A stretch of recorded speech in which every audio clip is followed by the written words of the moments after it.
go out of the box, and it is Gargoyle's Boil. Maybe Gargoyle's Boil. slippery. Gargoyle's Bowl once again. Sorry, what? Maybe the quaffle is quite. It seems quite slippery because they let it fall. So I mean, it is the first game in the morning. There is bound to be some dew on the field. There's bound to be some dew on the ball. There's bound to be some dew in people's fridges. What? number 2 of Ghent, quaffle possession, guarded by a beater, number 99 in the front. But the bludger control rests with Mammoths. Interesting try here by the Gargoyles. Oh, a kick! But that is firmly in the hands of Gargoyle's keeper again. But their reset, I think, is used. No, they have a new quaffle possession now, so I think their reset is reset. What? Yeah. Their reset is reset. Their reset is reset. Pass to the center. Ghent Gargoyles almost. I wanted to say they are circling around the opponent's hoops, but they are not. Cool, and there's a drive attempt. And that one is through! Goal for the Ghent Gargoyles. Oxford Mammoths 10, Ghent Gargoyles 30. Shot by 55 of Ghent Glenn Billegu. I feel like Oxford were the stronger team going into this game. Like, they came into this game a little better, but Ghent are certainly coming back into it. Some very choice missed beats by the Mammoths, and now it's a pressing situation. Not And it isn't anymore. Rooms down. Game is reffed by Niklas Julius Müller, a referee. Oh yeah, this is a because a bludger rolled off the field so far. It is an actual disturbance of play. To the Red Cross tent. Yes, it's in the Red Cross tent. Yeah, Maybe the bludger isn't feeling really not well. ideal. He hasn't been feeling well the whole morning. I mean, if it needs painkillers, I have some.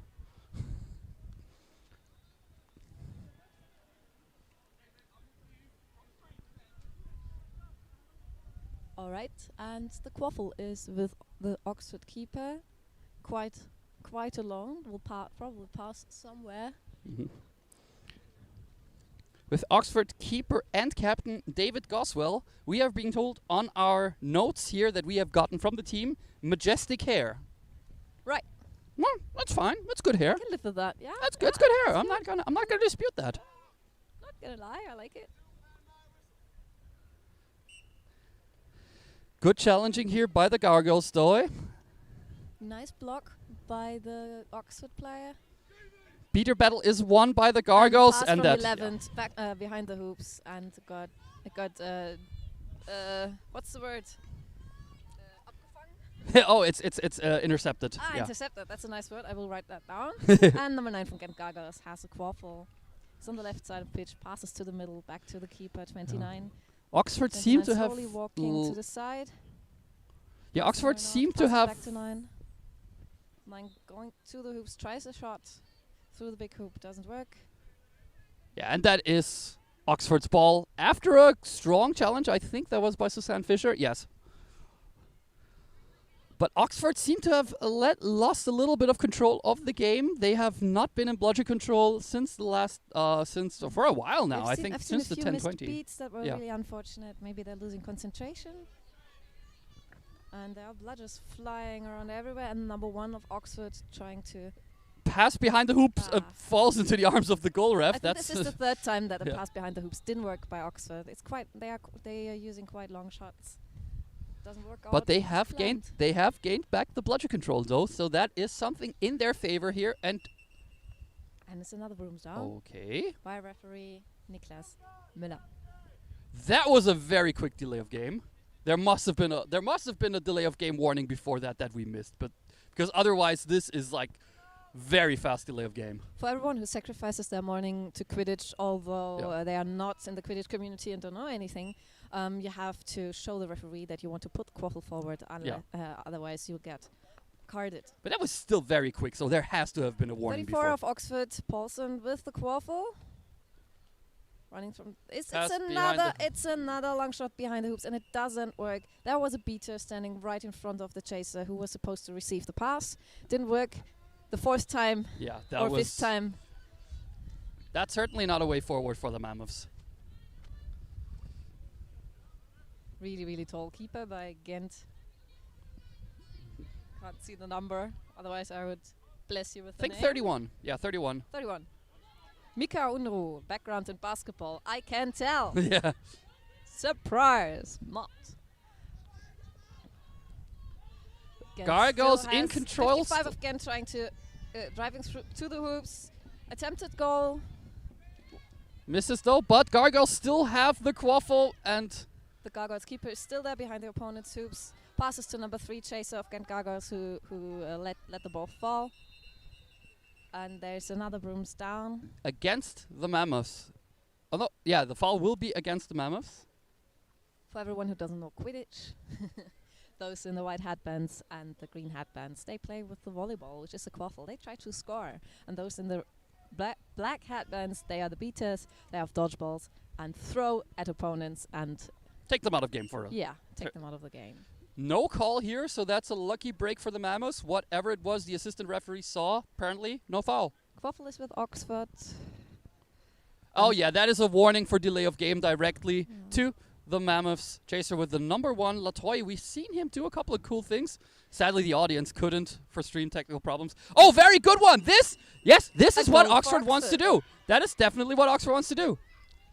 And all hell breaks loose. 31. The keeper of Gent wanted to drive through, but has to return Yeah. to the keeper. Yeah.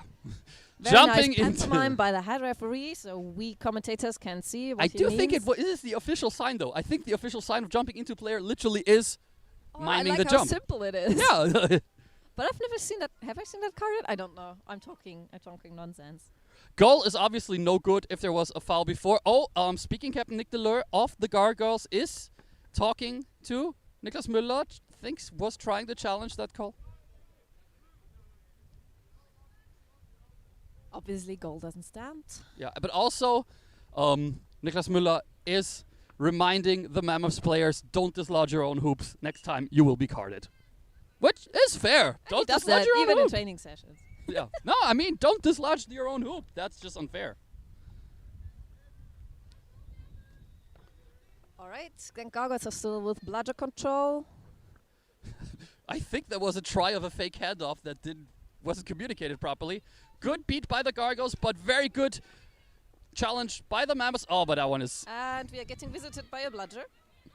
And that and is the keeper, another keeper now of the Gent Gargoyles. Oh, that is a Wow. very strong challenge, but that... Oh, there is definitely... Oh, but it is a goal. It is a goal. Admittedly, have that not been a goal, there would have been a very, very good case for saying intentionally dislodging the hoop. So Yeah, there would have been I a was very good just case. Forming the words in my head, but Yeah. it's too early, so you're much faster than me. A long very shot long tried. shot. Interesting. Was But that one that didn't go was through. No, not it didn't go before. through. So Oxford trying the long shot thing again. And it's a broom down And again. another I- bludger rolling basically halfway to Lille. But usually that is- referees don't care at all where the bludger is going, but in this case there's a fence between the bludger and us. Yes. So they are stopping the game, which is just fair. That's Yeah, me but being a admittedly, beater. it seems like there should be a better barrier there to stop the bludger from rolling away this far. But yeah. Hey, we have lines on the pitch. I'm happy with that. Yes, we are a sport. We should have lines on the pitch. Okay, Pass Nick to the left Deleu side. has Nick Deleu, yeah. the quaffle slowly going forward, passing to the right to the keeper, number 7, Jens de Greve. Good Oh, that's a challenges really here by nice Mammoths. tackle by Oxford player 31. Oh, apparently it was not so nice because that's a card for some illegal contact.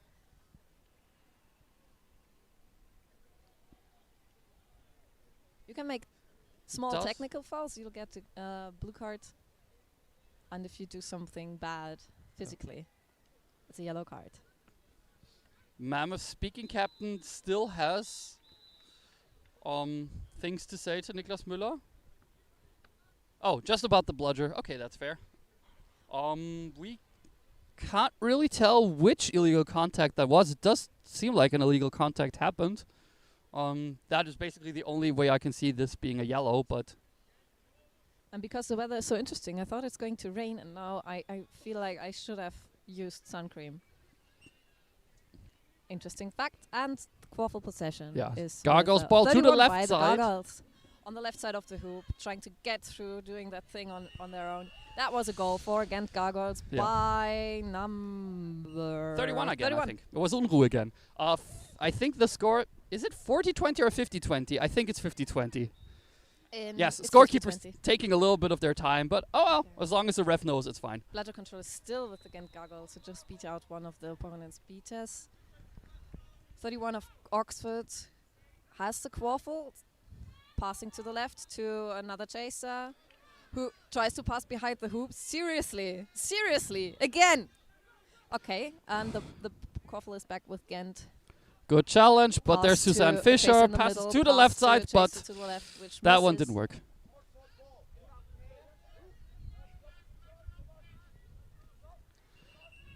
And there's another brooms down. Ah, Yeah, you can see the frustration in Niklas Müller's face. Another bludger somewhere in what we would call in Germany and Austria in the Botanik, basically in the gardens. Yeah. Bludger taking a nice little stroll through the tulips. Oh wait, that wasn't Netherlands, not Oxford Belgium. passes to the left to 44. 44 tries to get through, goes to the middle, goes to the right.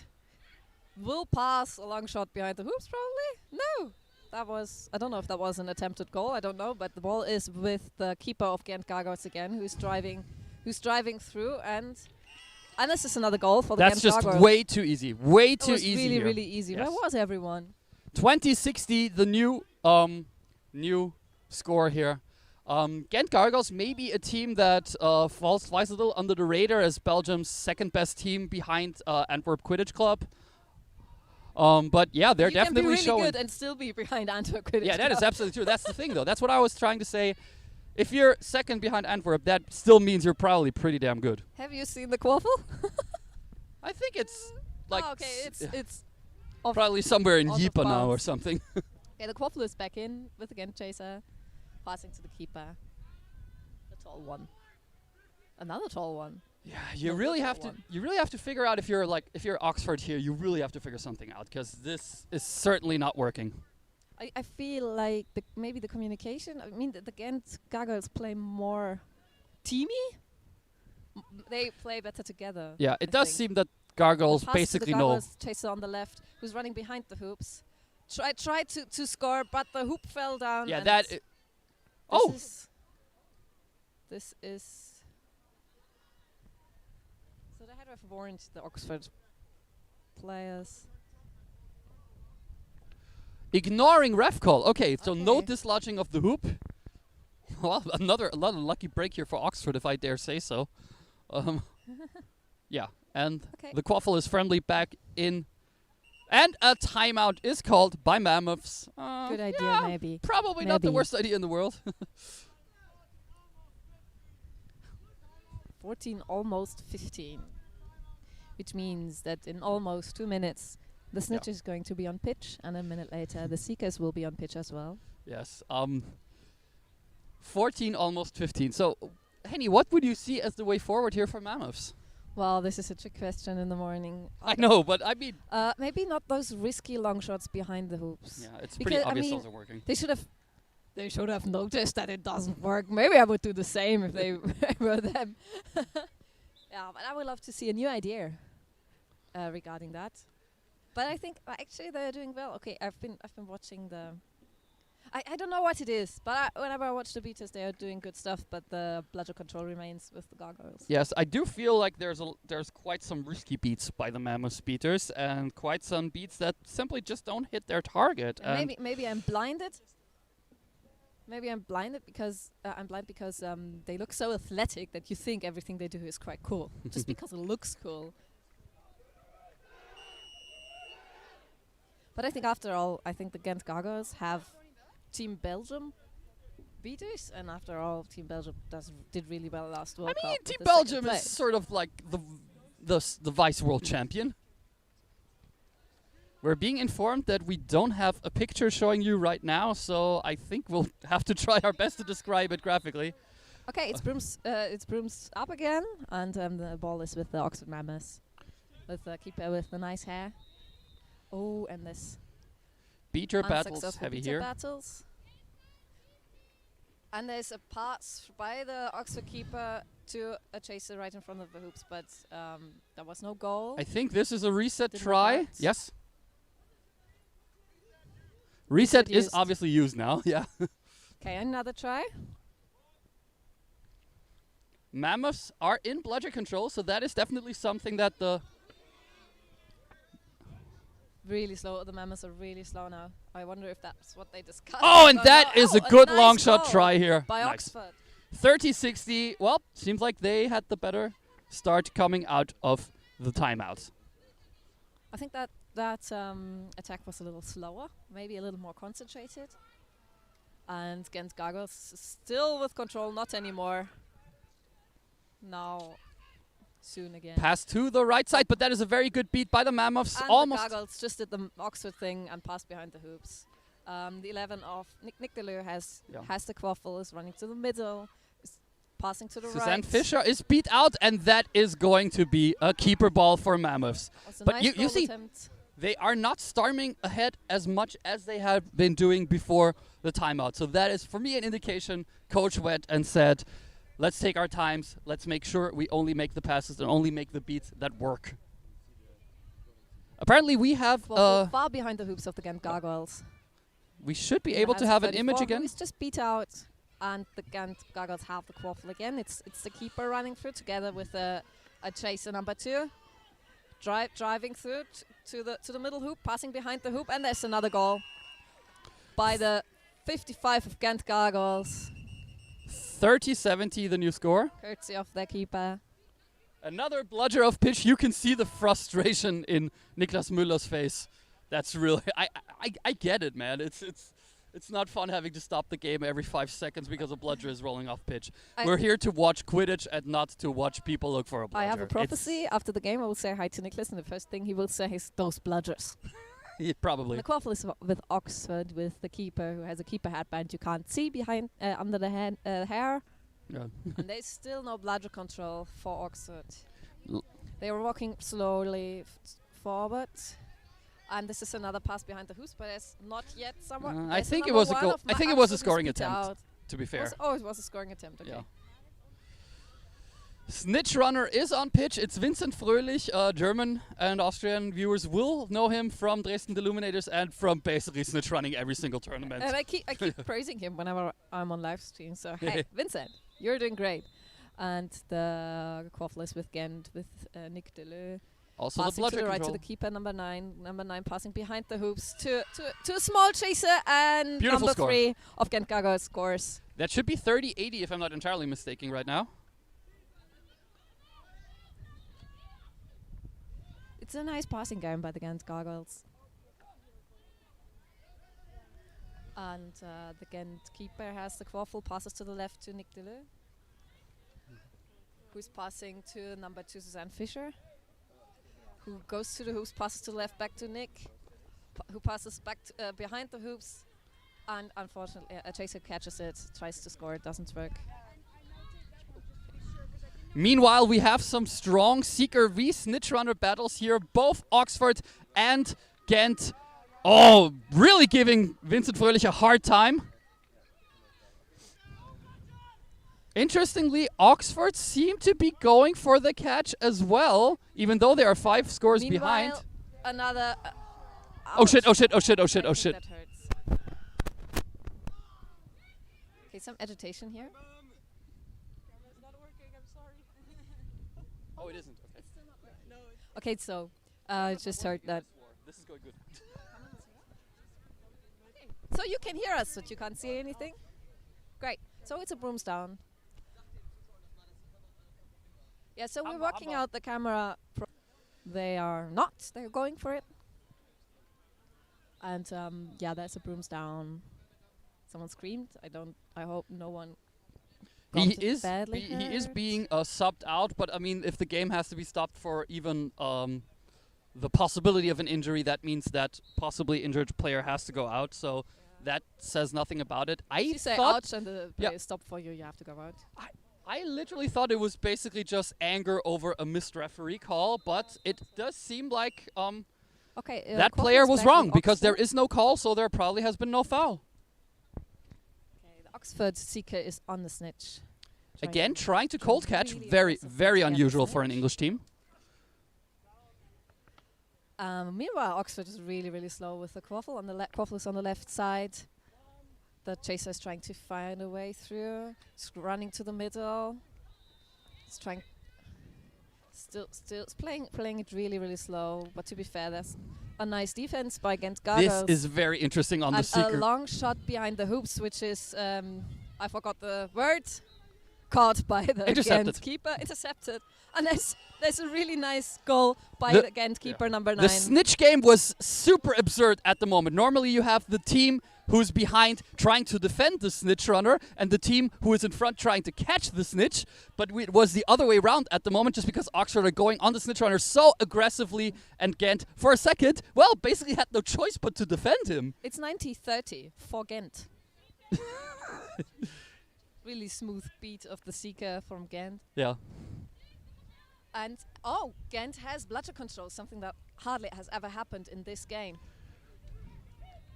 An attempted goal by Oxford didn't work out. The keeper of Oxford has the ball again, is trying to get through, running to the middle, looking for a passing option, but Oxford is just gone. I think that Ghent beaters are doing really, really well because there's no passing option.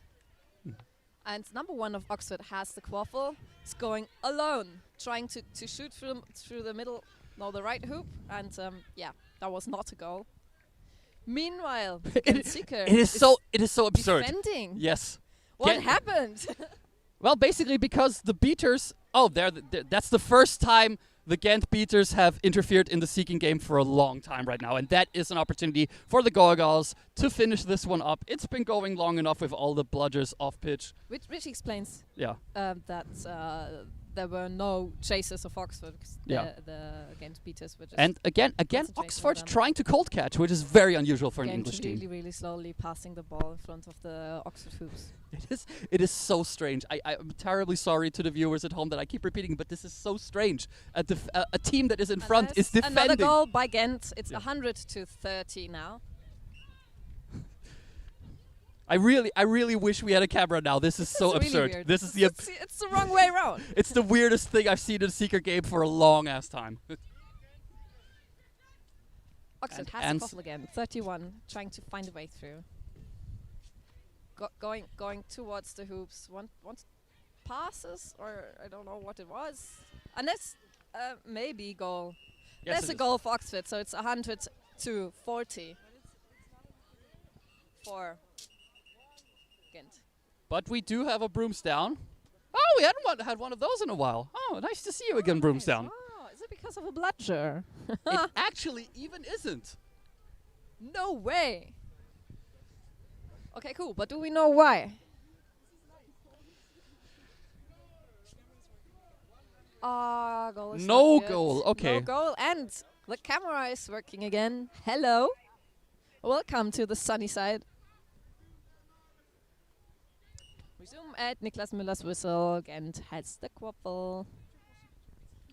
100 they are to not 30. in a hurry. They're doing their nice passing game they've been doing the whole game, but the relaxed version. So that And- was me being afraid to get tackled by a snitch. Yeah, this is more than what we would expect. Two teams both going for the snitch catch. Admittedly, the fact that a British team that is 7 goals down is going for the catch is unusual. But here they are. I'm assuming Mammoths will be trying to basically try to keep their resources, trying to not make this game any longer as it is. But yeah.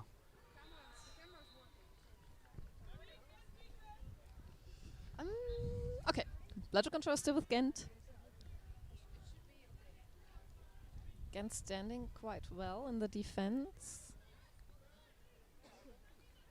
Quaffle player of Oxford being unimpressed. And another Brooms down.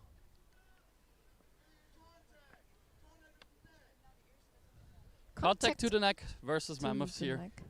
Yeah.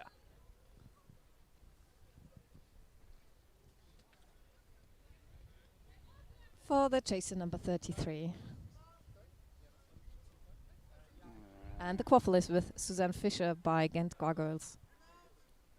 heavily supported by their beaters. They still have control, or they have control again.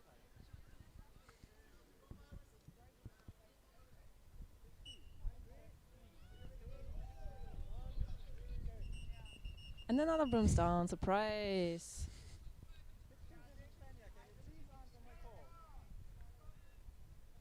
Kicking hands. So there's plenty of stuff you're not allowed to do. Quidditch is a full contact sport. So it's quite heavily regulated, but for a reason, to make it safe for everyone. That also means Oxford currently has 2 players in the box. That is not ideal. For a second I thought you said 2 players on pitch, which I would love to see. I mean, not because I have a grudge against Oxford, just because I've never seen that. Gargoyle Seeker not stoked on his lot Gent here. passing in a really relaxed, elegant way behind the hoops, where there's Suzanne, I think. And that was a really, really Wonderful. nice goal. One-touch Quidditch here. That was a really cool goal. Okay, and Oxford going for revenge. I can't see Oxford now. People are in front. Okay, and Gent is back with the quaffle, and they're doing their thing again. Oxford takes its time to get into defense mode.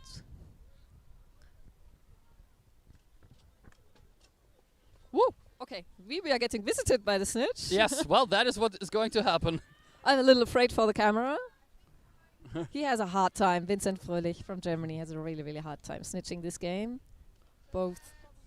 Oh, that Whoa, almost that was close. A some really, English really close fingertips catch. on the tag here. Oh, a very good pass behind the hoops, but a very good block by Gent, Gargoyle's keeper. Gent has a nice defense. There's Gent everywhere. Cool. I'm repeating myself, but the quaffle is with Gent again, and they are still slowly walking towards Oxford hoops. I mean, And Gent there's 2 seekers here look like brothers fighting for sweets. All right, and that is a little bit of time. Oh, no, it isn't. Vincent Fröhlich is already And stealing the Gargoyle's Seeker's broom. Oxford keeper intercepted. I learned that word today. Intercepted a quaffle. And is subbing out. Subbing out has been on pitch for a very long time. The one with the nice hair is back again as keeper. And the chaser by Oxford has a quaffle in the far left corner of the pitch. And now behind the hoops. Passing a really, really long shot to a chaser in front of the hoops. The keeper gets it. 11 has a quaffle, gets not knocked out. I thought it would. These long shots, they are not hitting their mark at Yeah, all. they're not helping them. They're not hitting their mark. Who do we have as seekers here? That's number 12. Number 12 is Stein van Merwene. I don't know. Merwene, I'm assuming, and He has run 3 marathons in the last 2 years. Yeah, that's a good practice, I guess, for seekers. He's and running Oxford back Seeker to is hoops now. Sam Wainwright. Oh my God, that looked clean. That looked clean. With 31. Yes. Oxford. Quite nice. Well, give him a short opportunity on Vincent Fröhlich, and apparently that's what he'll do.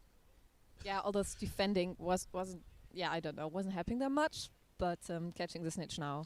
That Quite would mean, nice. though, despite the catch, Oxford loses this game 110-260 star. But they don't really seem happy with that. But it does seem like lose the battle, win the war. They have to keep their resources intact. And there's a long 2 days of Quidditch ahead of them. And they're probably saying, well, we won't win this one. On to the next one. And let's be better prepared for the next most opponent. exciting seconds in the life of a Quidditch player. I think they're already counting the gender. Well, that would mean it's a clean catch. It is a clean catch! So this is a catch for the Oxford Mammoths, and the win goes to the Ghent Gargoyles. 110-60 star, just as you stated. So this was quite interesting. As I said at the beginning, I've never seen either of the teams play. Mhm. Now I have, and it was fun watching. Let's go through the other results that we have from the other pitches. Munich beating Glasgow 90 to 70. So Munich with a snitch catch from behind. Oh, well, I've never seen Glasgow play, but that sounds really cool. That is not bad by the Wolpetingers, who again have not the toughest group in the world, but, well, they went through it. And TNUI Rumpeldunk from Trondheim versus the Lille Black Snitches, 220, 200 stars. So another cold catch by the Black Snitches. Ruhr Phoenix Bochum versus the Werewolves of London, 80 to 120 stars. So Werewolves with one ahead catching the snitch. The Phoenix will not be too happy with this one, but it is. Werewolves were probably expected to be the winning team here. And 2 games still ongoing where we don't have any finished scores yet. Liège Leviathans versus Cruikshanks Lyon, 80 to 110. And Dementores A Coruña versus Metu Unicorns from Ankara, Turkey, 70 to 90. That's definitely not a score I would have expected. Good on you, Dementores. Or what happened to unicorns? Maybe they're also all not. I love you people. Yeah. Maybe unicorns just simply weren't, well, they hadn't had their coffee yet or something. Do you know anything about an exciting match coming up now? We have in our next slot, we should already be seeing OSI Vikings versus ODTU Hippogriffs from Ankara, Turkey, versus OSI Vikings from Oslo, of course, on pitch 1.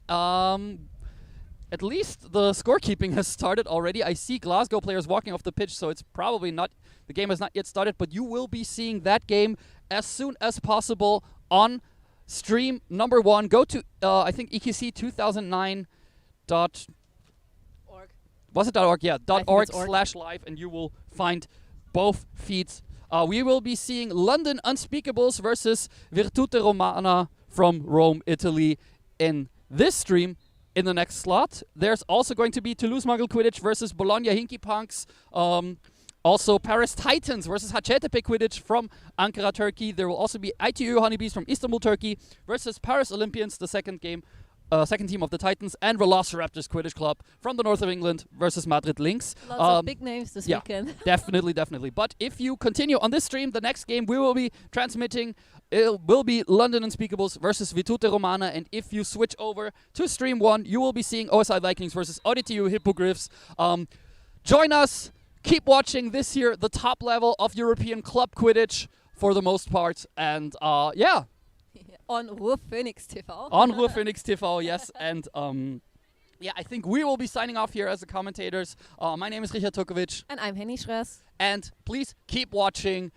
Thank you.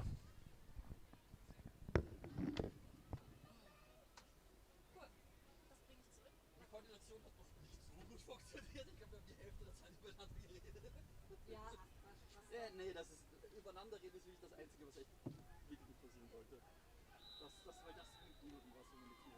Aber gut. Ja, mein Gott. Ist halt noch früh. Ich habe keine Ahnung. Ja.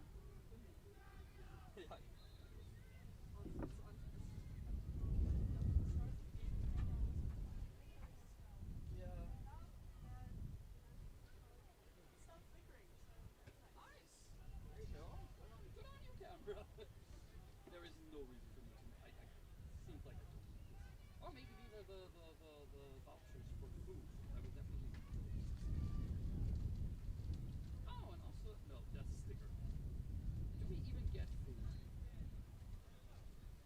Because if we don't, I have a problem because I didn't bring any money with me.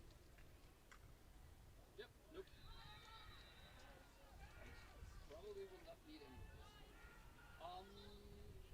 Yeah, I think we're done for this slot. Yeah. All right.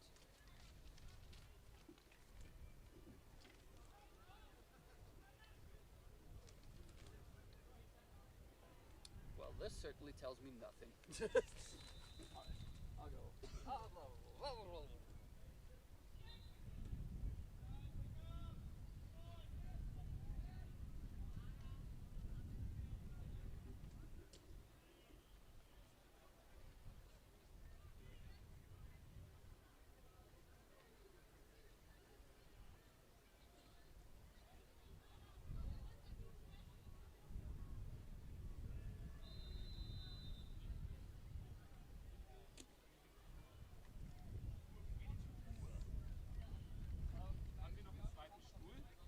Oder nee, wir stehen da, ne? Die Mikros sind übrigens einfach an. Also sagt hier nichts in der Nähe, was ihr nicht wollt, was irgendwie gehört wird. Ja, das habe ich neulich, als ich mir nochmal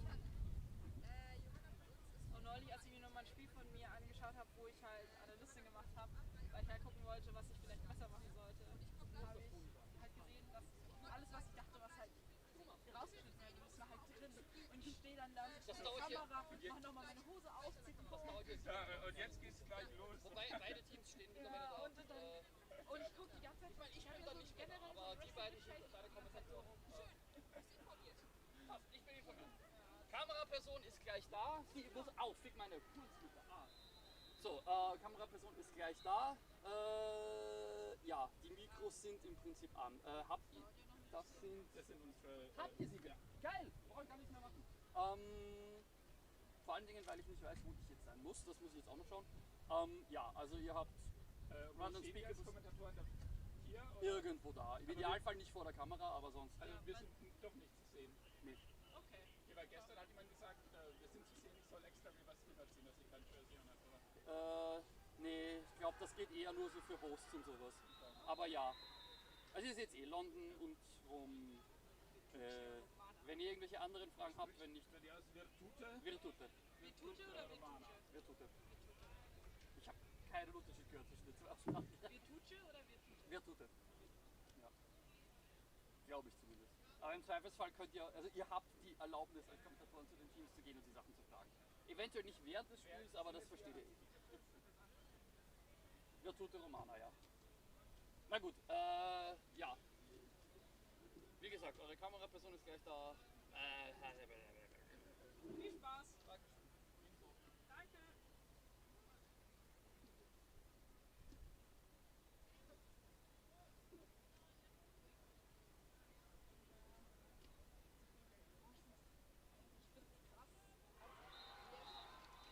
So viele Trolltore gemacht. Nicht Leo, Gent hat so viele Trolltore gemacht. Und ich weiß halt, was wir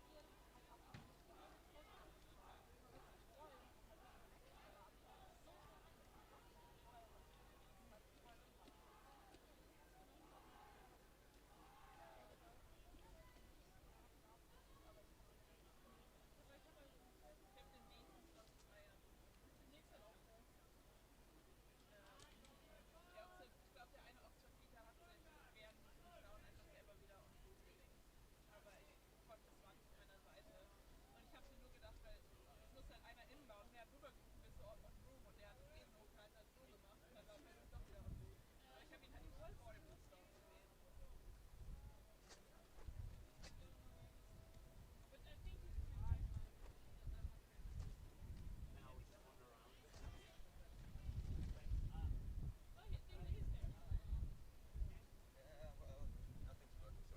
Well, the basics are working, but no cards, no replays, no whatever. Yeah. And why is that not working? I'm gonna cry. I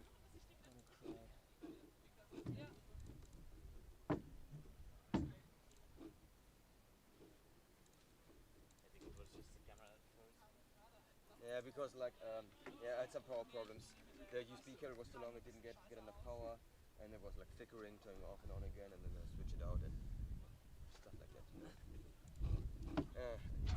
So is there anything I can do now? Haben wir einen Mülleimer hier oder See sowas? if, Nee, nur davon finde ich. Who's playing it here right now? Virtute Romana versus London Unspeakables.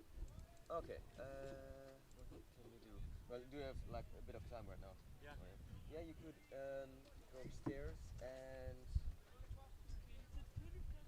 Sehen wir hier den You want to use Till's laptop Yeah. for the scoreboard part, and I want to set it up like this that it goes over the network. So with Till's scoreboard app, that it writes it on a local hard drive, and then my PC grabs it from there. Because on my PC, his app crashed. I can't get it to start again. It needs a local Python script. I don't know why. I should restart the PC, but I can't because the stream. So you know the system like after, and then you can maybe set it up and. Well, Try we'll that see. first. Yeah, yeah. Ich glaube nicht, dass wir das sehen. Sehen wir hier, was der Stream macht? Als Kommentatoren? Naja, wenn du hier hinter gehst, ja. Aber extra Monitor, sag ich mal jetzt.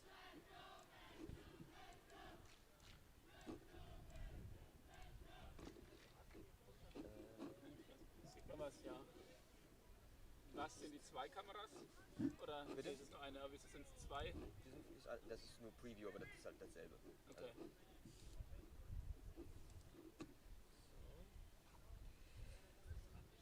Ja, fände ich glaube ich cool.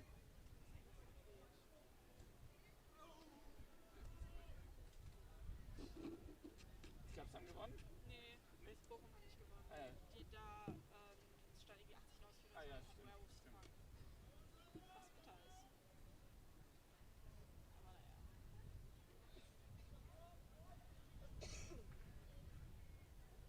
Ja, es wird ein krasses Wochenende. Ja. Ich bin sehr froh, dass ich nicht spiele. Du hast gedacht, okay, ich spiele, aber Kommentator geht trotzdem. Nee, wir brauchen ja ein paar Volunteers, oder? Ich weiß es gar nicht. Okay, ja, Aber ich doch, hatte ja. auch Lust, mal wieder Ja, zu okay. kommentieren. Ich komme gleich nochmal hier hin. Aber es ist irgendwie witzig, ich bin so der einzige Ja. Playing Volunteer. Julio und Amrei, Julio ist bei Amrei hat nicht gewinnen. Ja, Weiß gar nichts hab mehr. ich schon gehört, ja. Oh, Kacke, ey. Was passiert? Ist mit dem Kopf aufgekommen zuerst. Verliert halt alle 2 Minuten sämtliche Zusammenhänge. war das nicht schon beim Trainingslager? Haben wir Nee, das war mal hier. aber das war auch bei euch, ne? Ja, Oh. die ist ja noch eine Nacht da gewesen.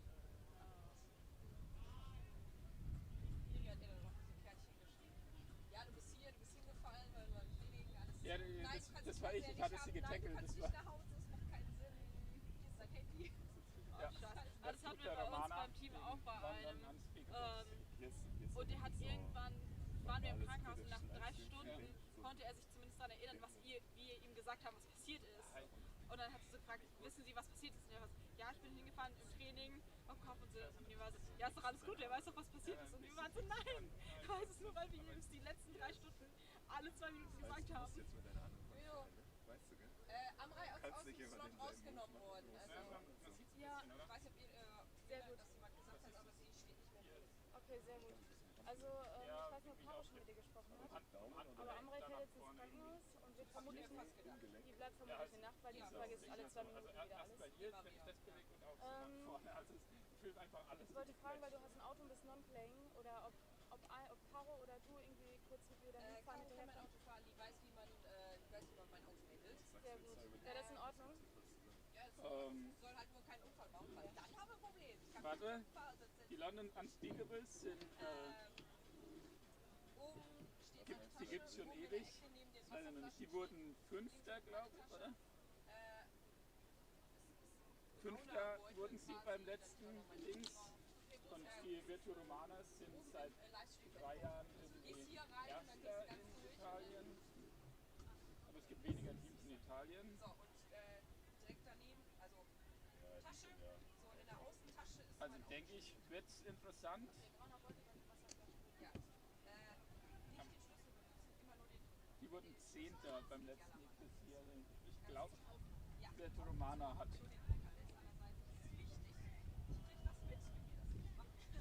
Also ich glaube, ich frage mal, ob sie schon mal bei mir waren.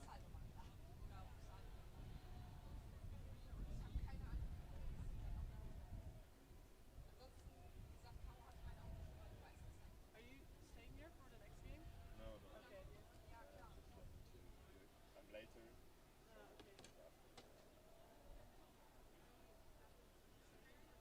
Yes, Okay. I was the camera person in the preview. okay, yeah, then explain the shit. It was kind of stressful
Setzi auf deinem Stuhl.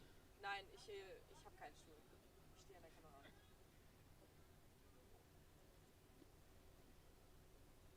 Okay, also ich denke, was wir machen werden, also ich finde es glaube ich besser, wenn ich hier hinten bin dann und kommentiere, was auf der Kamera gezeigt wird. Also zeige immer das Interessante, okay? Das ist tatsächlich meine Anweisung. Okay. Wie viel wird Speeder-Play gefilmt oder geht ihr Also einfach erstmal immer auf Quaffel. Ja. Quaffel. Außer Quaffel-Game ist extrem scheiße langweilig, aber okay, welche Teams sind das? Das ist UK, oder? Virtute Romane, das ist das beste Italienische gegen das 5. beste UK-Team. Das heißt, es wird kein UK-Ref reffen, weil die reffen immer so. Die haben bei uns gerade so lax gerefft. Ja. Und auch Delay of Game kam erst relativ spät. Und 4 Tickets from behind und keiner sagt was, aber. Ne, also bei uns waren übelst viele Also Karten. ich gehe davon aus, dass die auch Unser Ref hat, finde ich, gut Delay of gekartet. Game durchsetzen, weil das wurde gestern auch beim Ref-Meeting gesagt. Schnell pfeifen. Nee, wir hatten kein Delay of Game und wir haben auch nicht wirklich langsam gespielt. Ja. Ich habe eine Karte bekommen, weil ich als Speeder einem Keeper im Weg stand. Das fand ich ein wenig blöd. Ja. Ja.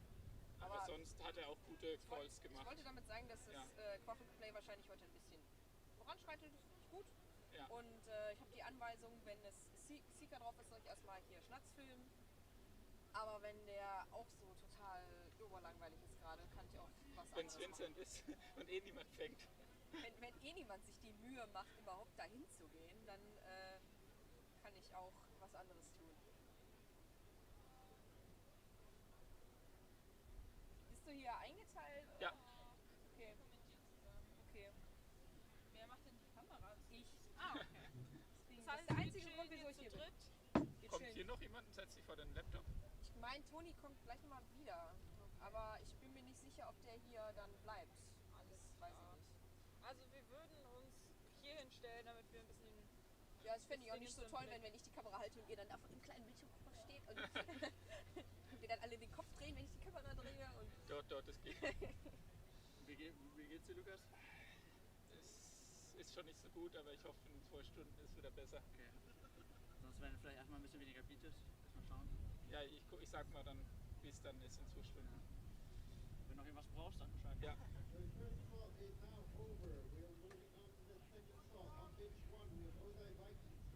interessant.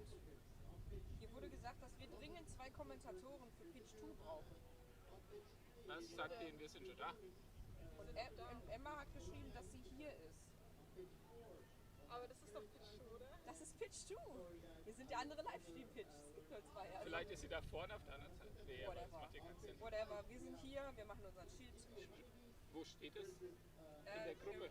Im Livestream-Chat. Achso, dann schreibt mal rein, wir sind da als Kommentatoren bitte.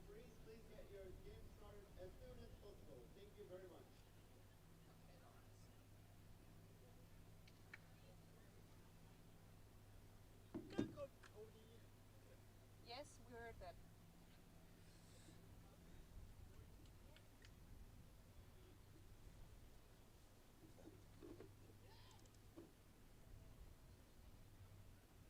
Alter, die kriegen die Timekeeper halt nicht hin. Sind die eigentlich zu dumm zu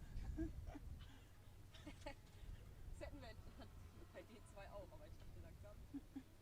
Das wird hier das übertragen, ne? Ich hab mal auch den Ausdruck, so dumm zum Kacken.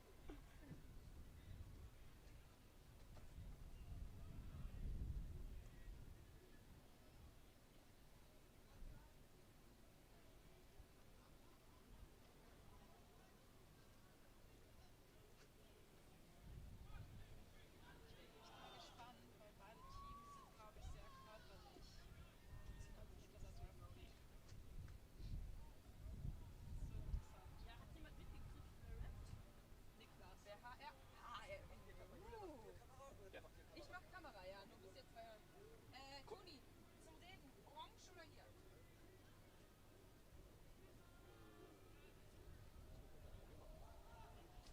Sind dann nur wir 3 dann hier.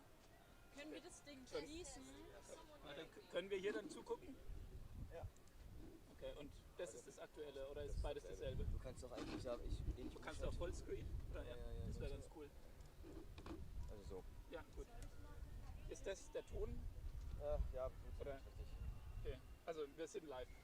Also Also das ist jetzt schon live. Ich weiß gar nicht, ob weil wir Okay, ja. Also nur, dass man uns auch wirklich hört. Oh, ich habe schon wieder. Nein, ihr könnt es auch nochmal selber austesten, indem ihr einfach bei den Stream anmacht. Okay, hier. Haben wir Internet? Ja. Oder nehmen wir mal auf dem Handy, weil wenn du da anmachst, dann hast du das ja nichts. Okay, ja. Kannst du auf dem Handy mal auf den Stream?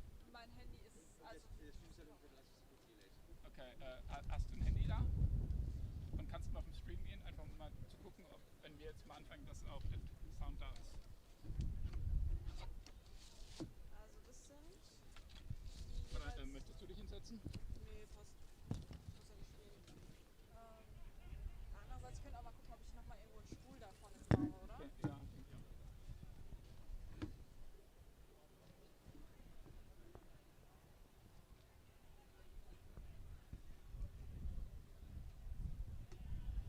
Sag Bescheid, wenn du auf dem Stream bist. Ja.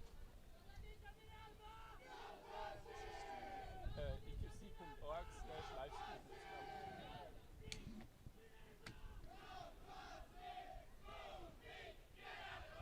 Okay, hello live stream. I think we're back and we're ready for the game Virtute Romana versus London Unspeakables. I'm your first commentator. My name's Lucas. I'm from Germany. Next to me I have Pei, also from Germany. Hello. We're very happy to present this game to you.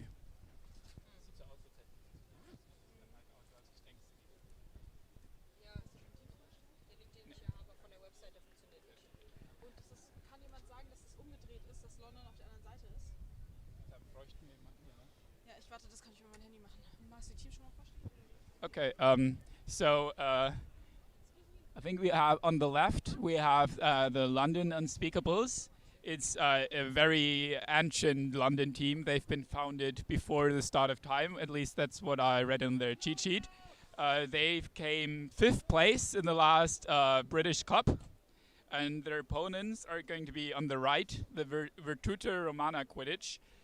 They're the best Italian teams for, I think it was like 3 years in a row, is it right? I think it was even 4 times that they won the Italian championship, so it's gonna be a really interesting game.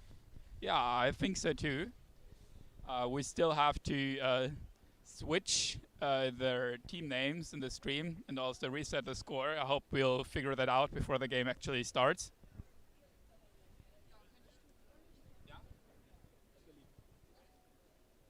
Ich fange jetzt an.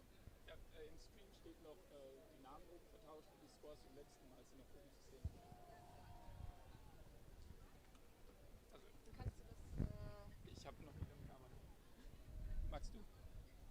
ich meine hier irgendwo eins von den beiden Würmer auf dem Mail? Ja. Da kannst du die Settings. Die Scores machen die. Wir machen nur die Teamnamen. Ja, aber da kannst du es ändern, genau. Okay, so we'll figure out the team names for you now. Ihr müsst auf die Karte unten. Wenn ihr die Karten wisst, könnt ihr die Karten eintragen, müsst ihr aber nicht. Ist optional. Okay, yeah. Game Times nicht.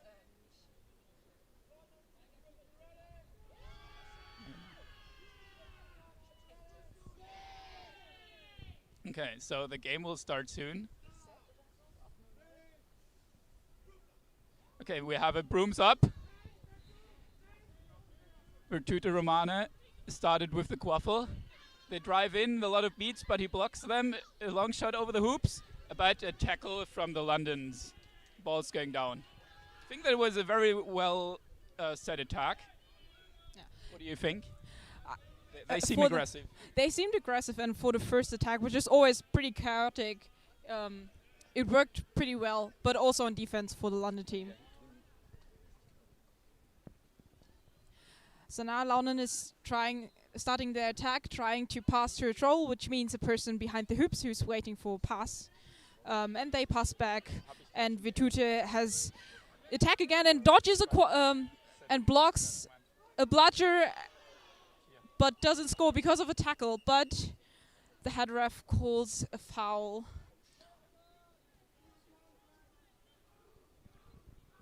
So we have the first brooms down of the game. Head ref. So number 10 from London, which is, I don't know what his name is. Oh, 29. We have those nice sheets here. You can look it up. The 29. Oh, he's apparently not on a sheet, but let's go on. So the quaffle is in Italian hands. They're quite close to the hoops. He runs around, but there's a lot of players in his way, but he still manages to put it through. So we have the first goal of the game in the first minute.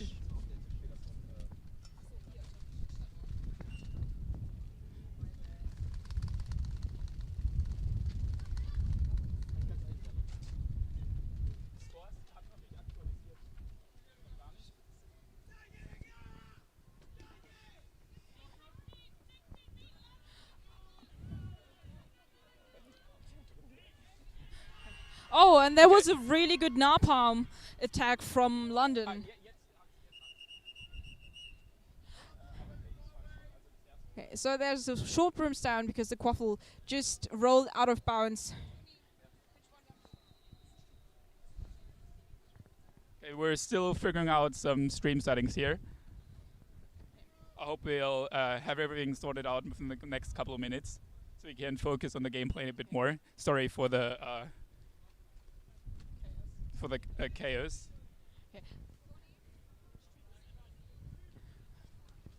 So Virtute has bludger control, which means they have 2 out of the 3 bludgers, and they try to get one of the other beaters out to have space to score, which hasn't happened yet.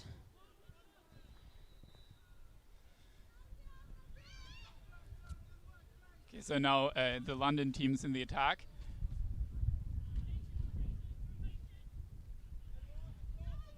The head ref calls the advanced quaffle call, so they have to make sure not to get a delay of game. But now they're going through, and there's a goal. But another broom's down. Apparently the ref's seen something. Did you see something with their foul? I didn't. But whatever the call is, it was a pretty nice pass and a perfectly, and a perfect goal. It was really quick. The receiver just got the ball, and the goal is good. Okay, so don't look at the stream score at the moment. It's still a bit delayed. But did you know what the actual score is now? The time and score table says 20-10 for London. Okay, so we're still the other way around here. But yeah, that's just the new timekeeper app needs to be figured out by our volunteers, I guess. But we'll focus on the gameplay now. So a nice beat from London beater. He has to go back. There's still a lot of action going on along the midline. A lot of beats, a lot of long passes. But they're able to make put a lot of pressure on the Italian teams. He has to make sure not to get pulled across the line, to not use his reset. And now there's a long pass, and I think he's pretty free. There's no beater in his way. Can he make it? And he put it through. It was a goal. The reset rule is also something new in Quidditch this season. Maybe we can explain that as well. Yeah, we still already had the next goal here. It was a nice counterattack, but now we have time. The ball needs to be fed from all the way back there. And another brimstone. So now we can talk about the reset rule. So in the past years, there was some kind of strategy which was called slow balling, or which is still called slow balling, which means while you always have to go forward when you have the quaffle, under pressure you can pass back, and some teams used it just to buy some time, that every time they got into pressure they passed back. So from this season on, the IQA rulebook says you're only allowed to do one reset, which means you allowed to cross the midline or your own keeper line once, and if you cross it twice, then it's a turnover. So the opposing team probably tries to somehow put so much pressure on you so that you have to pass back 2 times, or that you get pushed over the line, and then you have to come back into the other half directly, or otherwise it will be a reset as well. So it's a good strategy to get back the quaffle.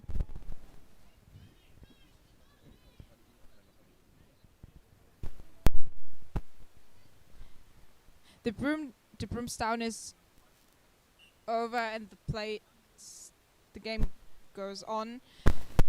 Vituti just got bludger control, so they have 2 out of 3 bludgers, and they also have the quaffle. So it's always an advantage to go into an attack with both bludgers and the quaffle.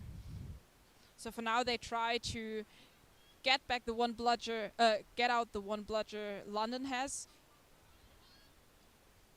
And they didn't manage, because the beater from London actually blocked the bludger, but still it's a goal for Rome.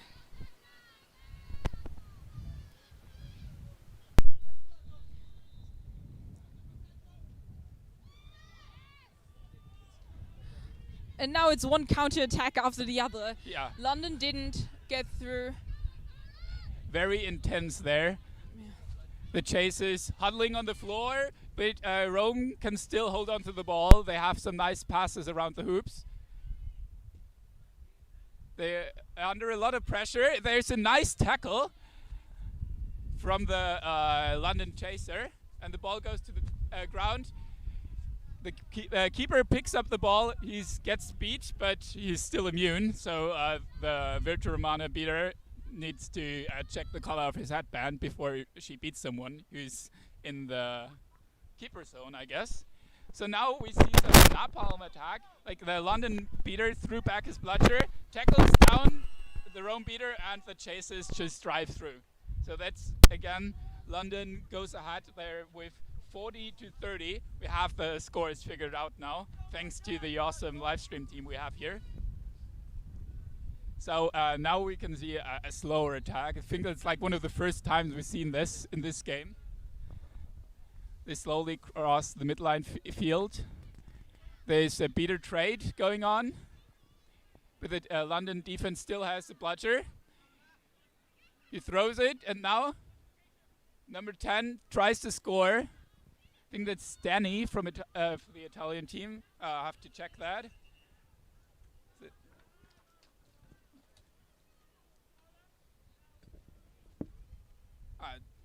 Yeah, his jersey name's Senzi. He's having a competition with one of his teammates, the number 1 ace. He's not in yet, as far as I've seen it.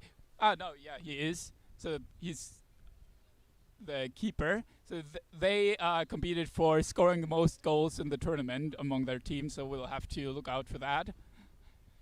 So now it's London in attack again. Oh, a nice pass over the hoops, but the number 10, the Italian guy, Senzi, just blocked it. And now we have a brooms down. It's an illegal contact from behind for the number 33 of the London Unspeakables team. What's the name of this bad person? Can we look that up?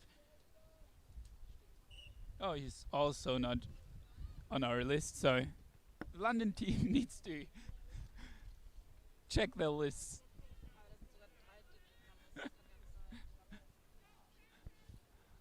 Okay, so still 40-30 for London Unspeakables. Another slower attack for Rome. But that was a nice run. He just ran past 2 chasers, past the beater, and just put it in, and it's 40-40 again. Oh, so Rome managed to create a pressing situation, which means they had bludger control and they beat out the one beater with the bludger from the London team, so they were able to put pressure on the London team. And it worked. without a beater. And they actually have the quaffle, but... Oh! They did it. Oh, They it's a goal! Wow! nice pressing there. Why did none of the London chasers actually run to the quaffle, which just laid on the ground? I think the London keeper was confused again. There was again a beat on him, even though he was immune. It just confused him, so he actually got taken out for a second, and that definitely helped. So Italian beater is just beating the keeper to confuse him. Nice beat of the London beater there. But the Rome defense still managed to hold him back and actually beat the number 33 of the Unspeakables, the quaffle carrier there. So ball's in the hands of Ace, the keeper. He passes. Pass back. But now there's a lot of pressure. The leader with the ball comes out. Number 84 of London is putting a lot of pressure. But the Rome players can still manage to pass front and back. They keep on to the ball. They just make the number 84 running. And now he gets beat by the Italian beater. Or apparently it was safe. But the goal was no good. They missed the hoop. Yeah, but it was still a really nice play from Rowan. It was really patient. They passed the ball so that the opposing beaters had to run a lot. And they just kept their patience and waited for a moment to score, which didn't work out, but it was still a nice play. Yeah, sometimes you do what you can as a beaters, but yeah, your chasers just still don't use the opportunity. Oh, that was just bad luck. He didn't really get the quaffle, but it would have been a goal. So now it's another attack for Rome. They're ahead now by 1 goal. I think they're the team with like quaffle possession most of the time by now. Even though, now they even got bloodshed control as well. And it was a nice goal, so it's 40-60. That's really impressive about Rome. They don't try to get bloodshed control back, but they just, or they don't try to create a no bloodshed situation, but rather they just outplay the backbeater so they can score without their beaters actually have to go in. That's very nice if the chasers can actually manage to score, even though there is a beater, just because they run in the right places, because a beater can't be everywhere. Oh, but that was a lovely goal. It was a beautiful long shot over the hoop, and he put it in within a second. But that's what we want to see. And a really fast counter-attack from Rome. So it's going back and forth here. Rome can still defend their 20-point lead, but London Unspeakables are on fire. They really want to stay in range or even strive to equal scores now. It's 10 minutes, so they have to make sure not to get too far behind so their seekers can catch for the win. And that's what they want to do here. Oh, there was a really nice interception from the Italian keeper. He got beat there. Okay, so but the beaters of London Unspeakables hide their eye on him. He is a big threat, so they know to beat him when he's running. But the Italian team play is really good, so I think they deserve the Italian championship. So there was a goal, but it brooms down. Was there a foul? I don't know. There was just so much going on behind the hoops that I didn't see any contact at all. I mean, I saw a lot of contact, but I don't know if it was anything illegal. But it was a beat before, so it's no goal.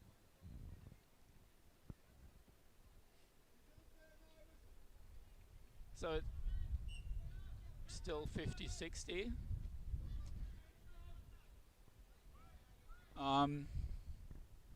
London's still in the attack. They have to go without control, but they had a nice beat there.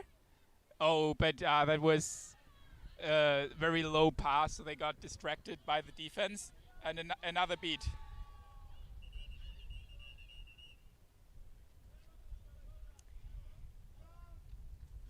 So London Unspeakables know they have a very strong opponent.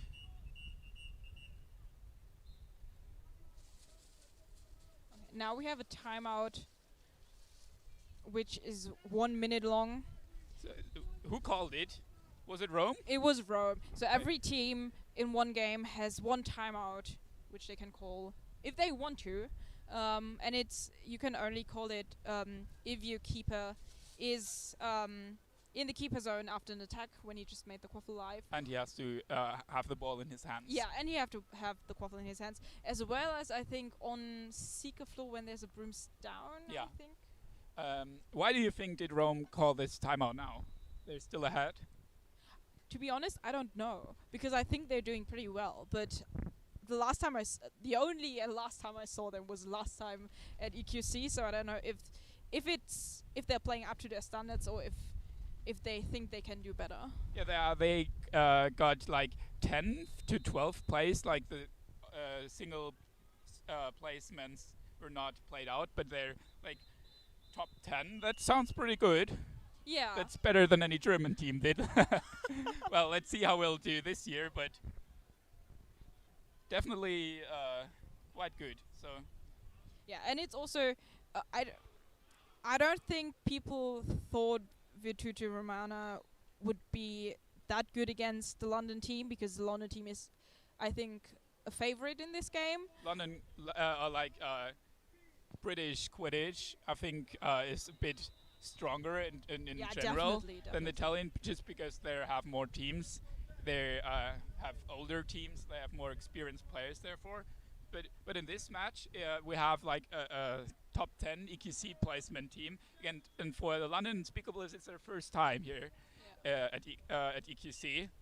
So I'm not sure whether I would call the British team here the favorite. I think, in my opinion, actually, it's the Virtute Romana, who I have seen as the favorite before the game started. But that's what I heard when I talked with people. But also, like, Rome has 8 national players on their team, which is insane. So it's basically Team Italy we see here.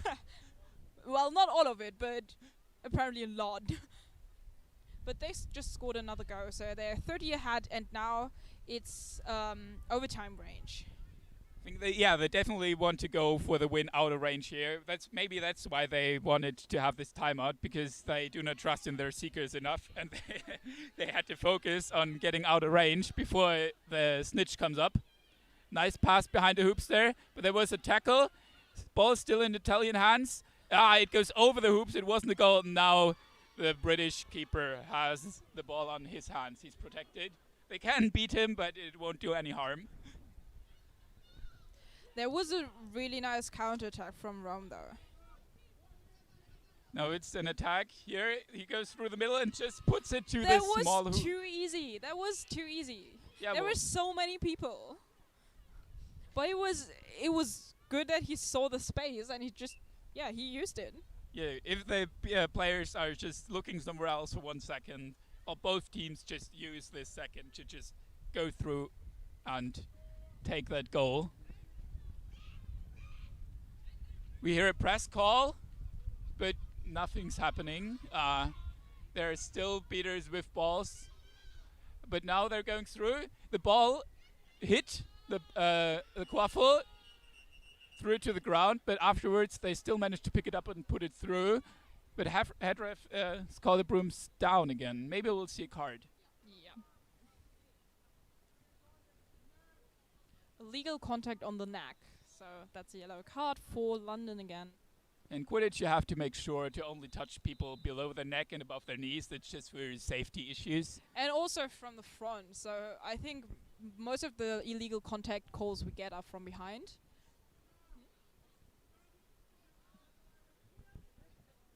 Okay, game starts again. So we can see the Rome player picking up this free bloodsher there.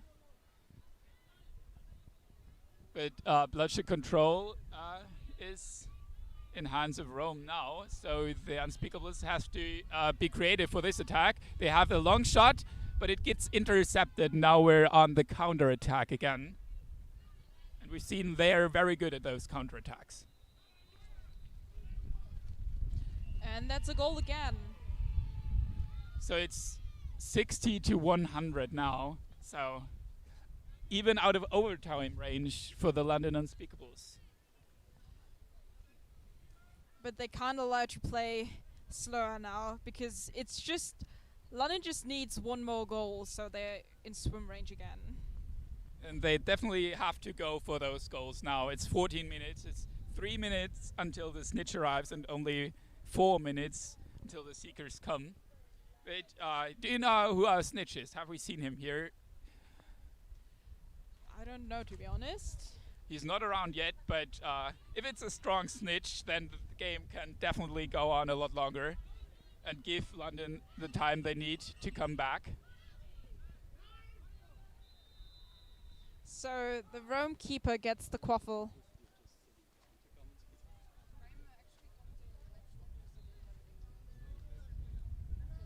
Yeah, the ball got out of the boundary, and now they have to come in again.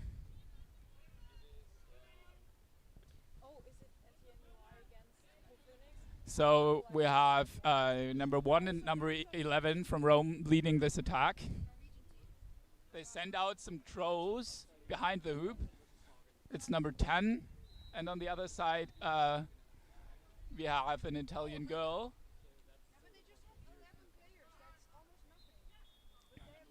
They used a lot of space around the hoops. Pass. And there's a missed beat.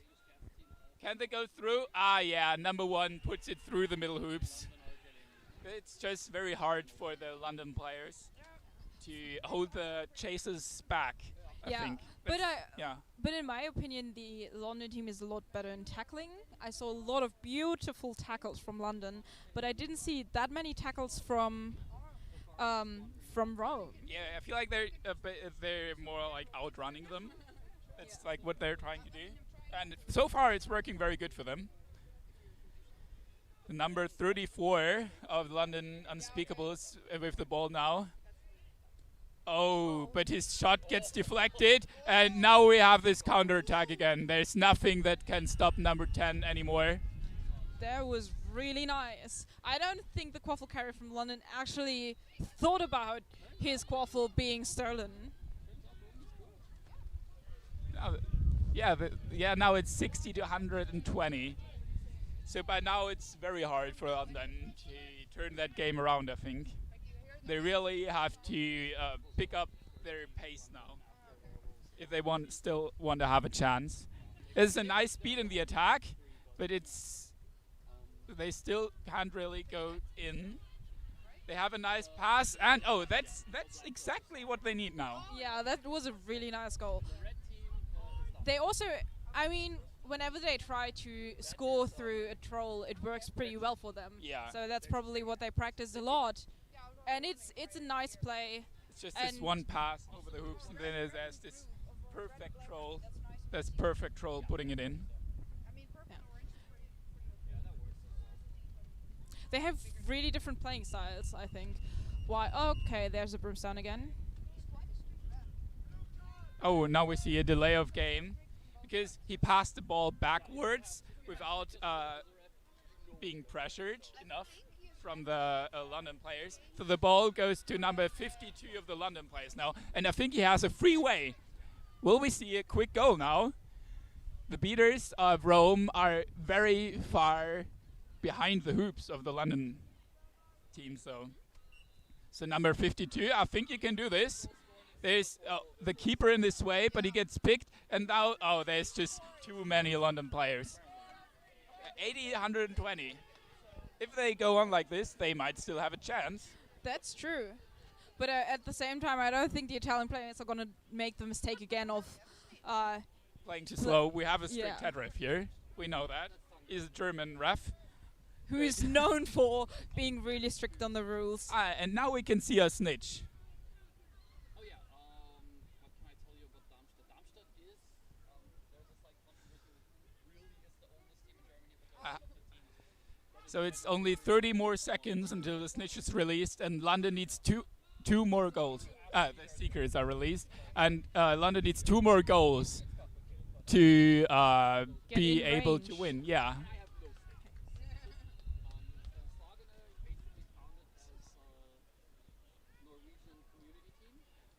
Okay. So there's another Broomstone. quaffle goes to London.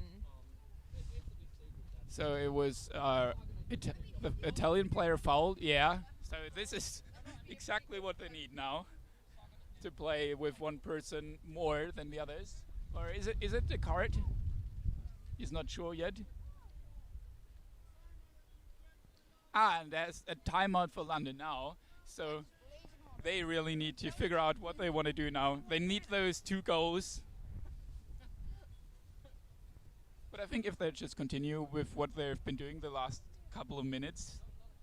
Yeah, I think the problem is for London that Rome is.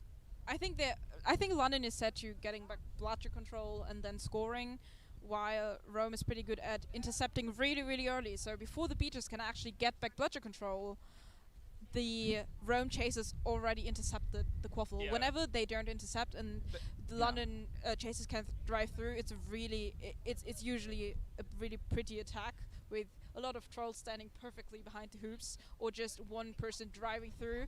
But I mean, they have to get through that first, and it's really hard right now. Yeah, I'm very impressed by the Virtua Romana chases. It's like rarely seen to have chasers stealing the balls of chasers. I think mainly in defense it's the beaters who are the main threat. But here I think it's the other way around. They have such good reflexes. I'm jealous. Okay, so game starts again. It's 15 more seconds till the Seekers are released. And London Unspeakables will for sure play a defensive Seeker for now. Do you have the names of the Seekers?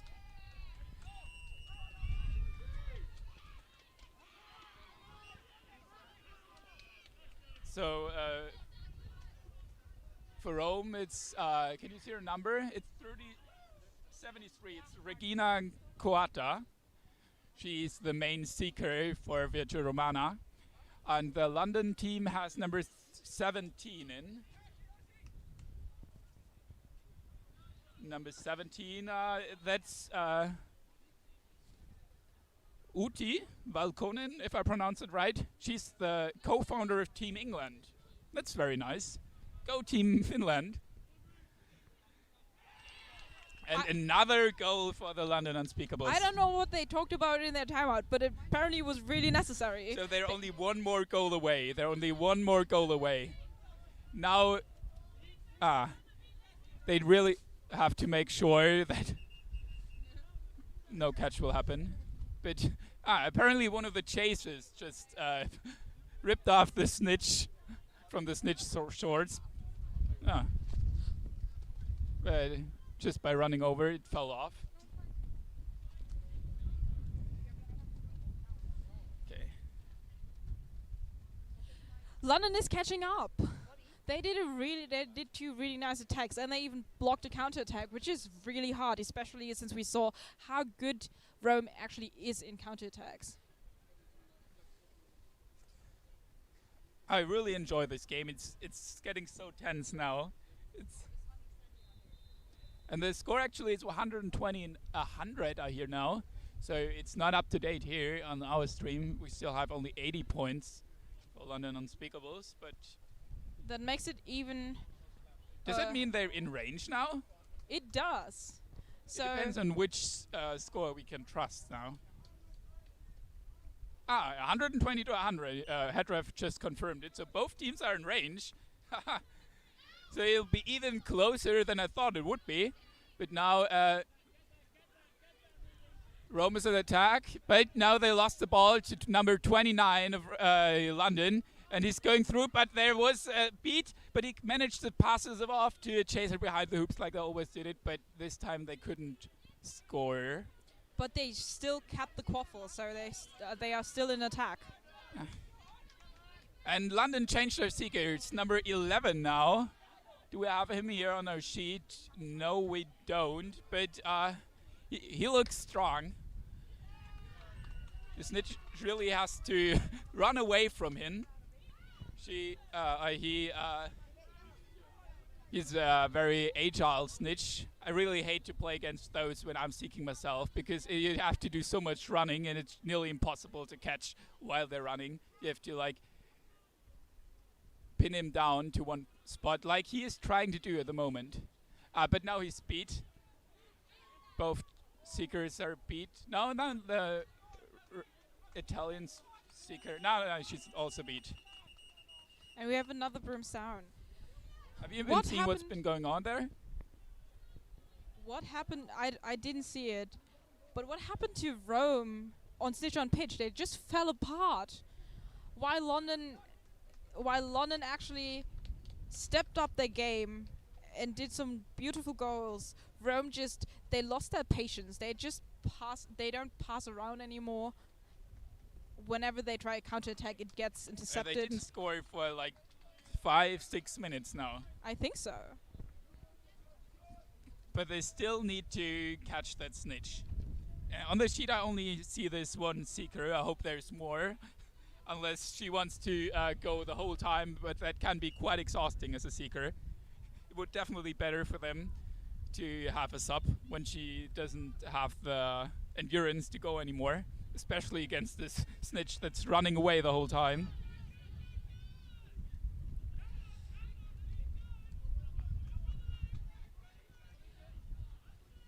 Rome is defending again, but they really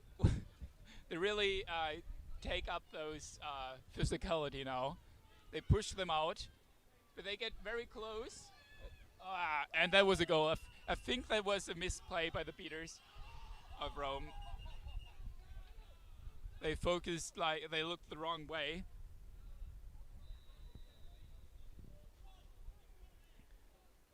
They may have to make sure to have their eyes on the quaffle. That's what they also tell me when I'm beating. Eyes on the quaffle. Is it 120, 120 now? That's been an insane comeback for London. That's true. Their Snitch on Pitch game is just a lot better and a lot better structured than Rome's.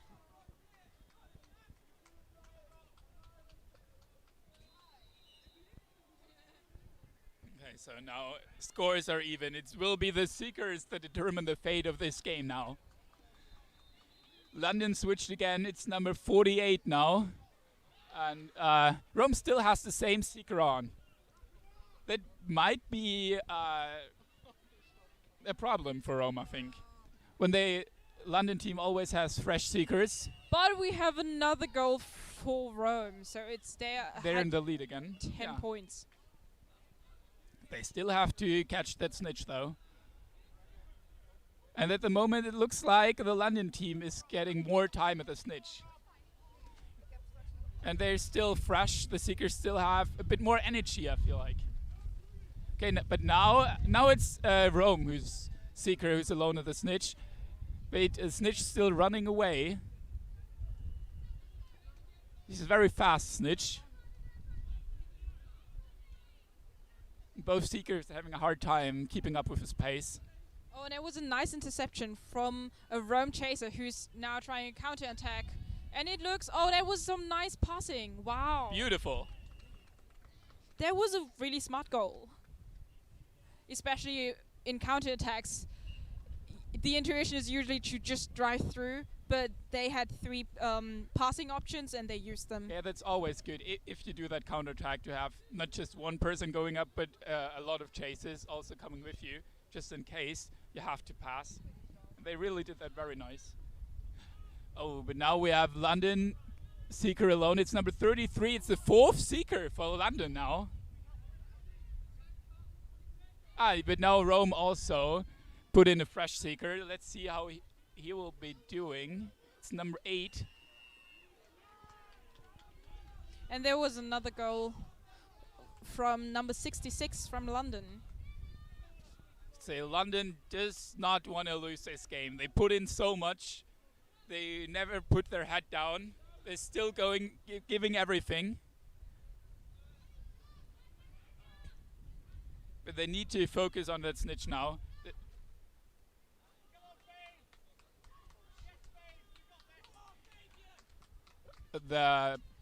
All the beaters are now around the snitch.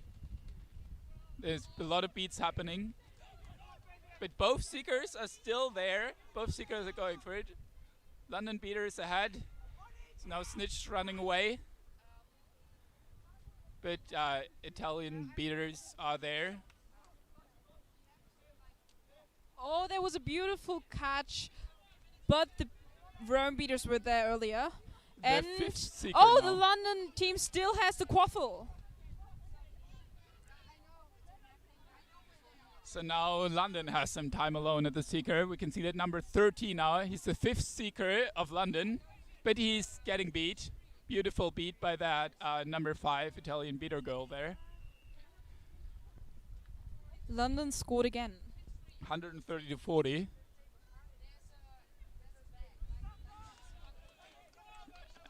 Rome's up their seeker again. The seekers have to do a lot of running. That's so annoying for the seekers. The beaters are always beating them as soon as they get close, like within 5 meter range of the seeker. No one's being ignored. Everyone's getting beat. Oh, as soon as possible. and a really good tackle from London. It was two persons were tackling at the same time, which was pretty smart as That's a big the pile. bullhead was. Yeah, I mean. Oh, we no. got the snitch catch. It There was was a snitch cap from London. number 11. We had it here on camera. I think the snitch got a bit distracted. Maybe he was looking at the pile like we did. And yeah, it looked pretty clean to me. So if that happens, like London Unspeakables actually managed to beat that top 10 EQC team from last year in their rookie year as EQC participants. And they had an amazing comeback. They were behind 60 points, and now they're actually only. And they 10 won points this down, and game. they Very, very impressive. Yeah. Congrats to London for a really impressive comeback and a really good snitch on pitch game. Yeah, Rome played so strong. Like they had a 120 to 60 lead there, and it was very impressive for London to not give up.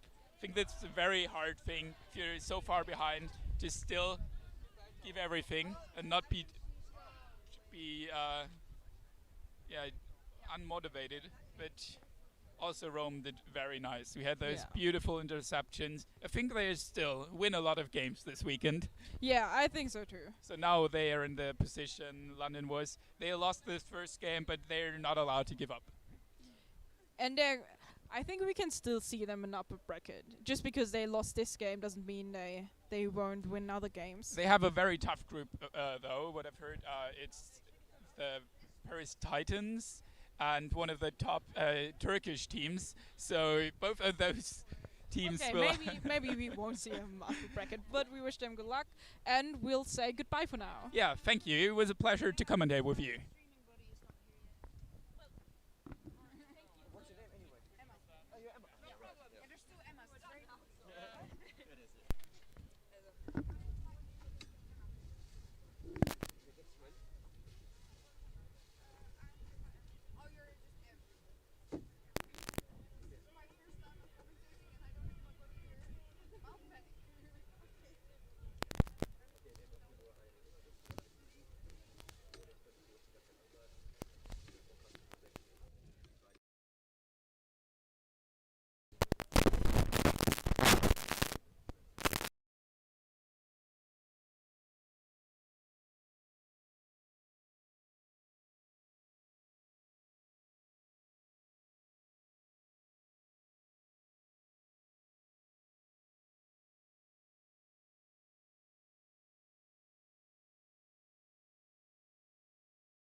Hello, good afternoon, everyone. We are soon going to look at the match between the Darmstadt Athenas and how do you say it again? Sagene. Sagene. Sorry, I I think. have to work on that pronunciation. The match is going to start soon. We're still working on the camera. It looks like we're going to do the broom up soon. Everybody is getting into their positions right now. I am Emma Lebo. And I'm Fiona Walker Friedrichs. Yeah, they're getting down for brooms up. Some interesting facts about the team maybe. Sagene is here with just 11 people, but they did pretty good at the Nationals from Norway. They were in the 3rd place, so I'm very curious to see how much power they have in this match, because they're both on their first matches. Yeah, they're all like really experienced players. Both teams have really experienced players. Could you tell some more about Darmstadt? Oh, no, they turned 5 now. Turn And they five have is- the... oh, Okay. Game is the starting brooms now. arc is starting right now. Let's see. Should we maybe move there?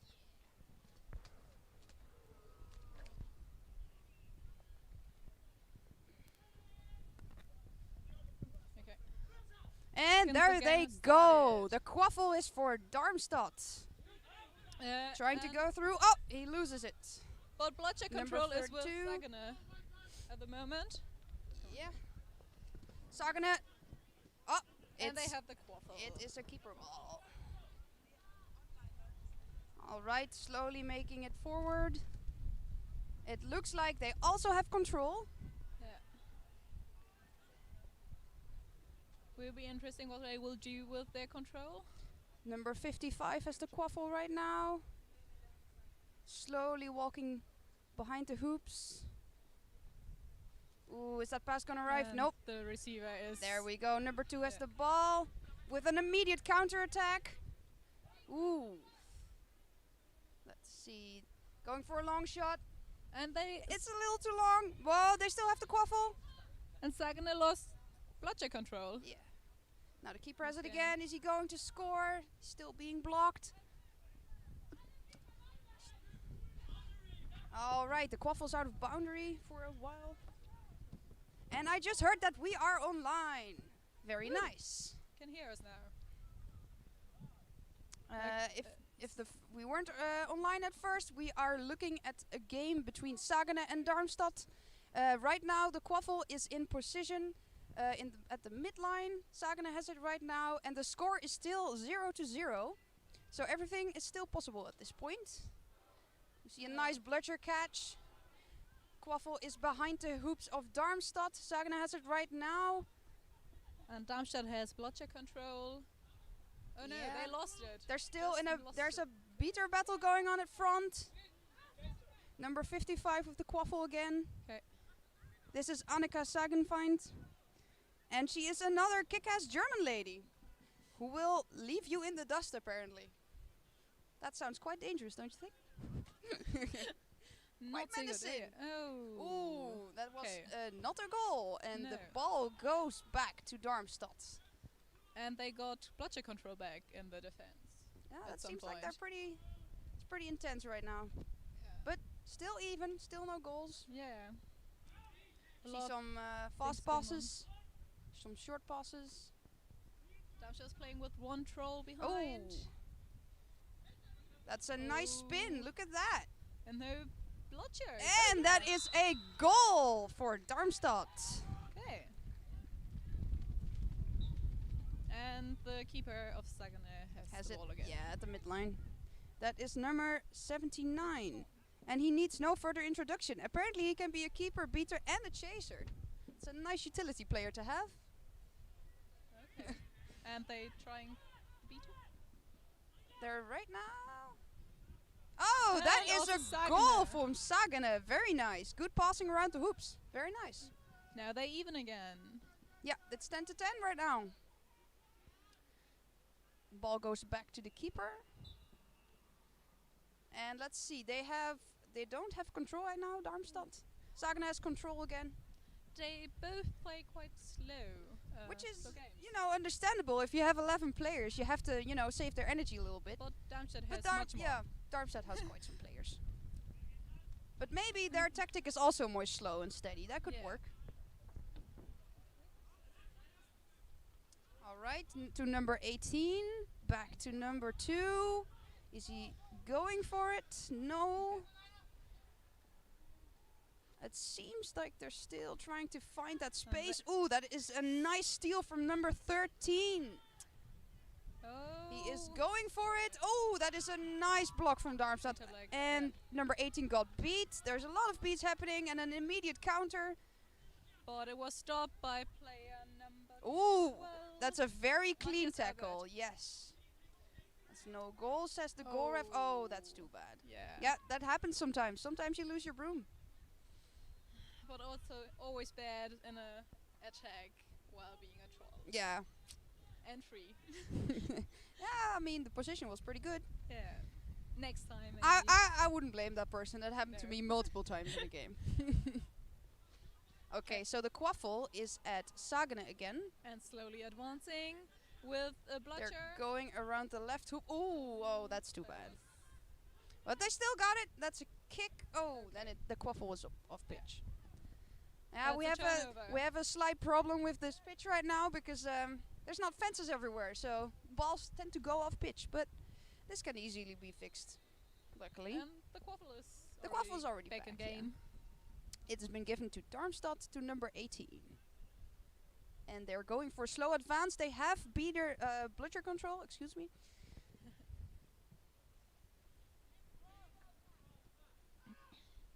They still have control. There's a bit of They chaos still- going on. ooh, Oh, that nice is a goal. nice goal from number 18. That is Natya Kiranek. Ooh, that is a hard name to pronounce. Yes. I'm sorry if I pronounced that wrong. And she's in the German national team. Oh, that's cool. Yeah. Okay, and now it's Sagene again with Sean. Sean advancing. Yeah, I'm not gonna even start with those names. I don't want to butcher them. That's true. Norwegian is probably a very nice language if you know what you're actually doing. Oh, okay. We're having and there was a beater. there is a fight And for the another. Quaffle. Yeah. It's at the keeper of Darmstadt, which Oh. is going for another advance. Sagene got blotcher control back. Oh, that's nice. So they We're going might- for a slow pass to the front again. Yeah. Let's see how Darmstadt wants to. Now Get it's at the control back. 66 and back to keeper number 4. They keep passing it back, which might be a smart choice. They're just looking for that one spot they can get through. Oh, I couldn't see that. Oh. That Okay, was no goal according to the refs. They still should keep going. Yeah, Darmstadt is still in. Okay. Oh, okay. That means a reset. Oh, nice and a steal interception. from Sagenen that unfortunately didn't work, but very good try. That was quite a nice steal out of the air. But it's now back at Darmstadt, which has used its first reset. So right now they should score, otherwise they're going to lose the Quaffle. That is how that works. Or could attempt a shot. Yeah. Quaffle against the Uh, ref. Oh, and eat number of the 13 from Sagene got beat. Trying for the goal. Oh, that's a beautiful goal from number 94 from Darmstadt. While the beaters were distracted in Yeah, the game. that was a very nice window. Yeah, sometimes long shots do work after all. Even though it's not the perfect weather for them. No, it's rather windy. The temperature is pretty nice right now. So it's a good day for Quidditch. Darmstadt has the bludger control right now, but the Quaffle is at Sagene, which still seem pretty energetic for a team that has only 11 players. Well, it's also their first game, so Yeah, they should do fine at the moment. it's back at the keeper again, who is slowly going forward and is quite careful of the beaters, which is probably a good idea if he doesn't want to lose the Quaffle.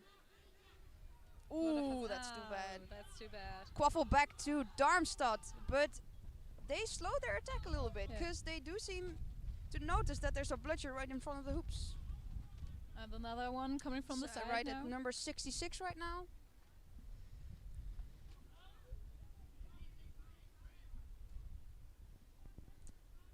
And the slow advance continues. They have a good reason to be slow because Sagene has bludger control right now. And they went for the long shot, but they didn't make it, and it's a brooms down. It might even have been a passing. I am not sure. There was a No, troll behind. That was a troll, yeah. Okay. It's Broomstone. I am not sure where the brooms down is for, but I think it was because the ball was off pitch, but I'm not sure about this. There is some talking and some pointing. So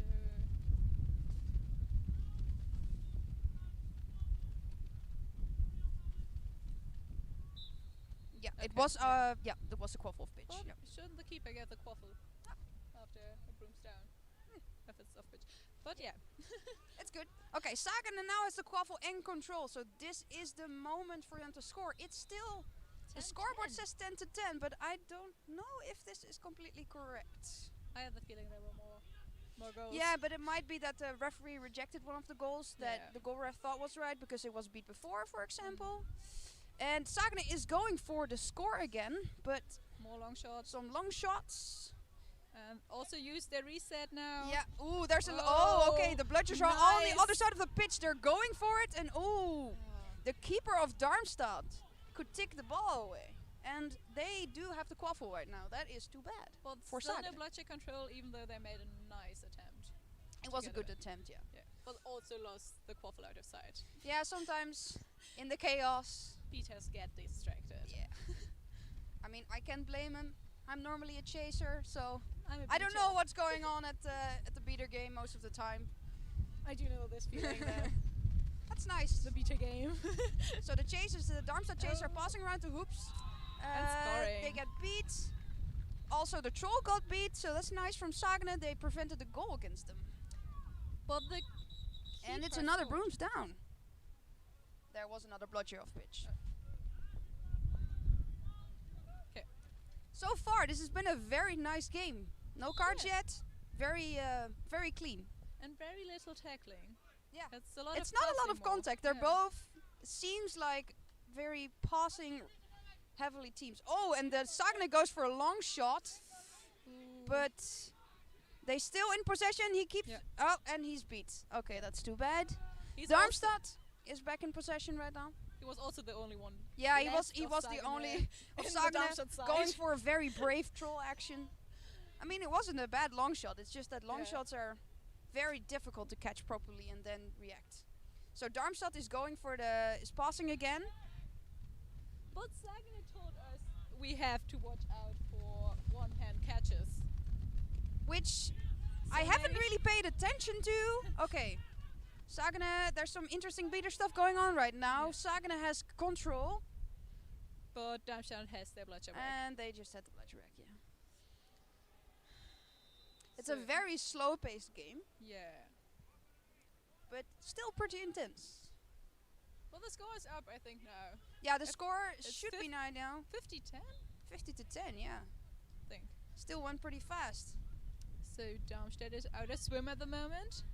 Yep. Sagana has to get some more hoops in there. Yeah, they are at the hoops right now. Oh, what happened Ooh. there? Oh, that's too That bad. was beat. The quaffle carrier from Sagana got beat. The keeper was still trying, but also got beat. now And Darmstadt is going for the fence right now. Oh, And there's some confusion around the hoops. okay. And they didn't score. Oh, Sagana took over the ball. There was no score, apparently. Apparently, there's something Okay. going on, and there's another broomstone. I think it was ignoring a ref call. Which is not a From smart number thing 12. to do, kids. Listen to your refs, even if you think they're not right. And know your numbers. Know your numbers is also an important one. Yeah. Apparently, it's about number 12. Ignoring ref calls and a yellow card, yes. Which means number 12 has to get off pitch and he can get back in, I should say this right, 2 minutes, 1 minute, or if there is a score against that team. Yeah. And Darmstadt gets the quaffle back. Yes. So If there are any new watchers out here who haven't seen Quidditch before, we try to explain some of the rules in between so you don't get confused. Because I know I did when I watched Quidditch for the first time. But it's a very exciting sport, so you know, the main principle is quite easy. We score with the quaffle, and you try to beat people with the bludgers. Those are the two orange and green balls. They're basically dodge balls, I guess. Yeah, there. And if you get hit by those, you have to go back to your own hoops, touch them, and then you can get back in game. Play resumes. All right, we're resuming now. Now the Darmstadt keeper has the quaffle again. Darmstadt also has control. Number 43. Slowly advancing on the pitch. Yeah. They really are not very physical, which No. I mean, my team isn't very physical as well, so I do recognize these kinds of styles. Oh, and Darmstadt tries to go for a score with a troll, but didn't catch the ball. And now Sagana has the ball again, the keeper. He seems to be quite central in this game. He has a lot of, if the... Has he subbed out yet? I don't think so. I think he's been on the pitch for the whole time. But yeah, I mean, with the slow plays, you might as well do it. Yeah. And with 11 players. I think he's the person with the oversight in the game, so he's trying to send everybody where they have to go. And as we said before, he can play keeper, beater and chaser, which means you do have a lot of insight in what's happening. He's going for score again. The troll has the ball, but is quite far away from the hoops. Tries to get back, but the keeper of Darmstadt has possession of the quaffle again. Let's see. Okay, Sagana does seem to have control, so maybe they can get the quaffle back. Yeah, there's a lot of changing of bloodshed control in this game. Yeah, the beater game seems pretty even. No one seems to hold on for it. The quaffle carrier tries to stay behind the beater. They're going for it apparently. I heard some beats going on. Yeah, both. Yes, Sagana that beaters. is a score for Darmstadt from number 42, I think. Yes, number 42. Yeah, with both Sagana beaters being beaten out, it was easy to Yeah. score for the chasers. It is. Is the keeper No, he's still not subbing. Oh no! Oh no, he actually is. Yeah. Yeah. Subbing, and let's see who is subbing in.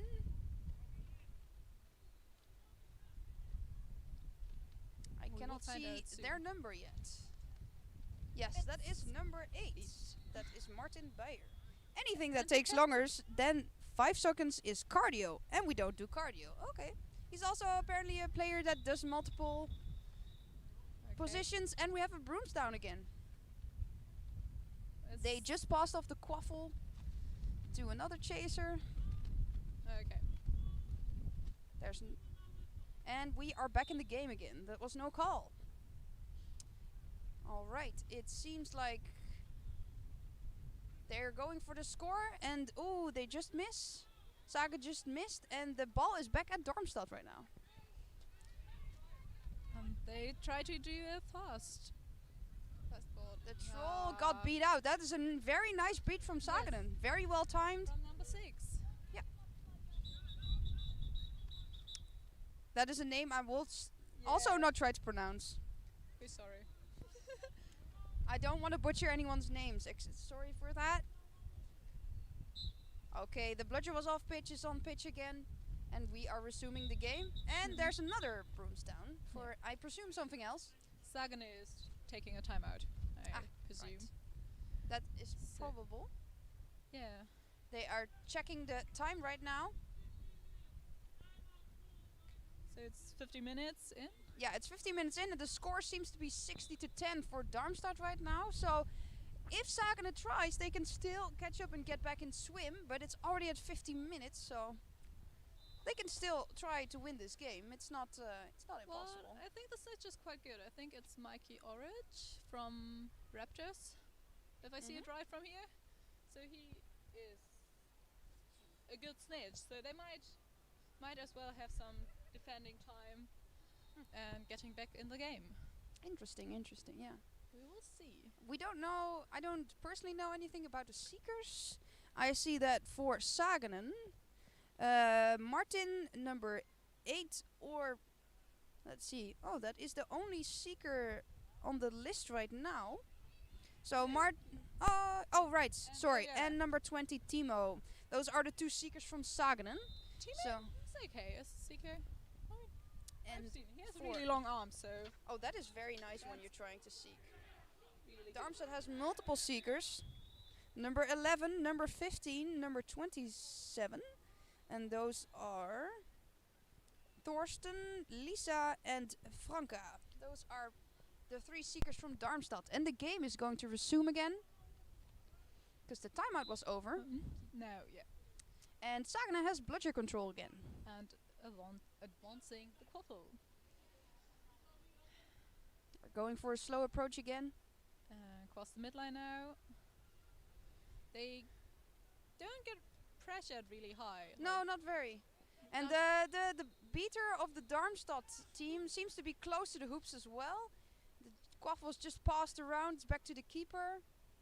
Number 8 goes for the That's long nice shot, but very And they nice score. passing around the hoops. That is a score for Saganen, which means they're almost back into range again.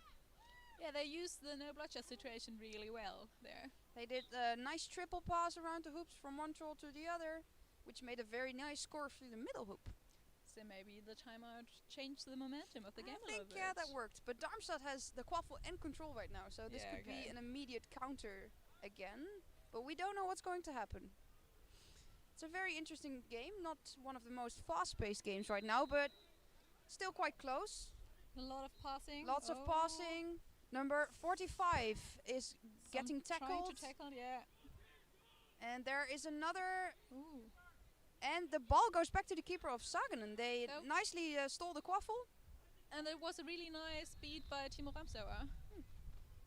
Who There prevented is the a goal. beater going for the keeper right now, and they're passing it around.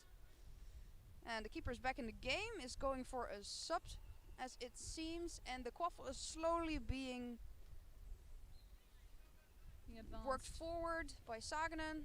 But the beaters seem to be quite aggressive from Darmstadt, but Saganen has control again, which means they can be a little more aggressive. Oh, that is too bad. There was a beater close to the hoops from Darmstadt, and they beat out the quaffle carrier, which means Darmstadt has the quaffle again.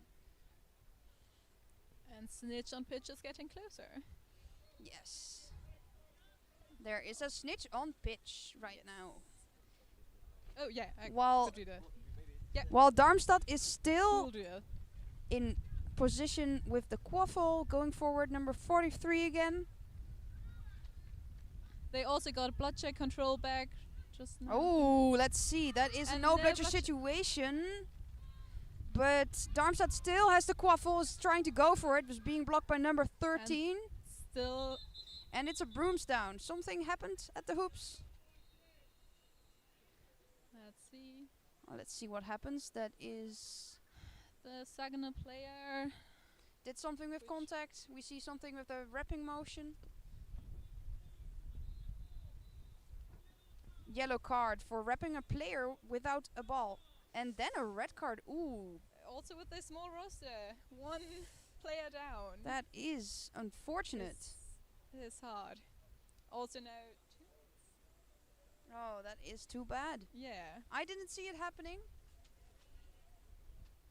But I think it was 2 yellows in succession, Yeah. not an immediate red, which is, you know, it's still not nice to get a red card, but an immediate red is much worse, because then you have to, and I mean, he still has to go off pitch right now, that's the rule. If you get a red card, you can't be on the pitch anymore.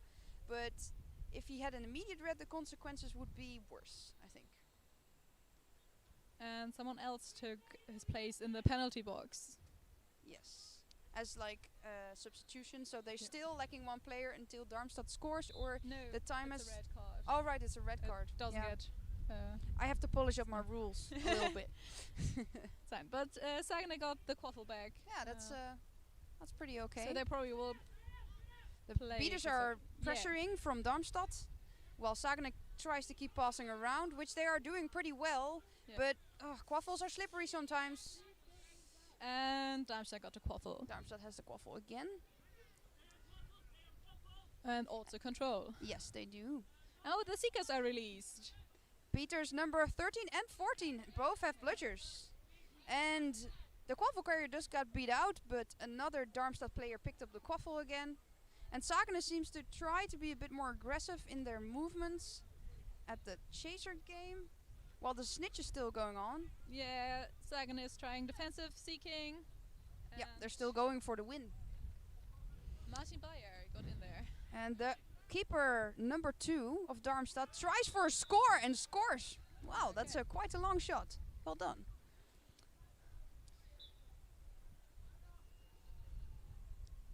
Sagene does seem to be a bit demotivated after the red card, which I can imagine, but they're still trying. And they have control and the quaffle right now.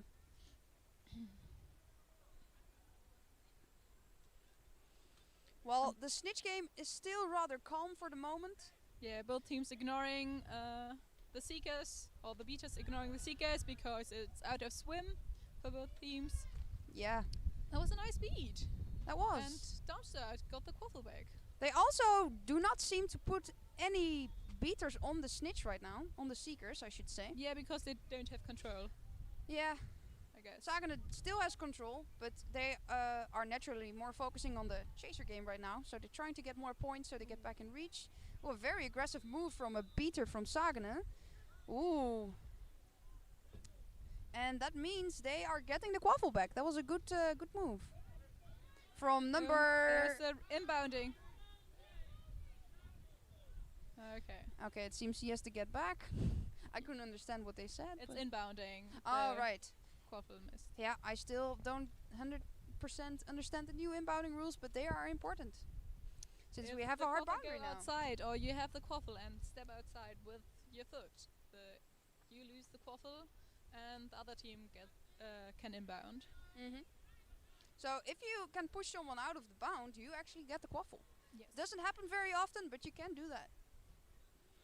Okay, Sagene keeper still has the quaffle, and they also have control, and they're going for a score again for a very long shot. Yeah. And ooh, that is a quaffle beat out of the hands of a Sagene player. Well, that is quite rare. And Inbounding. inbounding again. And Stefan Wierting, the German national team coach, has the Ah. quaffle. And Number Alan, 2. he just changed to being chaser and keeper from being a beater. Wow, and then still getting in the national team. That means you're... No, he's team coach. Oh, you're... Oh, right. Like that. But Sagene I got a the bit ball. confused. Okay, Sagene has the quaffle again. Ooh, and the Darmstadt Seeker had some Ooh, alone is- time. Is going very fast. but Is going for it, but the Sagene is back to defend. Yeah. While Darmstadt is still not in bludger control right now. standing And really Sagene is deep. going for another score, but they're going for it. And they yes, scored. that looks like a goal. Very nice. They still have some points to go, but it's and close. It is sounds close. like they need one more to get back. So Darmstadt has the ball again. And No, it seems that Sagene still has bludger control. Their beaters are they're doing pretty well on getting that back. And in the meantime, Darmstadt Seeker, number 32, is going for the snitch and is very close. a lot of alone time at the moment. But there's the Sagene Seeker back. And Darmstadt scores again. Every time Sagene gets closer to closing the gap, Darmstadt scores again. It's a tough game. And they also lost control, so it will be even tougher to score now. Seeking game is still going on. Sagene is back here to defend. While the long- quaffle is still being passed around by Sagene. Some very long shots again. Right nice now, speed from number 21. right now, number 18 has picked up the quaffle and is going for it. It seems. Yeah. Oh, And that was no goal. Sagene is trying to pick up the quaffle again. Really good defense from Sagene's keeper there. And now they're trying to use the confusion. There's a lot of bludgers being loose, and Sagene is And going for the playing- score again. yes. Wow, that is a beautiful goal from the keeper, number 79. That was a nice jumping goal. I really like that. Yeah, a lot of passing and really fast play this time. Yeah, it seems that they can do fast, but I mean, you have to be careful if you have 11 players. You can't spend all your energy on running. In the meantime, number 32 is still trying to catch, but it seems to be a tough snitch. While Darmstadt also is in quaffle possession right now, trying to slowly move around to hoops. But Sagene is not giving up their defense. Darmstadt still trying to pass around. Yes. Almost loses the quaffle. Oh, and Sagene is going for a tackle, and it works. Very nice.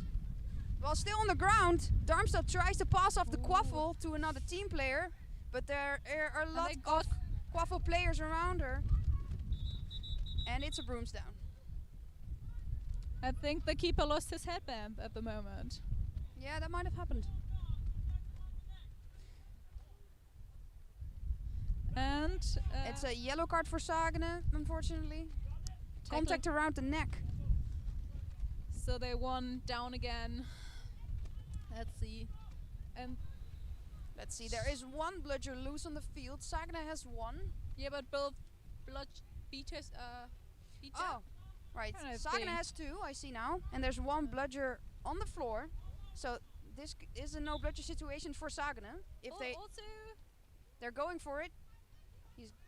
there's also Ooh, Darmstadt. that is a nice block from the keeper from Darmstadt, but he does not give up and he goes for it. That is a score for, A nice Sagene. drive from the Sagene keeper. and he lost his cleat actually. Wow, I don't know how that happened.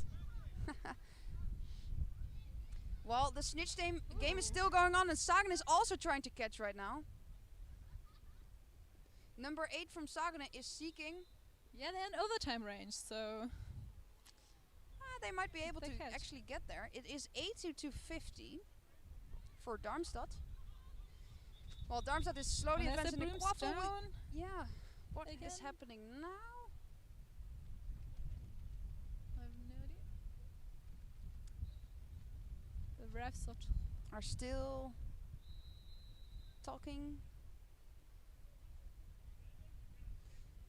Let's see, where are the balls right now? We have one bludger at the hoops from Darmstadt and one in their possession, Darmstadt also And at the one. quaffle. and one from for Sagan. So it's still a lot of things happening.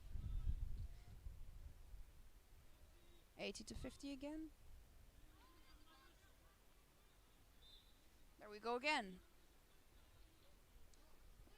It's a nice play from the Darmstadt beater, keeping Timo from the loose blotcher away. And now they actually have put a beater on the snitch, which is probably a good decision since, you know, It's it is overtime range after all. So And a nice block from Sagan to if block a goal from Darmstadt. overtime means if Sagene catches, they have the same score, and there will be another time or play period for 5 minutes. Yes, and they will actually switch sides of the field. It's very interesting. So there's no unfairness in that. Yeah. And overtime means if someone catches, the game is over, or after 5 minutes, the team with the highest score wins. Okay, the Sagan is going for it. And there it was is a a catch goal from before- Darmstadt. we don't know if the goal counts. This is a very interesting situation. Sagan tried to score before this happened, but if Darmstadt caught, it doesn't matter right now. Except it's at the same time, but still Darmstadt would win with this Yeah, catch. Darmstadt would win if the snitch is good. Because I didn't see who the catch was made by. I can not It's number 1. number 1 from Athena. Darmstadt. She's not on the list, so Oh. we have no idea who she is. But she made a snitch catch, and that's pretty Oh, cool. that And is it is good. Look Yes. at that. Hey. That is a game wrapped up for everyone. Really excited, yeah. That was pretty tense at the end because Saga got pretty close to being back in range. Yeah, they played a really good game with the 11 players, or later 10, Yeah. after the red card. Still, they actually seemed to step up their game after they got the card, which is Yes. quite incredible. But the beaters got a little bit distracted on snitch and pitch game. I mean, that is quite a hard part of the game, to be fair. Yeah. I think that's all for now. Yeah, if we can maybe do a quick summary for the people that tuned in later. It started off pretty evenly. They had 0-0 for quite some minutes. and it was 10-10 for a while. And after a while, Darmstadt did seem to get the upper hand, but Sagan got back in the end. After their timeout, yeah, it was a really slow game. Not much tackling happening No, except for the no. bloodshed game a little bit. Yeah, and I mean the bloodshed control was also pretty divided, more to Sagan through the end, I think. Yeah. But they kept switching that around a lot.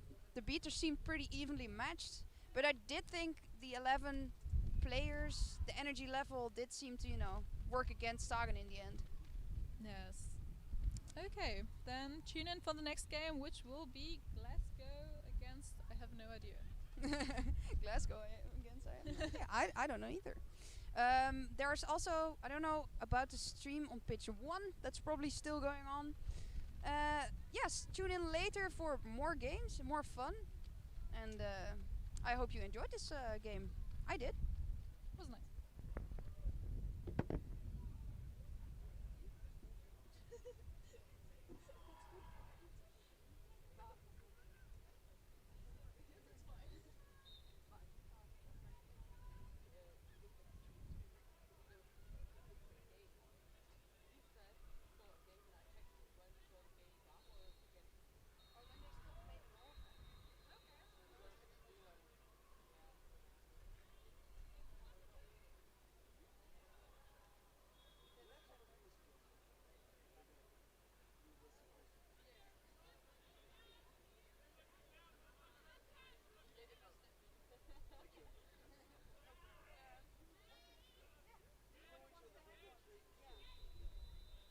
I already saw your name and I was like, oh, right. No,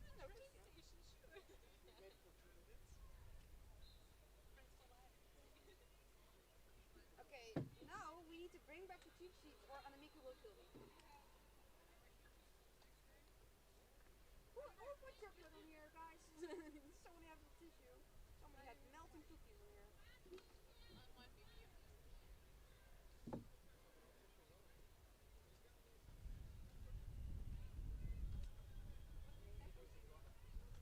Nah.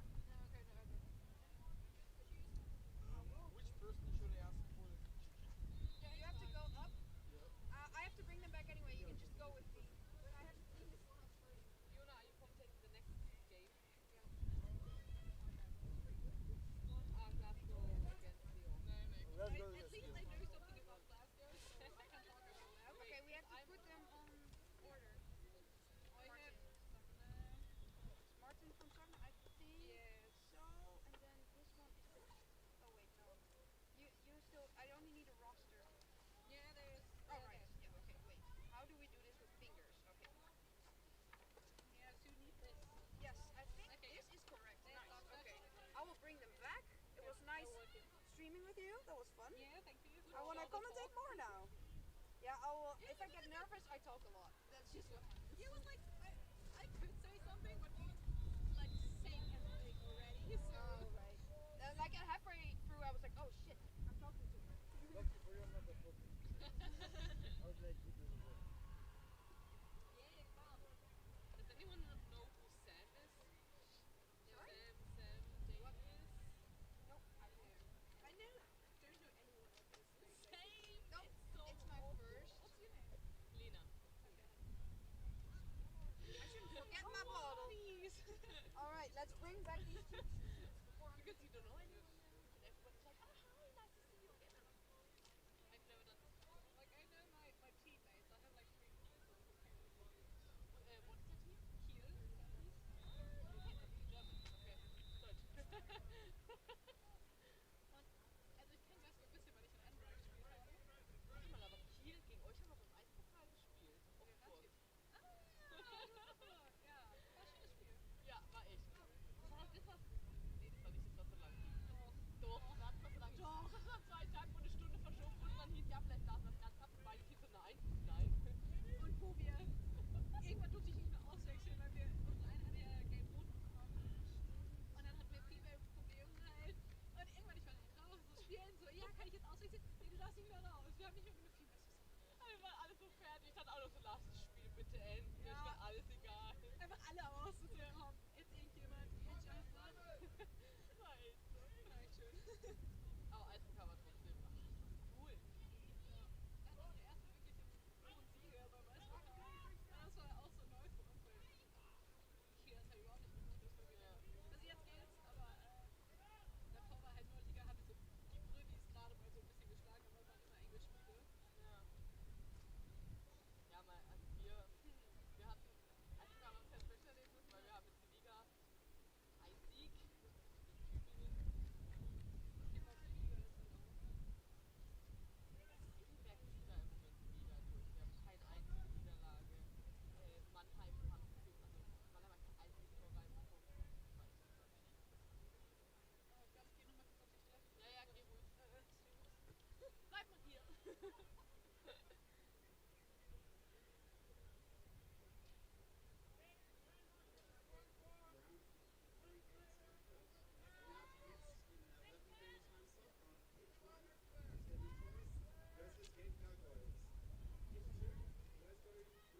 already?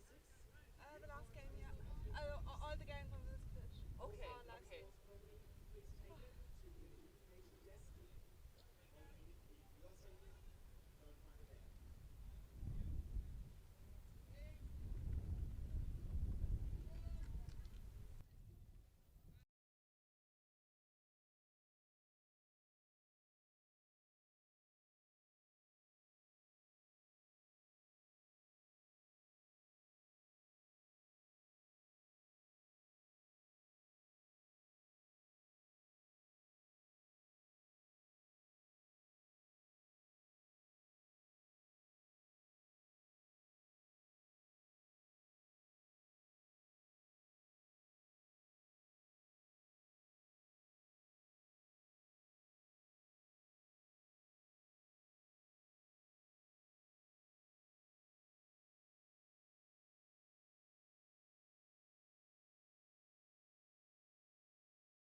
2015, 16, 17, and 18. Therefore, they consider themselves quite experienced when it comes to the EQC. However, they've never really reached that much in the tournament. Also, this is their first EQC without having anyone injured. Before, they are known to come to the EQC with a decimated roster.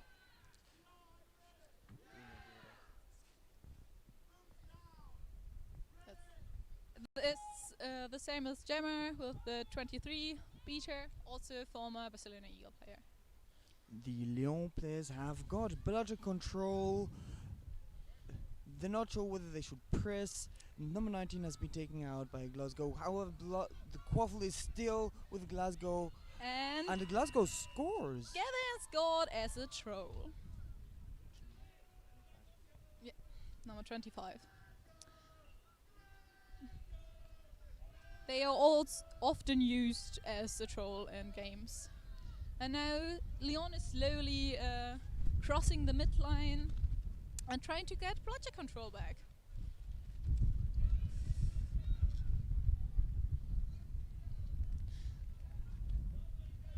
And Glasgow got the ball, with Gavin dropping on it. Bludger control has been taken back by Glasgow. Well, they have one bludger back, so Glasgow can't drive in. They have two trolls behind. And Gavin scored again. Gavin is also head coach of Team Scotland, which will have their first appearance. Oh, Leon scored again. That was a nice pass to number 6. Which I can tell you, number 6 is, she's called Mumu. According to my cheat sheet, she is not fun because there is no fun fact about her. Apparently, she's a Team France player. There was a very quick attack 2 seconds after Glasgow scored a goal. Glasgow shouldn't have slept in that situation. Yeah, a long pass. She stood just right and could just put it in. And Glasgow lost control at that moment.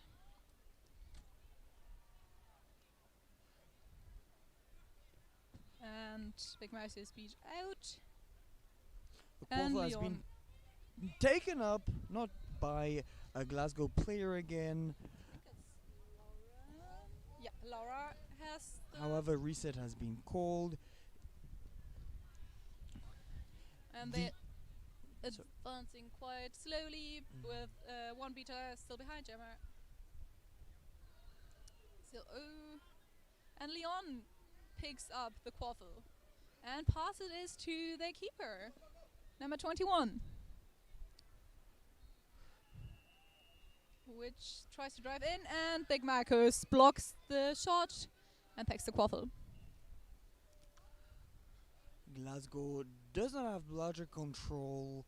Bludger control lies within the Lyon defense.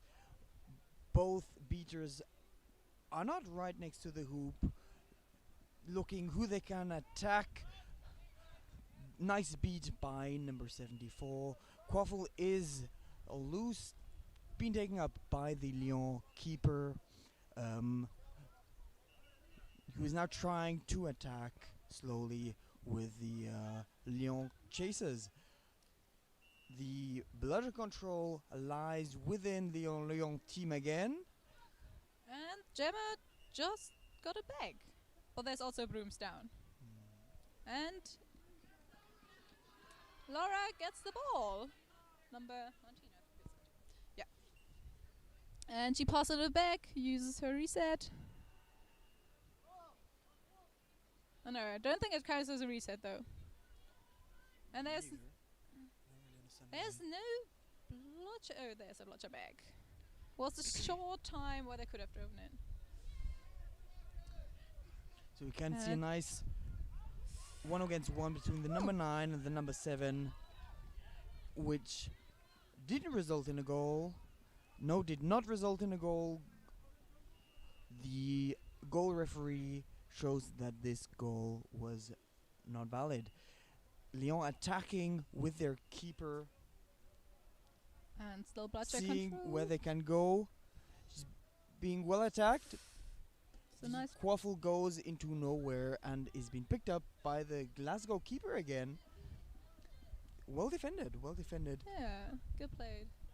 against a non-bludger control situation. They have another chance to get it back now. With the Beaches of Lyon stand quite close together at the moment. And Glasgow scored. Glasgow scores against a bludger control situation. That does tell a lot about their individual quality, especially by their chases. They used the small gap where the beaters got distracted by Glasgow's beaters. Ooh. A nice try to catch a bloodshed from Gemma. And a nice catch again from number 6. Again by the French national team player, Mumu. Well, that's what my sheet says. I'm not sure whether that's her actual name. Doesn't matter. We now know why she's a French national team player. She saw that there was an opportunity to score. And she took it.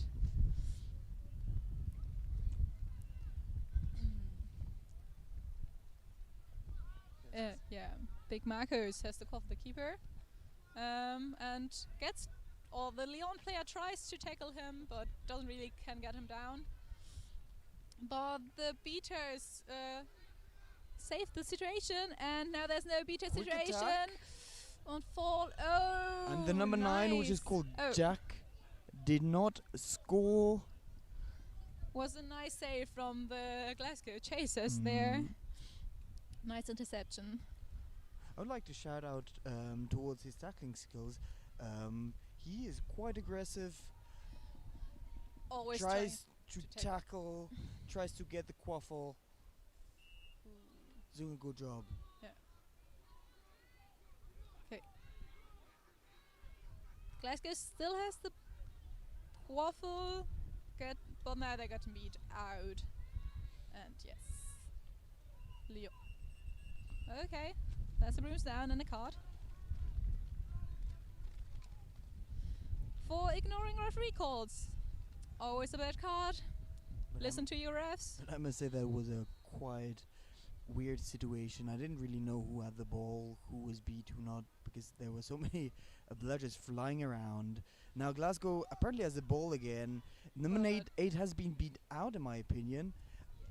Yeah. And That's the Rachel. quaffle has And been Rachel kept. is Glasgow's newest player. She's doing a great job for that. Bludger control lies within Lyon again. And Ross is going for point chaser there. And Big Mouse intercepts the quaffle. So Lyon keeper number 10, so named Raf, also an ex-French national player who has been playing for more than 4 years now. You can see that he is experienced. We see that number 9, Jack by Lyon, is trying to And another tackle, but he has broomstick. been sent back to hoops and has been given a card for. What did he get? Ignoring referee calls. The Okay. second. Second time. Yeah, no, the second one, the Lyon player got a card for ignoring referee calls. So there are now 2 players down. That's quite harsh. 4 against 6. Let's see how that goes. Yeah. So the score is 20 for Lyon, 30 for Glasgow. It does seem a bit more towards the side of Glasgow. Lyon is struggling. They have had some attempts at attacking which were intercepted by the Glasgow team. Let's see how it goes, especially how Glasgow will benefit from having 6 players. Bloodshed control and no bloodshed in the defense of Lyon. So it should be a safe. Yeah, and they scored. Just Very drive good. in. 40-20. Lyon has now got both players back. Broomsdown has been called again. For what reason, I don't know. Did you see Neither what do I. he's been complaining about? Score table. I don't know what's happening over there. We can. Okay. No So- call.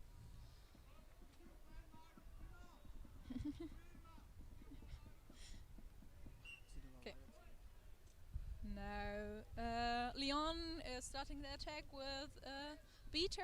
Okay, no Beater anymore. With the quaffle.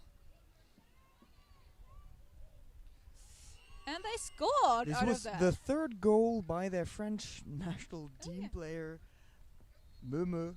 I will have to ask whether that is her actual name. We can really see the quality in And there. I think she scored all the goals for Leon at the But moment. shout out towards their keeper who made a great pass towards the hoops. Nobody intercepted. She caught it, just let it bounce into the ring. So that was a failed attempt to score. However, Glasgow is still holding the quaffle.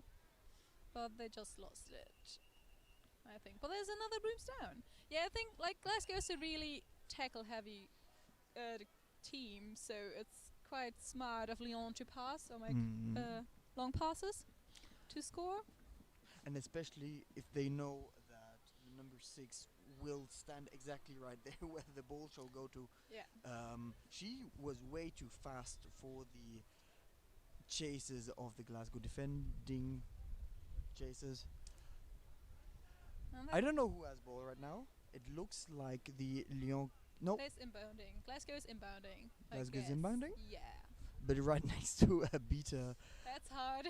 So I presume that there will be a quick turnover followed by an attack by the Lyon keeper number 10. Are they passing? No, they're not passing down. That was a nice attempt of Rachel. Who in full kamikaze and was struck down by a Lyon chaser and by a Beta. Glasgow is standing again quite high. There's one player in the keeper zone, which is not the keeper. Now they're moving more back and long passes again. And it's a turnover. And Glasgow got the quaffle again. So we've seen that this probably is a tactic by Lyon that against high defending teams they try to let whole balls fly in. Didn't work with the number 9, but we've seen that it has worked with the number 6. Yeah. If they don't get Big Marcus to intercept. Oh, and Big Marcus scored. With a small drive in.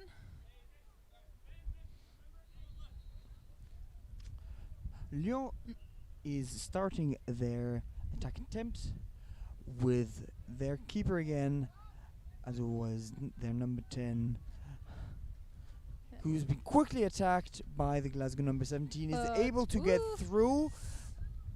But Quaffle is still within Lyon's team, but this time the pass doesn't find a receiver.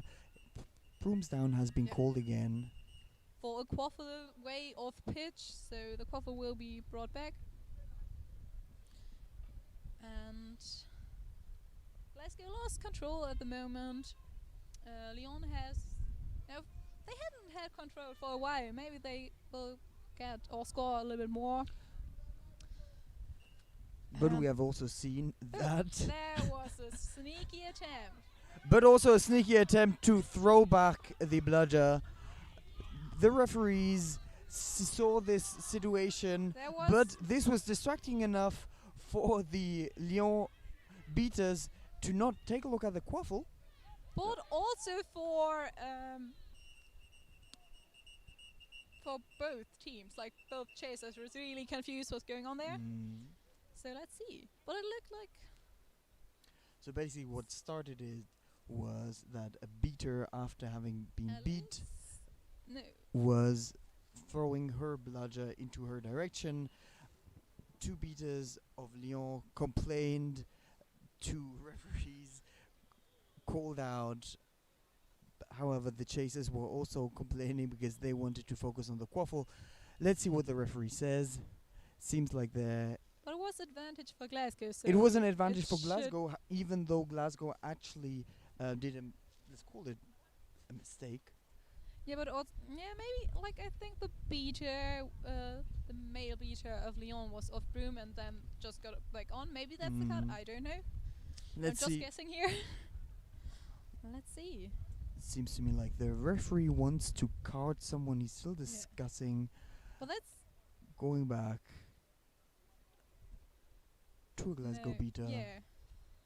So it wasn't an advantage for Glasgow. Yeah. Gemma got a blue card. So they won't beat her down now. That's always quite hard. But Alice is back with her bludger in defense. So she at least doesn't have to get her bludger somewhere way off pitch or way far away from the hoops. Oh. Okay. And Lyon's beater also got a card, so it's even now. Who needs 2 beaters in a Quidditch game anyway? Well, when I beat, I do need a partner. So let's see what they do. Yeah, it will be quite interesting. They also got the bludger. They hoops or Glasgow. But Glasgow will score now. Apparently, Yes. Their worst. easy goal, but it is in goal. Still, you have to do it. I think it's 60-30 now. And now Lyon has their second beat back. He's running into the Okay, nice. defense. Oh, Gets beat. he just. Well, that was a nice defense from Glasgow with just 1 beater. I mean, well played for them. And Lyon was not able to score. Yeah. Even though they had 2 beaters and Lyon only had 1. They probably will play a little bit slower now, while they still have just 1 beater. And okay, ooh, that was really bad from Megan. And she gets a blue card for having scored, even though she was beat. Yeah, Was quite obvious. she will join Gemma, who got the same card or for the same event, a blue card. But again, even though they are 1 person down, they were able to be that offensive. Yeah. Let's see. Lyon is trying And they scored. to score. They did it. So they have their Quick second attack. beater back in Glasgow. So both teams now have. No, Lyon has 6 players on field. Glasgow has 6 players back on field. The number 4 has to go back to hoops. Then she's in again. Bludger There's control. no beaters in Lyon defense. Will they take it? Come on. Or yes, they scored. Or no, they didn't. Well, there's advance or foul against Lyon shown.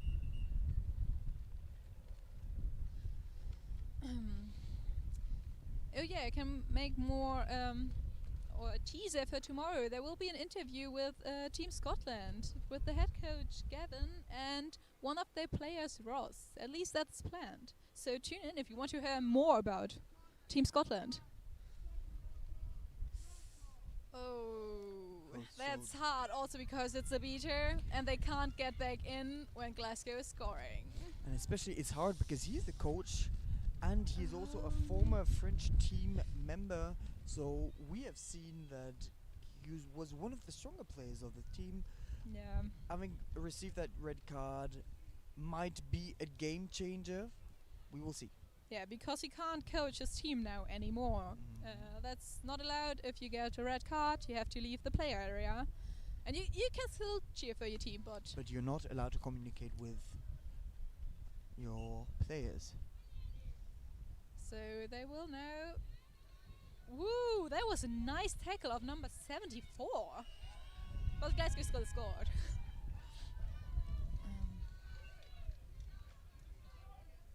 And yeah, they're pressing really high now because Lyon's beater is way back. And they're safe, and number 70 from Glasgow drives through and scores. So All the attempts to get him down were not successful. Basically, like a tank, he just went through. that was a shitty move from Gemma. That was a bad move from Gemma. Sorry for the swearing. With beating the beater out while she wanted to sub off. But now Glasgow at the quaffle again. And a nice interception from number 9 of Lyon. And he is not able to pick up the ball, But and he is beat right away. so nice. Suddenly this game has become so much quicker. What happened? I don't know. Oh, and Glasgow scored. Glasgow scores. Apparently they try to get out of swim range as quickly as possible, especially since their beaters have suddenly introduced a way more offensive pressing style than the minutes before. So the last minute was quite hectic and especially aggressive by the Glasgow beaters. Timeout has been called by Lyon. Lyon. So they probably want to get back on track because they're now out of swim range, and I think Snitch game isn't that far off. So let's see if they what they will discuss. What do you think? What they want to change to get back in? I presume they will have to do something against the hyper-aggressive beaters or beater game by Glasgow, and they will have to focus on scoring. That's as easy as it gets. Right now, the score is 40 for Lyon, 90 for Glasgow. They need 2 more goals, and no goals by Glasgow, to get into swim range. Glasgow is really showing that they are a very good and exciting team to watch, even though it's quite a new team. I think it's just 2 years old. Yeah, and they played Dev Cup last year and won it, but it was their first time playing BQC this year.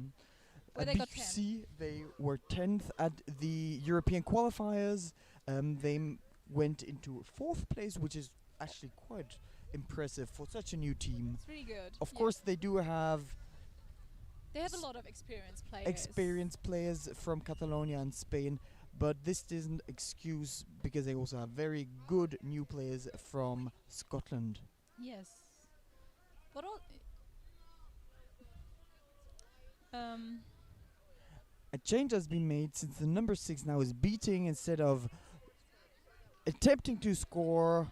and getting beat. She, however, loses her bludger. The Glasgow beaters carry on their Okay, super hyper aggressive play. And there's Leon scoring. But But I okay. think Wasn't he beat before? I think he was beat before, but a Glasgow player gets a card. I would not be surprised whether the assistant refs will tell the head ref that Yeah, the they keeper was beat before, because I also saw that. I mean, okay, no, they're getting back again, so they're not. Oh no, the assistant refs are talking about it, maybe. I don't know. Let's see what the head ref What's happening says. there? By the way, who is refing? Who is the head ref? Niklas Müller is the head ref. Niklas Müller. So And the goal doesn't stand, and number 19 Laura has to go off pitch to serve a penalty time. I'm also confused since I don't know who gets the quaffle. The Lyon beater, number 6, this time she can't score, she can only beat, is right behind the hoops. Is she attempting to get back one of the bludgers? We don't know, we'll see. Quaffle is with No, the Lyon team. the Lyon keeper gets the quaffle back. But the refs are still talking, so let's see what's happening. Let's see if they send another person off pitch, whether there's going to be another card. I wouldn't be surprised. But the refs do take care to make sure that this game stays fair. In my opinion, they have been doing a very good job until Yeah. now. But if Lyon, if it stays like this, Lyon will have quite a hard time to score because there are two beaters. And the beaters, far behind. There was a try of a long shot, but he missed, sadly. And Glasgow has the quaffle again. Glasgow has a quaffle, but Lyon has bludger control. Oh, no, they don't. Not anymore, since the Glasgow beater gets back the ball, gets back the bludger. The And Lyon Big beaters are Marcus. not focusing on the quaffle, therefore the Glasgow keeper was able to score. And Lyon's keeper just run through and scored because none of the Glasgow players were aware that he made the quaffle live again. That happens. Yeah. Yes. And really, It's very important for players, even though they just scored, that they immediately focus on the keeper who makes the quaffle live again to avoid such situations like we just had.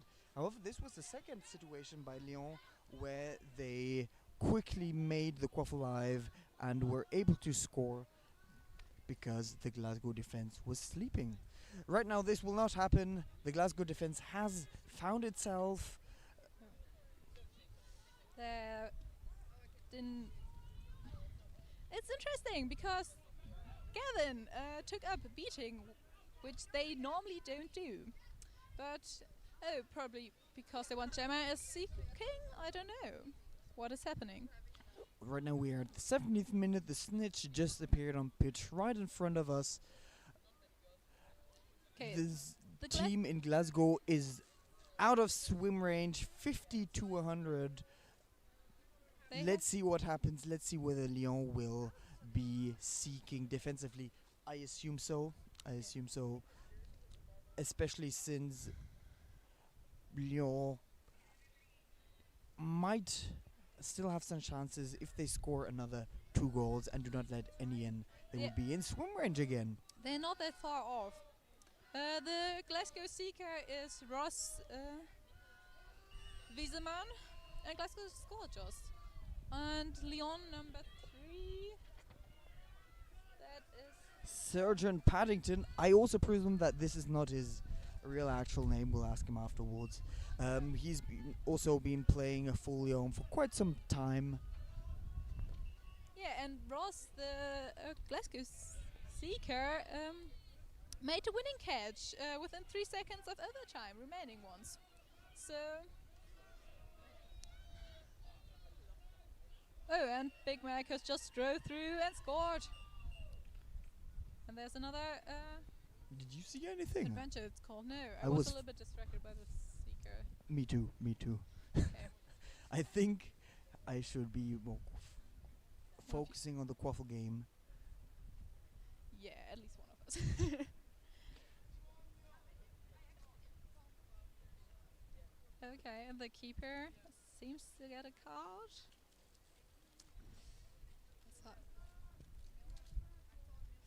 Ew. Again, ignoring ref calls. It's often called card this game. And the keeper headband gets changed to number 5. Number 5, who is called Diego. Because you always need a keeper in the game because a keeper makes the quaff alive again after it gets scored. Oh, okay. I'm also confused, to be honest. Yeah. Oh, it happened probably before the score, so he can stay on. Or I guess that's what's happened. Let's just wait and see, to be honest. Yeah. Well, this is something that can also happen in Quidditch that the commentators have no clue what is going on. And Now we know that the quaffle has been made live by the keeper, who was actually supposed to be in the penalty box, but since Glasgow quickly scored, he's in again. He's number 21. According to my cheat sheet, he's called Zolembum. Also, I presume this is not his name. was a hard tackle there. Quaffle has been made live by the keeper of Glasgow, who is now slowly going towards the Lyon hoops. There was quite a lot going on the snitch game, while like this is not a swim game, but now they Lyon is defensive, playing with their beaters. Ooh. Now will they intercept? Yes. Lyon, number 5, got the quaffle, while a failed pass attempt of Glasgow. And use their reset. And nice block of number 63, but she lost her broom. And the beaters clean up in the defense. Okay, and Big Marcus is running through again. And there's the brooms down.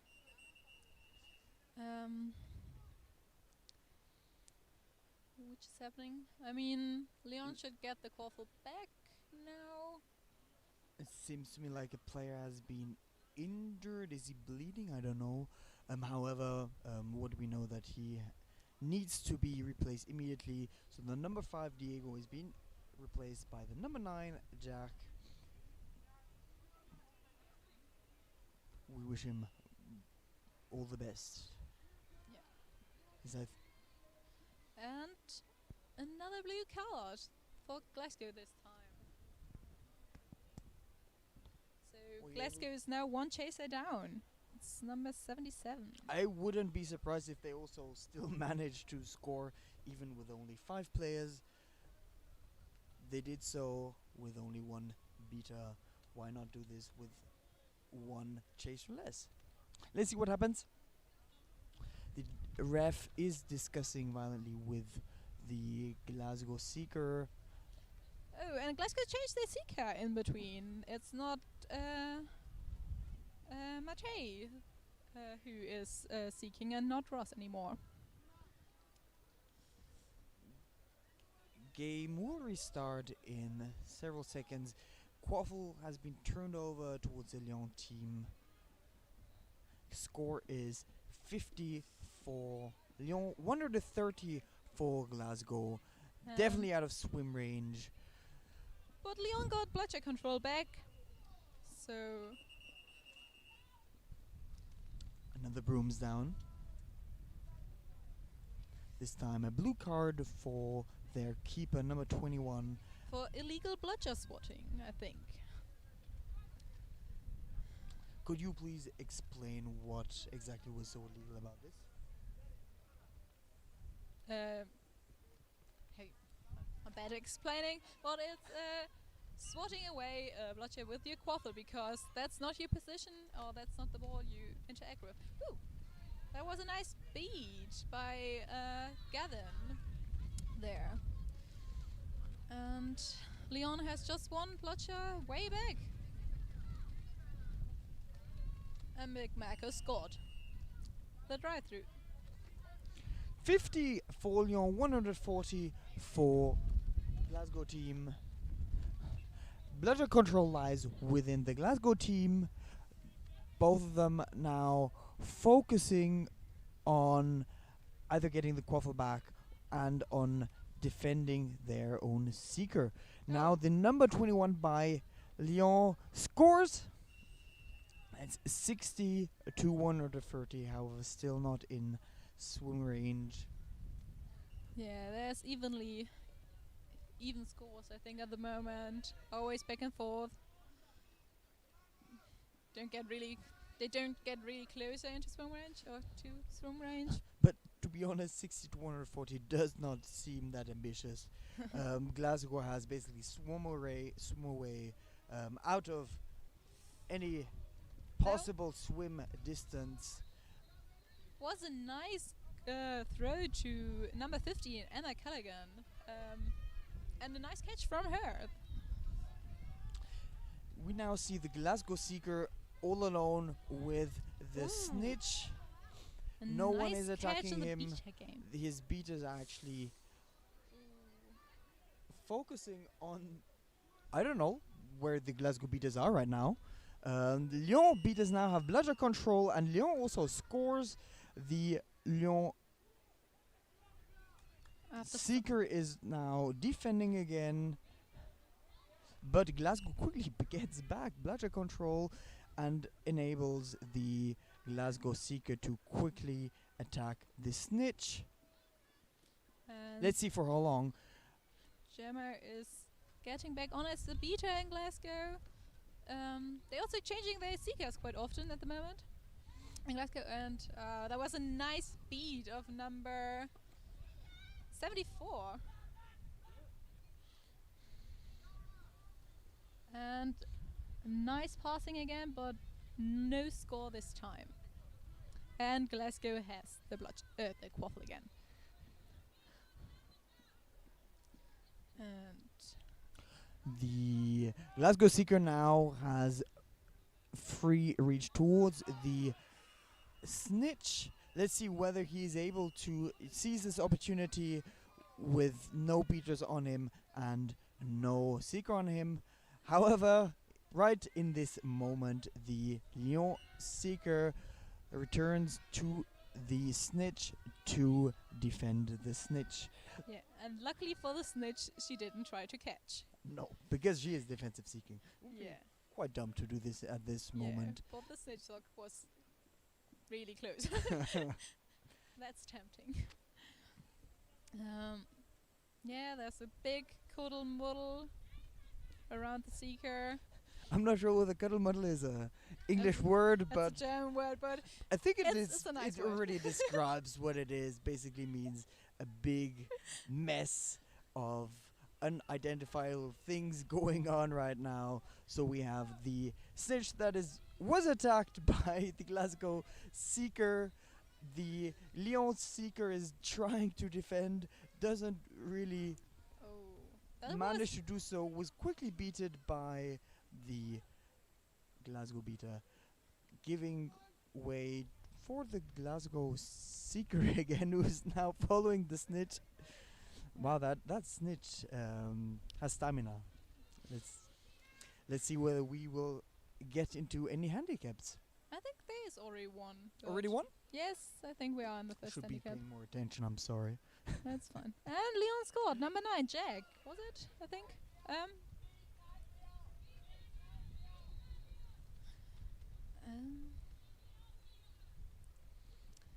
Yes. They doing kind of a bludger bubble, but not really. And now Leon got the quaffle back again. I don't know what happened there. I think there was a high pressure, the meter.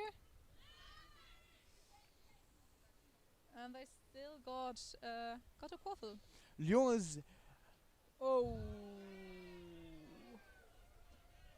There's something happening. Okay. I That's think a you will cool broomstar. down.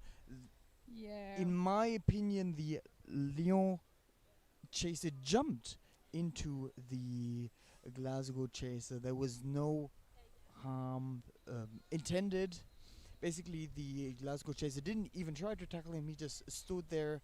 The Lyon chaser ran into him and is substituting. In my opinion, quite sensible. The Lyon team, which team has bludger control? I don't know. I can't actually see anything. Don't know. There's like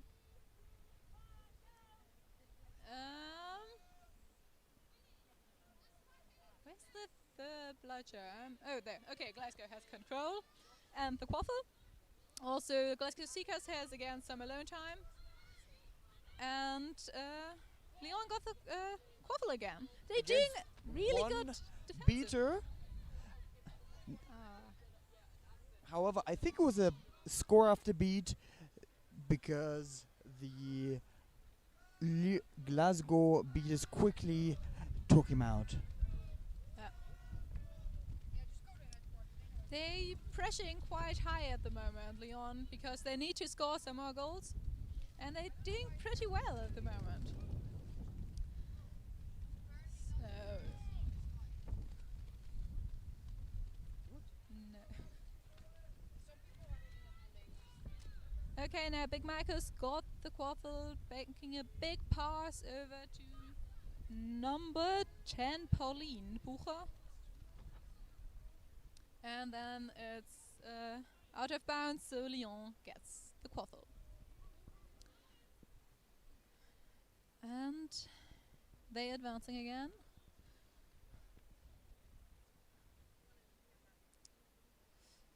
Slowly getting there. The beaters are at the snitch.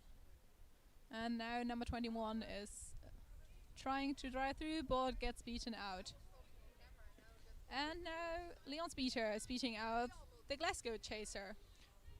But both beaters are not concentrating anymore on the snitch. They are more interested in defending. Luckily, there were no beaters in the Glasgow defense, giving number 9 the opportunity to just rush through and score a quite powerful goal. That was quite a powerful move, my opinion. Actually, if my eyes are not failing, it's 90 to 150.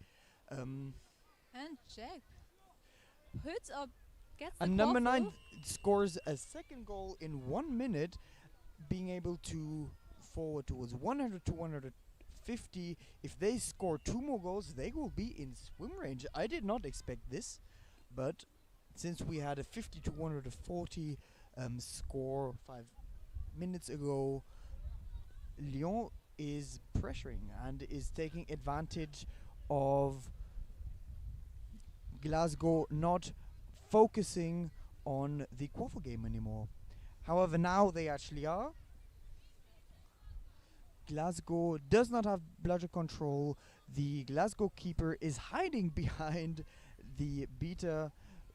Quickly has been taken out. Turnover. Off the Quaffle to Lyon. And...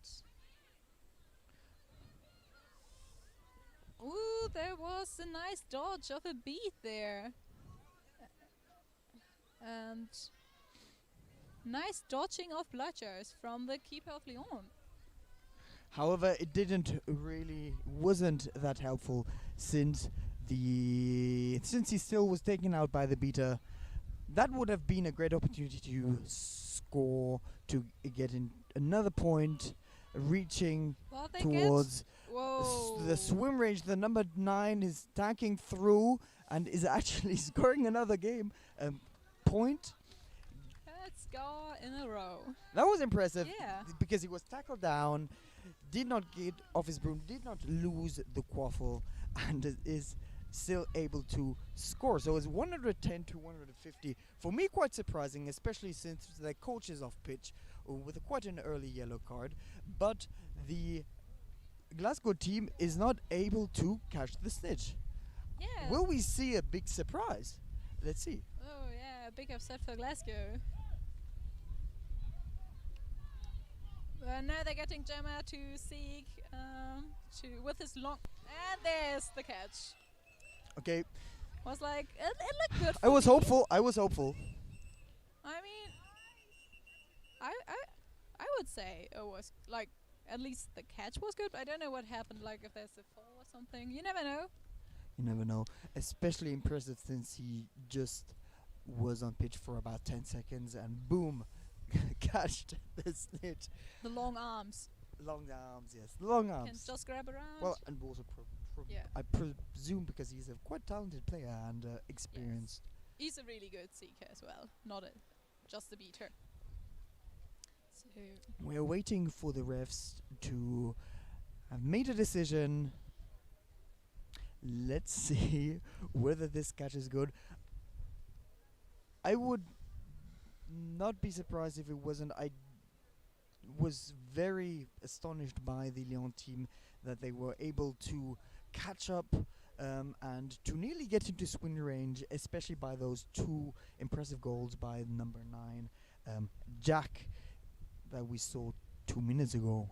Yeah, they were really nice counterattacks Mhm. from Lyon. They took advantage of Glasgow not focusing on the quaffle game anymore. We are waiting. I must say, I'm also surprised that it hasn't rained so far. It Because had, like it this had? morning, it rained. Okay, then I didn't see that rain. I presumed that we would be all soaking wet. The sun has actually come out. It's a bit windy, but the weather could be worse. Definitely worse. The pitch is quite dry, resulting in clouds of dust, especially when players slam each other to the ground. Catch is Oh, not no good, giving Lyon the No. opportunity to actually catch up. This is getting quite exciting. Also, they see cut off pitch with a yellow card now. But Luckily, Lyon is still out of swim and won't try to catch. well, of course, Lyon won't catch. But if they score one more, Mm. okay, then it's Gemma's getting back in. However, the situation could be better since the beaters of the Glasgow team will now be focusing on the quaffle, making it harder for the Lyon chasers to actually go through. Don't ask me why the Glasgow beater is now trying to defend the snitch, even though no seeker is in sight. But Like- what will she do? She won't attempt to But I catch. mean, it's if they score now, they're in overtime range, so she could make a sneaky catch. Leon still has the quaffle and The yeah. quaffle is still in reach of the Lyon team. There there's also beater coming there's in only now. one beater. There's only one beater for the Glasgow team. Bloodshed control is within the Lyon team. The seeker will probably come in right now. He's running back to the hoops and then he is ready to get back the snitch. I'm surprised that Lyon has been able to fight for so long. Now we see a defensive seeking action by number 6. And the Glasgow beater is coming and taking the seeker out. But yes, Gemma's beat.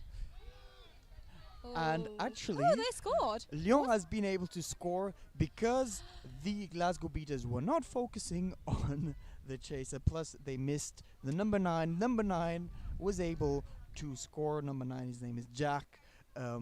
He is probably the reason why Lyon has been able to get into swim range. And now he's pumping it again. Yeah. And he is able to score Now it is a swim range. 130 to 150. Nice dodge of The Gemma number there. 9, Jack, is on No, it's fire. And Lyon is... Oh no, they don't have bloodshed control anymore, so they could set up a beater bubble now with this being in swim. And what does Lyon do? Of course, they are now stopping their defensive seeking. They have now put on a male seeker whose task is to catch the snitch. Oh. He has also been followed by the Glasgow beater. Right now I'm only focusing on the seeker game because this has become very exciting. And there was a really long, try to score, I don't know. But now Lyon has the quaffle after the turnover. The And snitch is followed by the Glasgow seeker who is attempting to catch that snitch. Nearly got it and will be Oh. probably beat out in several seconds. So we now see the Lyon keeper attempting to score, tanking through. Will he be tackled? Actually, he scores and catches up 140 to 150. Please don't forget, we had a score of 140 to 50 for Glasgow, and now it's 150 to 150. Yeah. This is exciting. And Gemma decides to get back in beta modus and give his Seeker some time on the snitch. So that was sneaky, nearly catch by Lyon. Okay, now both Glasgow beaters are beat. Bludger control lies within the Glasgow team. The Lyon Beta is only focusing on trying to defend his Seeker, who actually has been defended. No, he was beat off. And now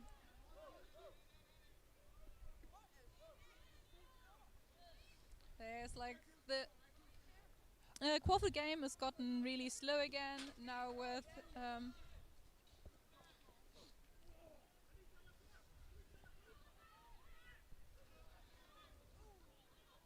oh, a nice catch of Gemma, and the keeper was beat out again.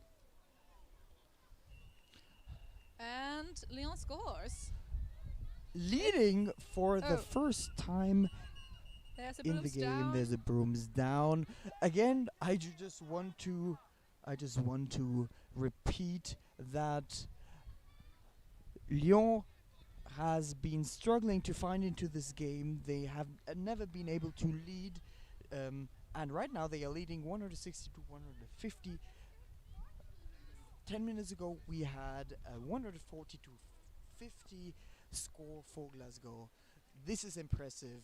Great shout out, especially to the number 9 by Lyon and the keeper, the number 21.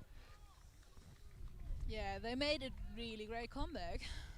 And let's see. However, It let's see whether the Seeker of the Lyon team is able to... Okay, there's a timeout called by Glasgow now, which is a new rule because now if there's a broom down and a wild snitch on pitch, you can call it timeout. And the Glasgow team seems quite tired as well. That might be why they're getting so many scores in now however, against them. it does not seem that Glasgow has less players. I would say that Lyon has less players, plus they have their coach off pitch who is not able to give any advice. Let's see whether the timeout helps Glasgow find back into the game.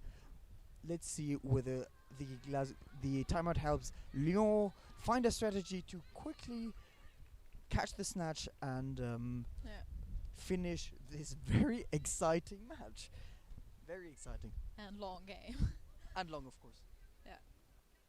Probably Glasgow will try to change the momentum again in favor for them. Is it the third handicap already?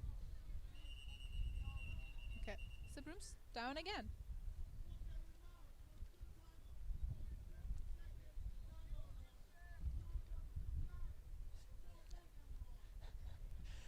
Though the referee doesn't seem that happy with all players. Luckily, he didn't card anyone because they resume play even though without the referee having called a brooms up. I've never seen that. But I did. I think you've been longer in Quidditch than I have. It's always the best when everyone does it. Well, not for the rest, but it's quite entertaining. Some of the Quidditch players can be like sheep. In this situation, we saw that quite well. Okay, Glasgow has the quaffle. And they have continued playing, this time legally. Okay. Glasgow sends in their 4th Seeker that I've seen so far. Ben Zinger as a Seeker now. Ooh, Diego is... Oh. Okay. No. Okay, interesting. That would be a major upset for Glasgow. if this catch was called good. But we saw that the snitch complained and that there must have been something going on. Therefore, I would be surprised if this catch is called good. Apparently, the snitch said that the seeker touched him from behind. Let's see. Let's see. He was What's right in front happening? of us. In my Yeah. opinion, not good. But Quidditch is full of surprises, right? You never know. What's Especially happening? Lyon getting back into swim range already is a surprise, and especially Lyon leading with 10 points is an even bigger surprise. But the whole Lyon team is motivated enough. Their communication has improved compared to the first 10 minutes. What do you think? They stepped up a lot. I don't know what happened in Lyon like after snitch on pitch, but they really took their time. Was like, okay, we need to score to get back into swim. And Because last minutes before the snitch came on pitch, Glasgow suddenly pressurized, suddenly scored about 5 goals. Lyon seemed helpless. The idea, okay. and the catch is not good, exactly like we saw it. Okay. So the Seeker was beat before, and the game continues. The Glasgow Seeker is already peeking at the snitch. He's right in front of him. Yeah, Let's see but what he does. No. But And he he is was automatically off sent through. back to hoops because he was off hoops. And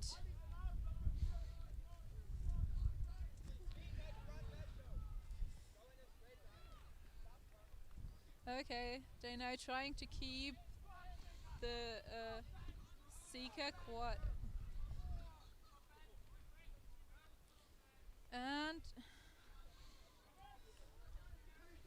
they making a nice beta bubble at the moment, keeping the Lyon Seeker away. And now Glasgow scored again after some So time. now it's a tie. It's 160 to 160. The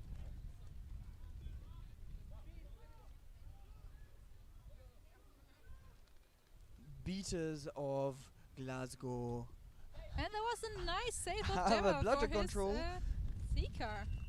And now Lyon scored. And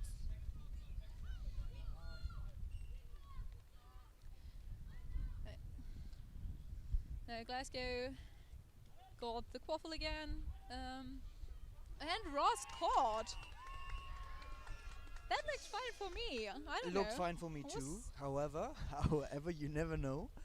We will wait for the referees Yeah. to decide. In that What's moment, the happening? seeker did not intercept or acknowledge. The snitch did not acknowledge the seeker at Yeah. all. He was able to sneak on to the snitch, a sneaker seeker. And it was a nice beta bubble also from Glasgow now. Mhm. They're doing a great thing. Especially by being able to deflect a bludger that was attempted to hit the seeker. Yes, that was a great move from Gemma there, getting his Seeker some more time on the snitch. Mhm. Getting in there. Okay, Let's see. Small discussing going on. they are discussing vividly. Yeah. However, the way they are nodding, it might mean that the catch could be good. Couldn't be It good. has been a long game. Both teams, to be honest, would deserve a snitch catch. Doodle-look. Sadly, there are no draws in Quidditch. If yes, I would say Oh yeah. it the should be ball a draw, good. and Glasgow wins with an Yeah. incredible snitch catch after an incredible performance by Lyon. Also, incredible performance by Glasgow. It was a gripping game, an exciting A game. really tense game. Really good and long. I had fun. I had fun. Yeah.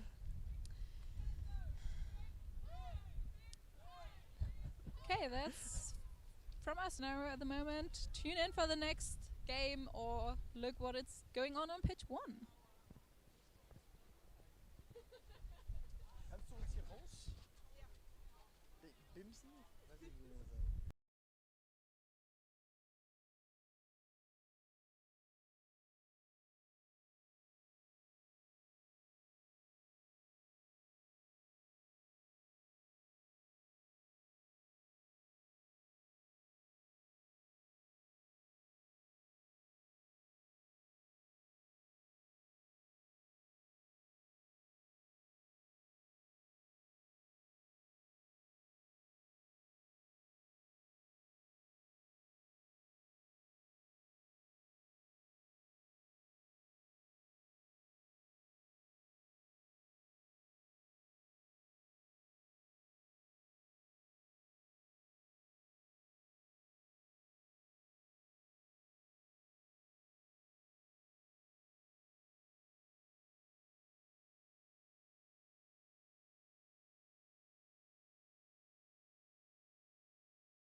Hello, we're back live. I'm Sam Davis. I'm commentating with.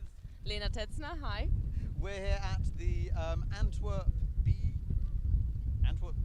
Yes. Versus The G. No, Sigi Sagene. Sagene. The Sagene If. It's a lovely windy day.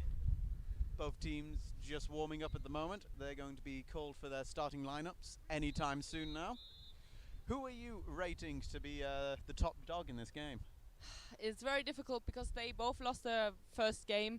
If you have missed it, for the viewers at home, Sagene already has got a red card in the first game, so they are down one player, which means they only have 10 players now, which is going to be very difficult. They're going to be working their cardio today, I think. Yes. Lots of running. Luckily, it's cooled down a little bit, so not going to get too hot. So how are Antwerp looking at the moment? Pretty good, I think. They were very good in their pressing game against Paris Frog.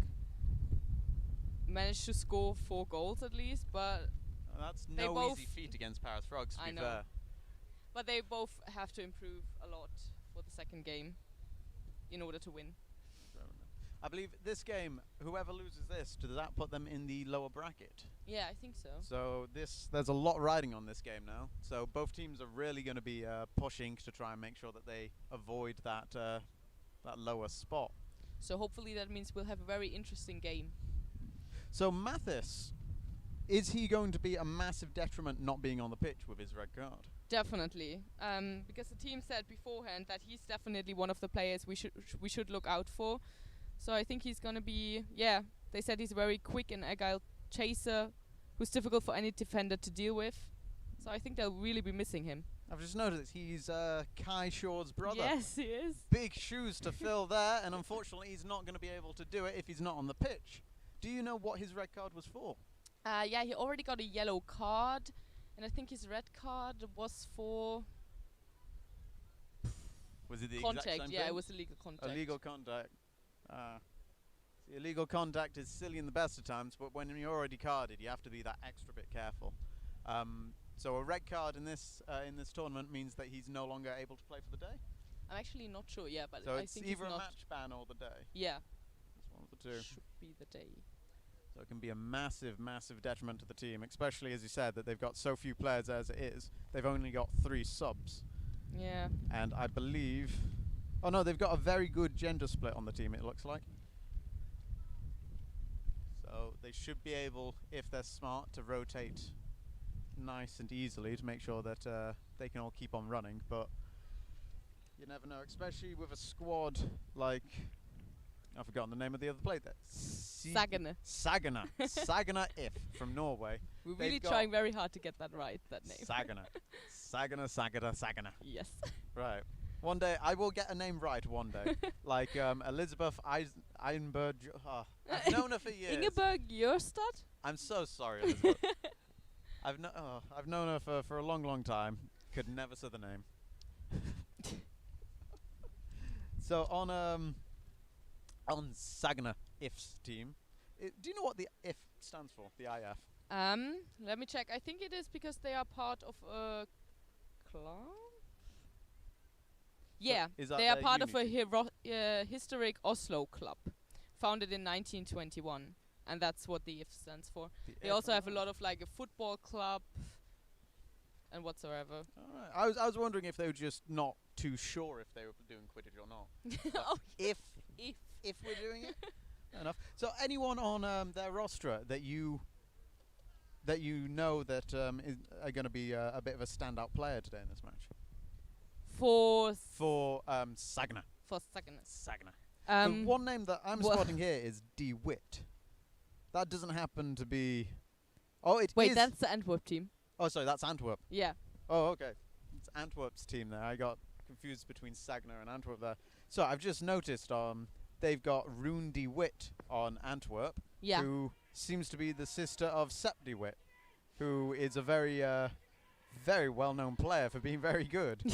Also, I love that she broke her collarbone by jumping through a hoop when she was celebrating the EQC qualification. That's also... That is beautiful. You get into a grand tournament and you go and break your collarbone. But like she that. recovered in time. Very, very, very young, apparently.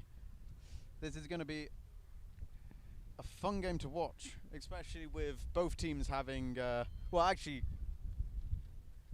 I was going to say both teams having siblings of very known players who are now making names for themselves. However, as we said before, Mathis has been carted off.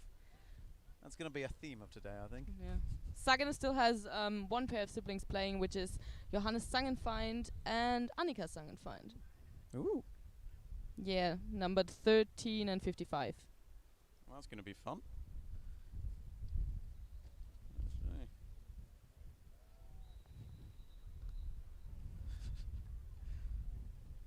In case we get anything wrong with the teams or anything, we excuse that. That's basically because of the wind, and we have a difficult time holding on to our sheets. I'm also going to say I'm very English, so I will be making the names up if I can't figure them out. So good luck with that. Yeah, I'm going to do the same.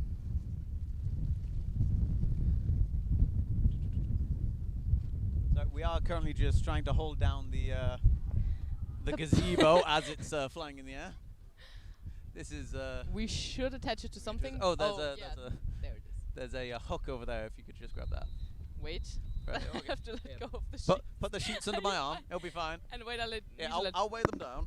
If you grab the hook. We've now got the camera operator in on this as well. Possibly.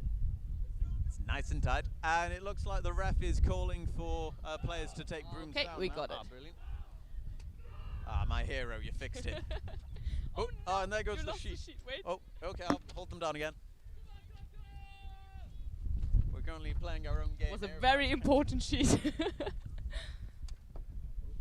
Right, there goes that. Oh, I This found is another. terrible. Oh. Another thing. Right, we might have the gazebo battened down now. The wind is doing its best to try and take it from us. Right, so on pitch now, we've got the two teams lining up. It's Antwerp on the left and Sagana on the right. Antwerp playing in a lovely emerald green today. And Kay Shaw is starting keeper for Sagana. Sagana. I'll get it eventually. And it's brooms up. So straight off the bat, Kay was able to steal it, but did trip over the Antwerp keeper there. And Antwerp has bludger control.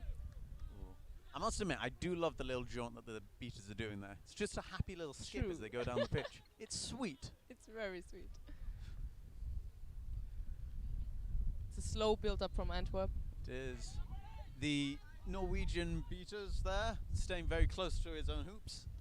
I believe doing the Norway defense. They're just making sure that they can't get in close to do any type of drives and Very catching good. them on the passes there. Beautiful work, showing how it's done really. So now it's Sagana with Timo Ramsau. Okay. I should get the German names right. So Kay and Elizabeth, they're just passing it between each other, having a nice little day out, I think.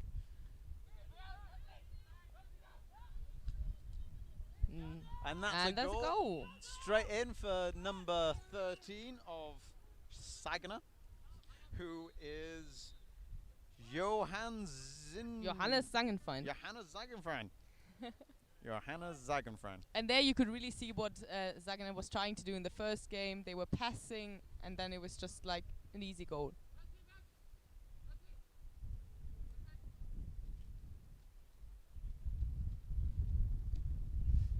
So big pass over there to number 15, but they're not quick enough to catch it, leaving the ball going out of bounds. That's going to be a turnover to the Norwegian keeper, Kai, who now has to re-enter the game from the point where the ball exited. I'm going to try and just sellotape these down to the... I'm not sure what the name of the head ref is for this. It's Niklas. This is Nicholas, is it? Yes. I had him as a ref before. I know his name. Did he treat you well? Got a yellow card. He gave you a yellow card? For ignoring his call. That's not good. Well, there's a big crush here. Kai being flipped onto his back. He is stuck underneath them. Oh, there he goes. He is getting out. He was beaten out. He was just trapped underneath the physical body. Most of the Norwegian defense have been knocked out by bludgers and failed to get back quick enough. It just depends. The Antwerp were not able to capitalize on that break, unfortunately. And now we got a lovely little hug on pitch. Giving up there, number 70. 70? 70? 70. Not on the sheet. Yes, we've had that problem before. No, she's really not on the sheet. Not on the sheet. So, nope. In my eyes, that means that she didn't actually exist. So what we're seeing is some kind of ethereal presence there, who's going to try and get behind and make a snatch of that quaffle, I think. Antwerp still has bludger control. They've had it for about 100% of the game now, I believe. Yes. Ooh, well that was very wasn't a close. goal. Unfortunately, his aim was just a bit too low. When under pressure, it is difficult to get that shot perfectly on. That's true. Norway again taking the Norwegian defense to its limits, and he's pushing out.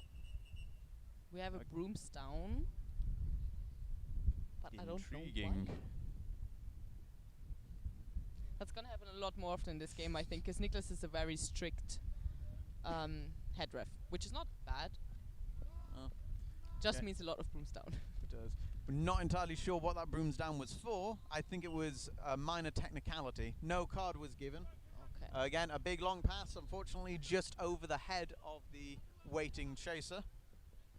Now running back there, number 92, Stefan de Jong. Stefan de Jong. One day I will get one of these right. Okay. Elizabeth there passing off to a wing chaser on the shoulder. Number 70 beaten out. The Norwegians have now lost all bludger possession, giving Antwerp a good defense there. Elizabeth being knocked out there. The Antwerp keeper picking it up. Almost having the ball stolen from the back, but making a good all run. Ooh. And he did it. You gotta love that little flourish at the end with that little twirl. I think this might be a card on Kai. Yeah, I think so, because he tackled him after he already passed the quaffle. The keeper is being subbed off.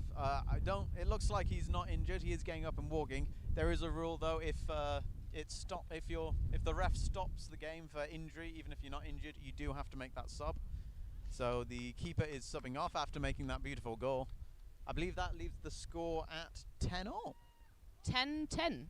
Yeah, 10-10. Good. What a lovely game of Quidditch. And the refs are still discussing a card? They're having a lovely chat. Now would be a good time to go get a sandwich if you're waiting for a break to go get that. It looks like the Norwegians are arguing whatever the refs call is. They're having a nice bit of a discussion about it. From my point of view, it definitely looked pure and simple. He continued to tackle when the player was off ball. I think Kai is arguing that he made initial contact while the ball was still in the player's hand. If that's the case, he might get off with this one. But normally, if there's... It should get a card. So the goal has been called good. There's been no card call. Keeper now has the ball. When he wears his sunglasses like that, Kai looks so happy. He does. He's just got this big, wonderful smile as he walks down the pitch. Unfortunately, there's a lot of bludgers in his way between the goals and him. Elizabeth running in there, making a good pass off there. And almost. Oh! They did it! That was a brilliant recovery there. Thank you, Mr. From Ballman. number 13. We got that name wrong before. Johannes. Johannes Zangenfriend. Zangenfriend. That was a lovely shot straight through the hoops there. Unfortunately, the shot before it, though, is something that they seem to be doing quite a lot, where they're getting close enough to make a good shot, but they're aiming just a little bit too low. Yes. And sometimes it works that there's someone who can still take the ball and take the shot. Sometimes it doesn't. Beta play there. The Norwegians have finally got bludger control back, and they are pressing Antwerp back onto it. Very close to using a second reset there, Antwerp, as they backed off from the beaters who were pressing on them. I wonder if they'll see the beta behind them from Antwerp. I don't think they have. No. There's some wonderful beta play there from Norway. From Schagenheiden. They go in and straight through. Brilliant. I don't think he needed to do that little jump, but, No, but it made him look damn sexy. Yes, it did. Damn sexy. So keeper for Antwerp currently has possession. Now that they've lost bludger possession, it looks like Norway is going to start really hammering it home to them. Norway using their beaters very tactically. At the moment again, oh, they've gone in for a press straight up there. Ooh. Ooh. Lovely beat on the back of the legs for Antwerp there. The pass does not go through. And Quaffle back to Antwerp. It's such a shame on that pass. Elizabeth was in the right place. The pass was made at Yes. the right time. I think it was just a case of it was in the air a little bit too long, giving Antwerp a great opportunity to get there. Oh, here comes the wind. Annoying. Beaters are in heavy contention with each other around the Norwegian hoops. They've removed beater play and got a goal straight in there. There goes got another that sheet. goal. Oh no. Can you hold to Yeah, do I'll try and hold these ones. Sorry for the slight intermission here as we try and hold the all the papers and gazebo down as it's trying to throw away. Oh, thank you very much. Let's put that there. We got the sheets back. Oh. We're going to have to try and get some super glue or something for these. It looks like there's going to be a big pass from number 8 here over the top, but he's got no free passing options. Kai moving in there, and he's passed it off to, is that Elizabeth? No, it isn't. It's Abigail? Annika. Passed it straight back to number 8 there. Martin. Oh, I know that one. Martin.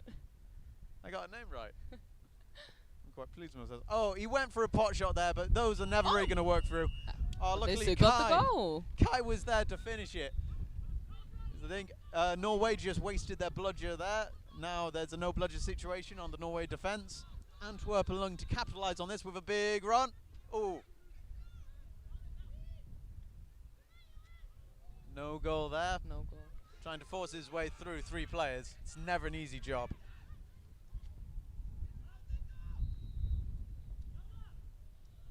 One hoop is down, but also no goal. The score is currently 20 to 40 for Sagene. I really do love the word Sagene. I like it too. It's become one of my new favourites. It's growing on me. It is. Sagene. Number 13 there being beat, giving possession over to Antwerp. Number 44 is the Quaffle. Bludger control is currently with the wind. Damn it, all the wind. Bludger possession is back with Antwerp, Yes.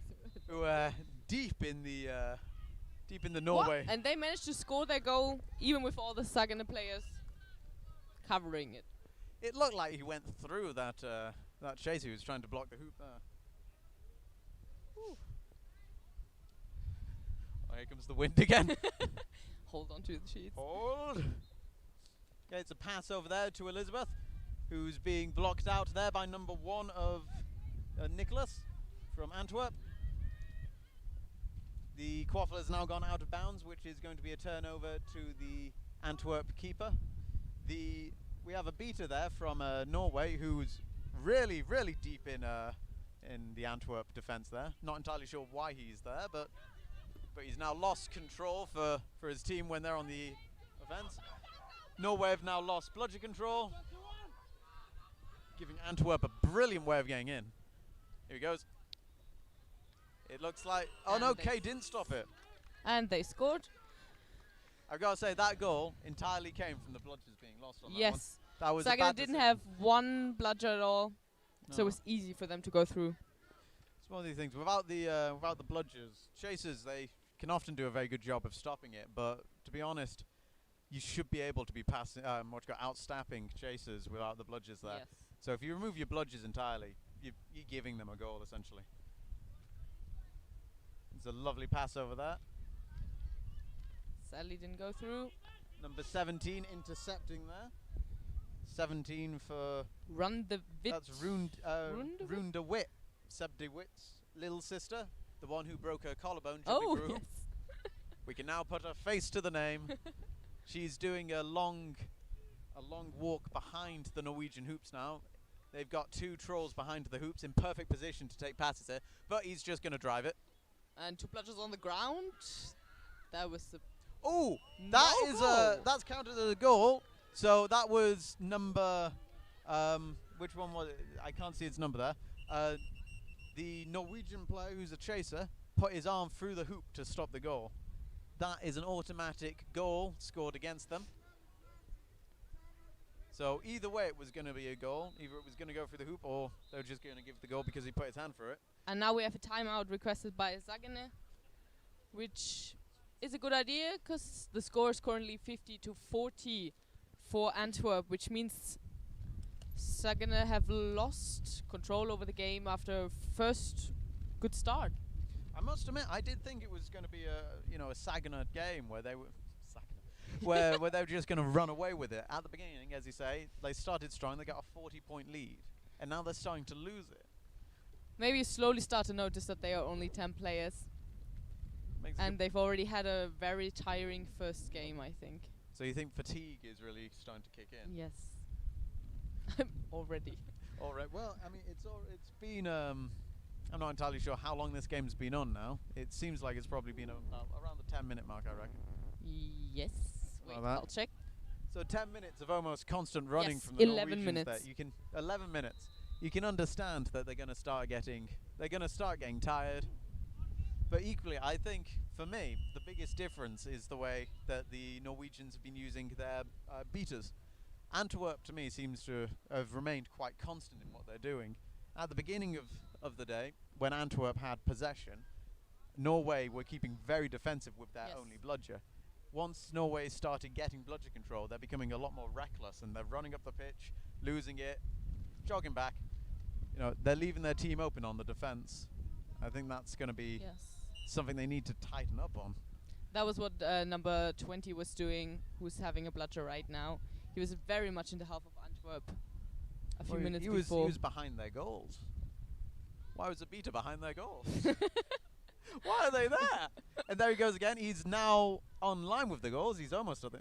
He's decided. He went back. He's decided to come back. He's taken our advice. We're great at this. We're so good. There you go. So possession now is with the Antwerp keeper, who's now just come out of his zone. Oh, and Sagene has bludger control. Ooh. See, this is where I think it might go down for Saginaw again, because once they get bludger control, they do tend to waste it. Yes. They get a bit more cocky with it.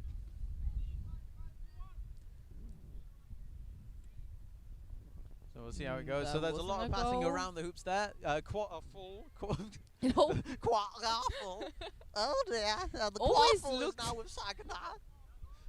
Always looks like a bit of chaos when they're close to the Saginaw quarter. Saginaw do seem to have a way of the moment that there's any sort of fumble or slow down of the quaffle around their hoops, they all jump on it at one and kind of crush it in.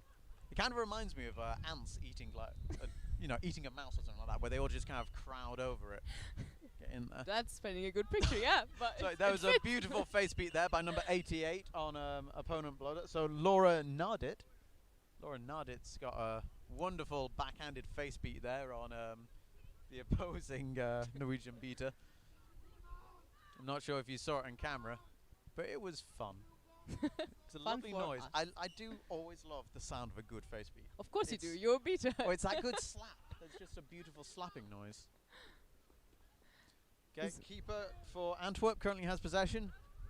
And the score is 50-50. 50 all. It's getting very tight. There's a shot and a pass, but he was beaten out and it didn't go through. The goal ref said it was good. The head ref said, no, boy. Not today. And we agree with the head ref. We agree. Well, I say we've got the best view of the pitch, and we definitely know what's going on. Big long pass there to number 13, Zan. Johannes. Johannes. Oh, it's our friend Johannes. We've mentioned him so many times already. And yet I forget his name. At the moment, it looks like his passing options are marked out. Pass straight into the arms of a waiting beater. Two beaters both taking out the chasers going in there. Norway have been able to get bludgeon possession back, which is always lovely. Let's see what they do with it.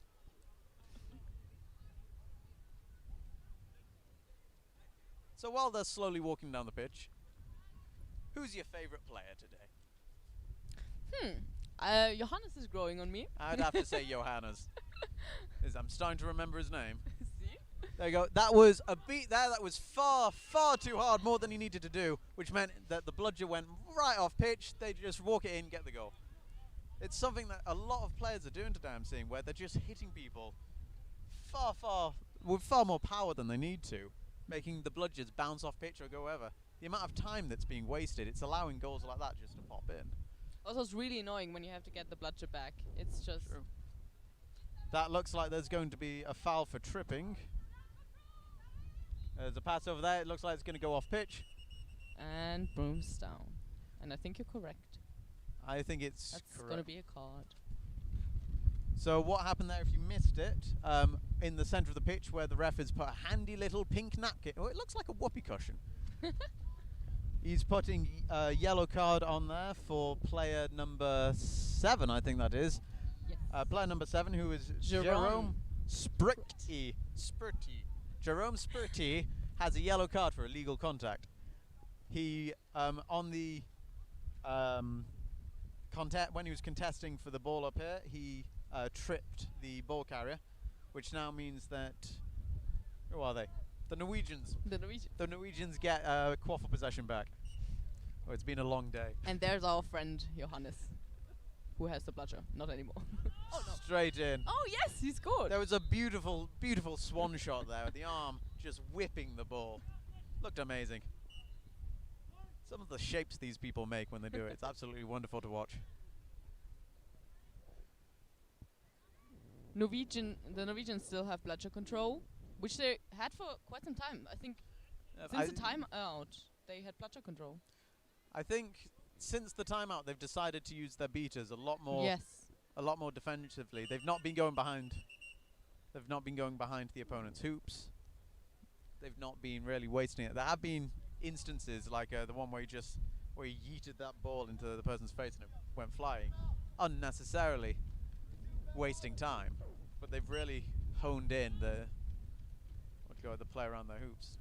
Right now we're at a Broom's down for a warning for number 18. Do you know what the warning was for? Nope. I also don't have that Norway player have on lost my bludger sheet. control after we just complimented them. Number 18 also seems to be not existing on my sheet. Have we got another ghost? 2 ghosts. So we've got a yellow card there on, I believe that is number 55. Annika Sangenfeind. Sorry, what's her name again? Annika Sangenfeind. Okay, good. Now I don't have to say it. Number 55, that's a yellow card for high contact. Contact around the neck is a no-no. We don't want to have dangerous play here. The quaffle has been returned to Antwerp. They're currently just resetting players to where the foul happened. And the head ref seems to keep losing his, whatever you call it, pink His marker. thing, yeah. Well, big beats on the Again, beat chaos. from the beaters there. Well, as you say, absolute chaos. No one was able to pop that in. That was a beat on the keeper. While the keeper is in his zone, he is immune. So it was a wasted beat.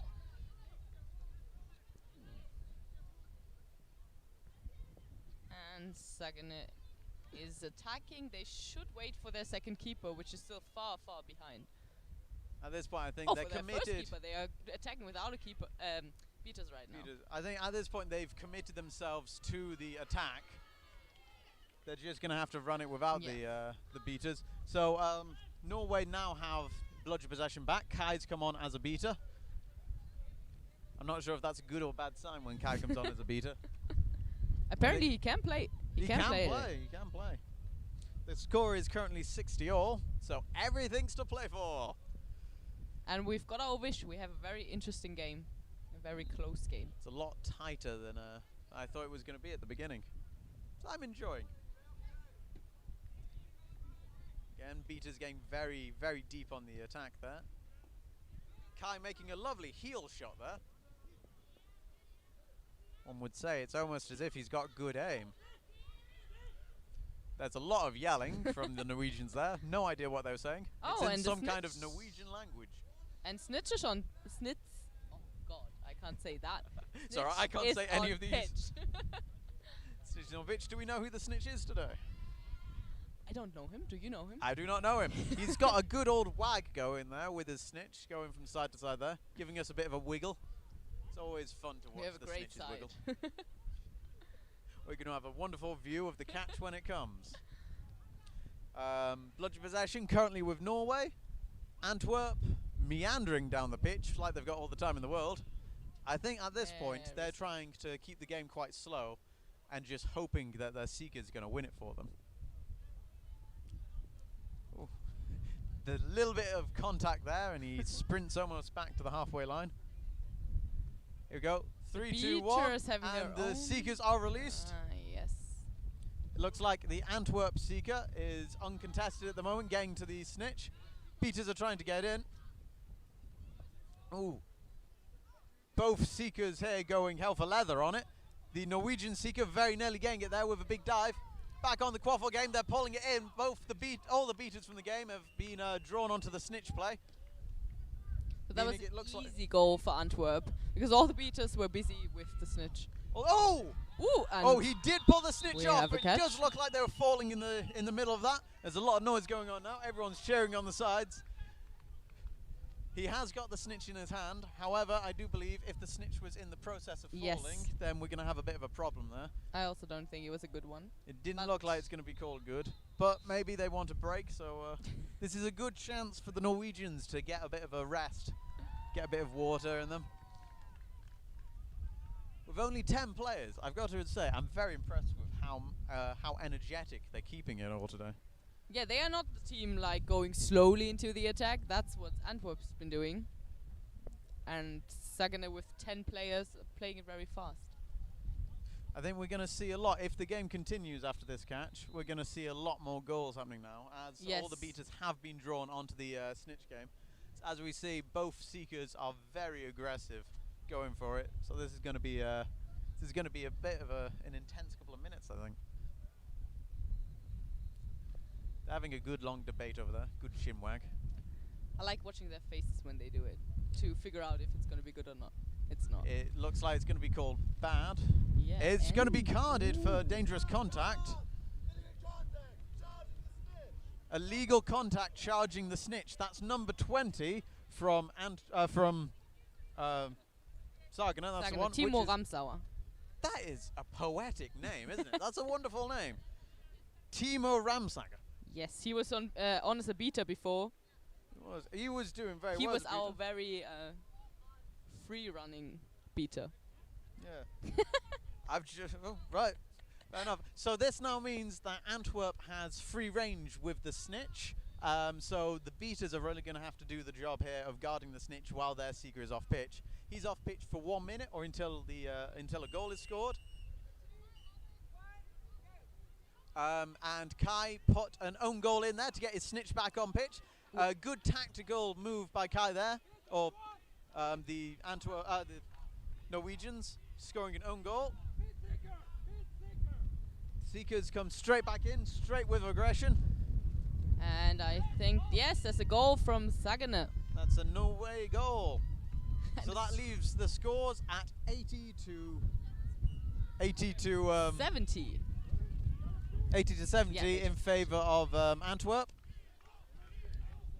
Kai's really fighting for it. Oh, it looks like he's caught it again. However, this might be the exact same, same call, exactly which might be a red here, I think. Oh. Well, he got a yellow a moment ago. So no. Norway's Seeker now Either they're going to call it no harm, no foul, or give him a red potentially for carving. If Sagana is gonna get a second red card on this day, that would be It's quite not going to bad. be good for them if that happens. They'll Not be at down all. to 9 players. Doable. You could You still don't. do You it. don't. You don't want to do it though. To be fair, the way that they've been playing, like, I still wouldn't really want to go up against a team of 9 of them. That's true. And I mean, EQC too. Dublin played with 8 players the whole tournament and did quite good. The refs are shaking their head, which is always very foreboding. So it looks they are having a good old chat about this. So it does look like it might be a bit of a serious call they're about to do. Snitch is currently explaining the contact that was put on him from his perspective. They're now having a cheeky look at our seeker on the ground there. And I heard a few words. I heard sent back to hoops. Sent back to hoops. So maybe not a red card. Okay, so he might just get off lightly. The catch has been called no good.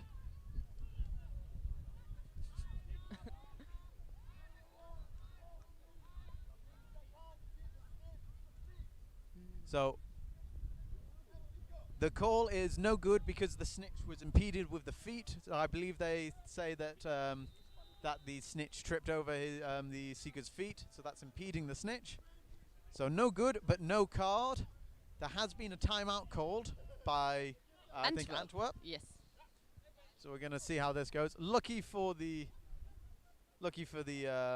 Norwegians, that didn't come out in a card there. Very lucky.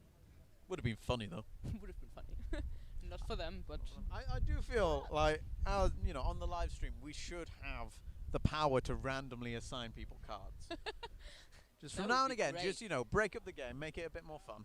I mean, this game is already quite interesting as it is, and they're both going really hard for it. But I do feel like if we could just, red card Kai every now and again. that would be fair. I just want to see his reaction. I think Next time we're getting a set of cards, we're just gonna do it. we'll do it. You have to put it on a bludger and hit them with it. If you hit someone with it, they're out. That's quite good. I mean, we Rogue wouldn't be bludger roll. concentrating much on Well, are we commentating. concentrating much on commentating now? So the seeker for Norway is being sent back to hoops. So as if they were dismounted on the whistle. They're running back now. So this leaves the snitch unguarded for a moment. And Antwerp is really pushing it in there. The quaffle is currently near the Norwegian goals. Antwerp Sika is Norway going number- for it. Oh. So it looks like there's a brooms down. Because of injury. So it's a contact injury. Also the seeker currently on pitch for Antwerp is number 70, which we do sadly not have on our sheet. Oh, 70 is So the ghost, isn't it? Yes, one of the ghosts. So technically, Antwerp don't have a seeker. So who's Something gonna win like the game? Ooh. I'll have to see it when it starts floating. So it looks like there was a minor injury, and the quaffle is currently unheld. So Antwerp have gained quaffle possession there. Antwerp passing around the hoops. Very nice pass from Emily, Game. And go. that was a goal from number 42 for Antwerp, who is Hans Matthäus. Matthäusen? Matthäusen. Oh, Something like that. It looks like all the beaters have been, all the seekers have been knocked out, bar the one who's currently after the snitch. I didn't see her because she doesn't exist. Kai being beaten out there, which is leaving the snitch in a very vulnerable position. The Norwegian seeker is currently unable to get into the game. Looks like big contact there on the pitch. And the beaters seem There's a lot to of be people lying down. Yeah. So I think he's calling for an injury. Did think you he see was the more- contact? No, I did not see the contact. I think he was more complaining than being injured. He's got a slight limp as he goes, but it's one of those, I've just had the game called. Yes. The game stopped for me. I probably need to limp a little bit. Reactions. Okay, so Johannes got out and Bludger possession is currently with Antwerp. Quaffle is with Norway. Again, the Antwerp seeker really going for the snitch there. Norway passing round the hoops and getting a goal in there. That was a goal for. That's a goal for Norway, scored by number 12, Mathieu. Yeah, I just saw that as well, but that can't be because he got a red card in the first game. Oh, so probably number just 12, someone Mathias. wearing his jersey. So maybe someone bearing his jersey, or maybe we've noticed a player who shouldn't be on pitch. We'll find out. Again, lots of passing from the Antwerp team around the hoops there, but the keeper has got his hands on it. Norway having possession of the quaffle in the keeper zone. They're nice and safe. Beaters are still bubbling around the snitch with the seeker going hell for leather on it. He's really working for it, but the snitch is back on the floor. Every time they go into contact, the snitch does seem to simply be dropping to the ground. And it looks like their seeker is complaining about it to the refs. I saw that as well. It is difficult. You can't catch if... Again. And he went down again. Instantly, the moment that contact's put on him, that snitch drops to the ground onto his knees. There's a big charge here from number 12 going into the hoops. And he's spinning out of contact. He's Almost doing made it alone. There's no one there from Antwerp. Ah, there. Number 8 there for Norway has lost his headband, so I'm not sure if he's the keeper. But there's a goal there. Beautiful spins. It's like watching a ballet. It's absolutely beautiful. And there's a catch for Norway. There's sneaky little grab from the behind. I did absolutely not beautiful. see that. I hope you saw that on the stream there. The snitch got... Our camera operator is giving us a good thumbs up there. The snitch got distracted for a moment dealing with the Antwerp seeker, who was getting a bit frustrated with the amount of times that he was taking the knee. That gave them just a moment for that Norway seeker to finally get in there and get a catch that's probably going to be called good. That is third one, isn't it? Good. 3 catches, 1 good. I think the trick with this seeker was not getting into contact with him because he was just hitting the ground at every opportunity. I think Kai is slightly dying on the ground over there. You can understand. Looks like it. Yeah. I mean, what minute do we have? It's how long we've been playing? It's so 22 minutes. Oh, and the catch is good. Brilliant. That leaves the score at 120 to 10 in favour of Norway. Norway winning that. Wow. I believe that relegates Antwerp into the lower bracket for tomorrow. I think it does. And giving Norway, I think Norway is now in the upper bracket.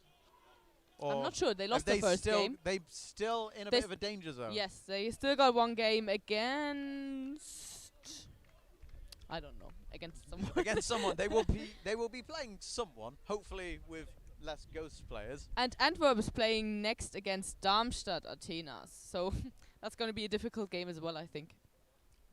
Be a very difficult game. Both teams played very well, kept up the intensity. I'm very impressed with how fast both teams were making their runs and making their breakaways. Especially since the snitch was on pitch and both the beaters were busy with the snitch. It was very impressive.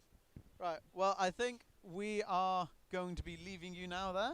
So I've been Sam Davis with Lena Tetzner. And we're going to go get out of the wind now. Yes, please. Have a good day. And like the Facebook page and use the handle hashtag EQC Live 2019. I've been told to say that.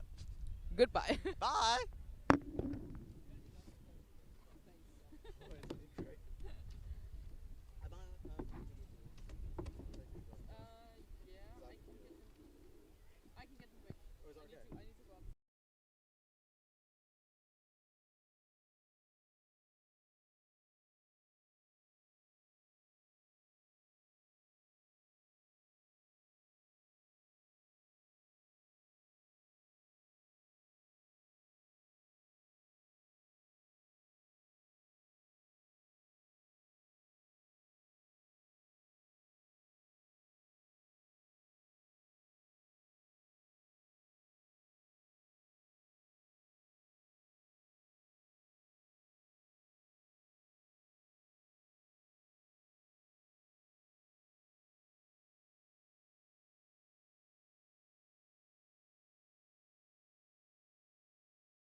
Welcome back here to pitch to Two. Stream B. Stream two. Stream 2. Yes, this is not only possible at the Curling World Cup, it is also possible at the European Quidditch Cup Division 1 here in lovely Harelbeke, West-Vlaanderen, Belgium. It's possible because Ruhr Phoenix TV is amazing. It's possible because Ruhr Phoenix TV apparently know what they are doing. We hope we know what we're doing as well. My name is Richard Tokovic. And I'm Henny Stress. And we have a big one here. Antwerp QC, current vice champions of Europe in the club competitions, versus Rhinos Bonn, who have upset London Quidditch Club, one of the title favorites, in their game previously. Yeah, might be good. Yeah, Rhinos Bonn really want that upper bracket place because they are a really good team from Germany, and they've been unlucky with the group draw before, and they want to show what they've got this week.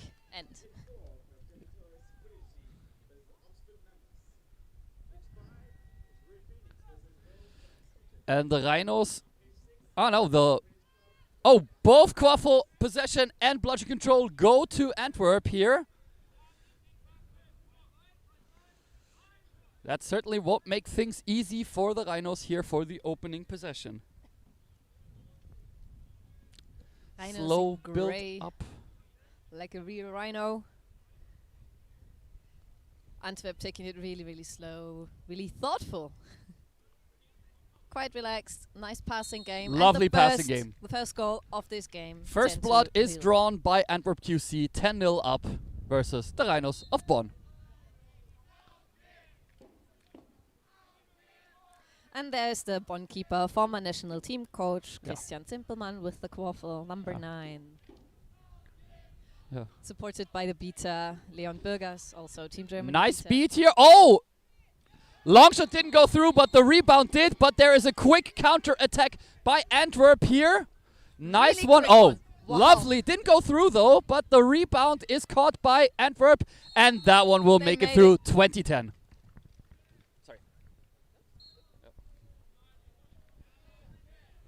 It's a fast-paced game that yeah. I was hoping it would be. Yeah, I mean, Bonn is definitely known among all the German teams for being a very offense-driven team, very fast-paced playing team, which has not helped them in the past in European competitions, but they seem to have adapted it a little. Very Good aggressive beat beater here. game. Good challenge, though, by Antwerp, and that Quaffle will get back into the Antwerp team's head, and Nice counter directly to the goal.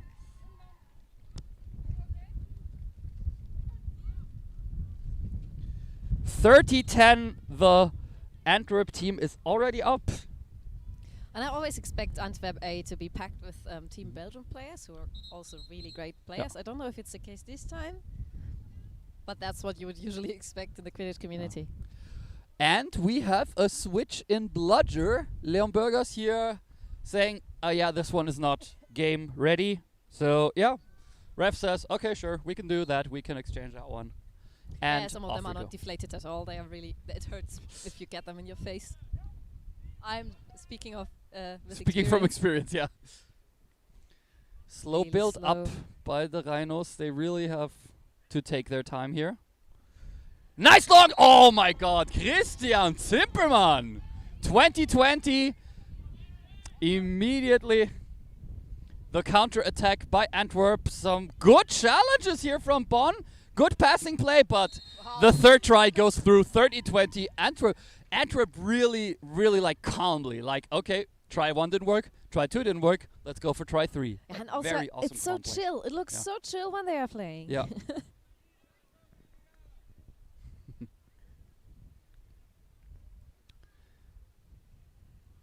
Another slow build up by the Rhinos. The Rhinos are definitely the one taking their time here. Very unusual. Like, Rhinos normally the team who likes to storm off. Oh, and there they go. Good block here, and the rebound goes into the hand of Antwerp. 69 Rush on the driving left through. side. But the beaters are there. Bonn in bludgeon control. I think that's the first one for this game. The beta game has Yeah. a nice energy. It's high energy. It's nice to watch. And a broomstone by the head referee. Oh yeah, a bludger has Ah. flown off the pitch. This is the story of this weekend. This is the story of this pitch most of all. So usually when the bludger goes off pitch, you don't stop the game, but in this case there's a fence, and Yeah, it's that's not fair. So you have to stop. Really loud war cry by Karina Gibert of Bonn, the beater, 98.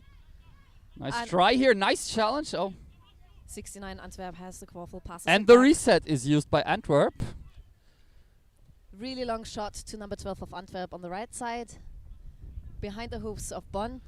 Passing to the front of the hoops again. Yeah, these long passes by Antwerp, It's like what Oxford Mammoth tried this morning, but Yeah. they are better passes. And this is another goal for Antwerp. yeah, 40-20 the new score. No, 50-20, I'm sorry. 50-20 the new score here in favor of the sort of home team of Antwerp, I think. Sort of. Sort of home Everything's team really here, yeah. close in Belgium.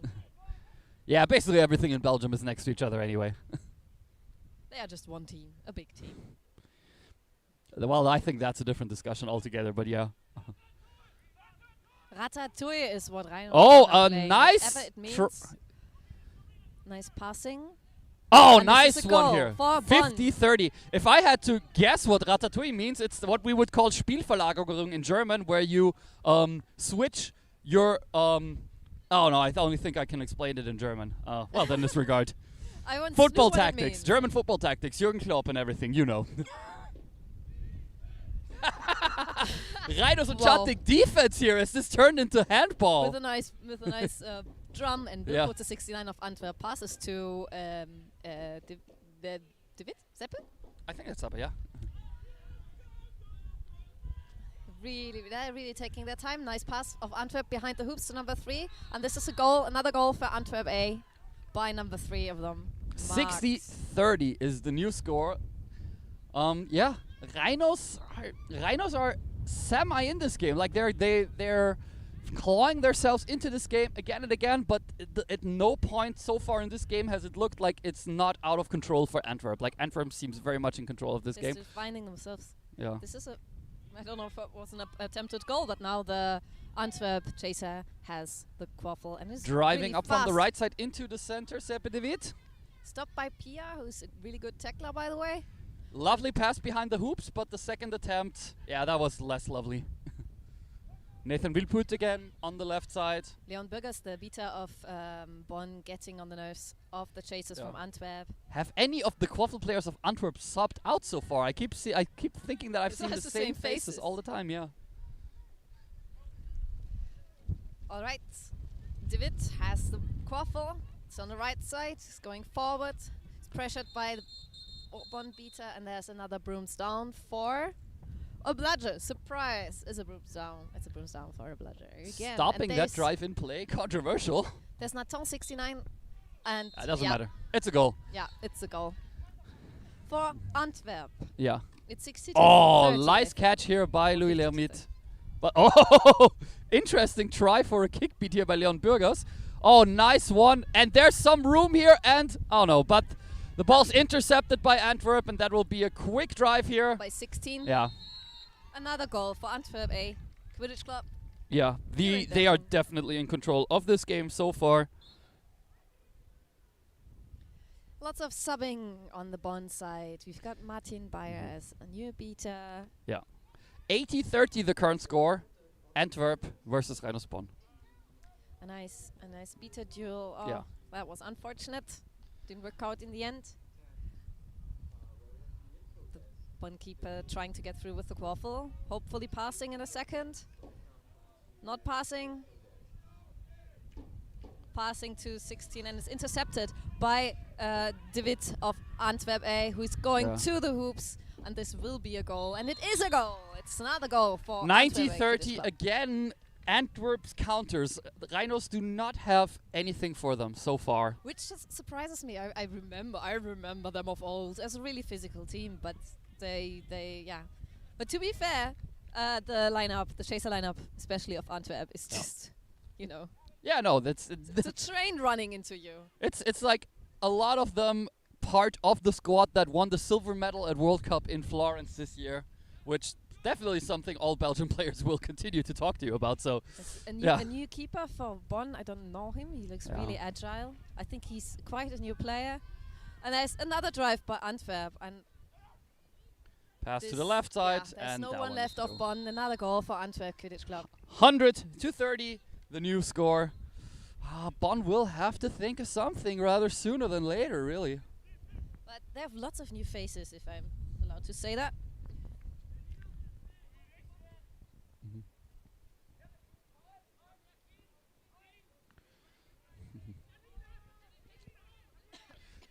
Pass to the side, pass to lonely the Bonn center, chaser. but it's easily intercepted by And Nathan another one, Rielbrut. another drive. Look how fast 69 is.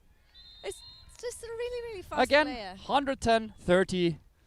That's I feel like I'm repeating myself. These counters by Antwerp. Yeah, well, that was a timeout I would have called like 2 goals ago. Yeah. But to be fair, if I was a chaser, and thankfully I'm not, I'm a beater, I don't know if I would Yeah. try to stop 69 of Antwerp. I don't know. I'd probably try and get a red card, so I don't know. I like my life too much. Timeout by the Rhinos from Bonn. No hurry here from Antwerp. No hurry from Bonn either. No hurry from Bonn either, interestingly really enough. chill. I mean, it's entirely possible Bonn will just go, okay, we've lost this one. Because, I mean, just look at how this game went. Yeah. But they've got great team spirit, so I expect them They do, to give yeah. everything until the end and let everyone play as well to get a nice team experience out of this and later talk about what they've learned from that game. Yeah. And it's no shame to be that far behind against Antwerp Quidditch Club. It isn't. It's, again, a lot of the players are current vice world champions, so yeah. For our German viewers, we have just Ruhr Phoenix versus Lille Black Snitches on a pitch over there. If this game continues on like this, I'm probably going to give you score updates from that game. Admittedly, Bochum versus Lille, that's probably going to be an even more one-sided affair than this game. Lille is Black Snitches. Lille Black Snitches, yes. That's definitely a team played at EQC Division 1 last year. Definitely a team that was swept into this tournament by the algorithm, by the good finish of Titans Paris.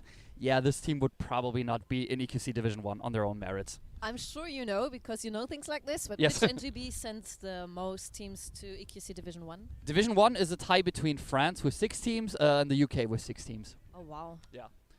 You also have 4 teams from Belgium, 4 teams from Germany, 2 teams from Italy, 2 teams from Spain, 1 team from Catalonia, and I must be missing 1. I think there's 4 teams from Turkey, and I'm missing someone else. Yeah, 4 teams from Turkey, yeah. Delay of game for Bonn. Also, Harun final warning Bonn here. number So the 4. next time we'll give a card. Manage to avoid the reset being used here. So you have to show the referee that you want to Yeah. put that quaffle forward. And there's Harun number 4. No beater, Bonn so trying this to get is one. through this. Ah, too bad. Harun Omar misses that shot. That's one he normally does. Too bad. Pressure's on you. Sometimes that's not as easy. Great try. Yeah. And defense for Bonn with the really chill. Also Antwerp. Bonn with the bludger control again. So, yeah.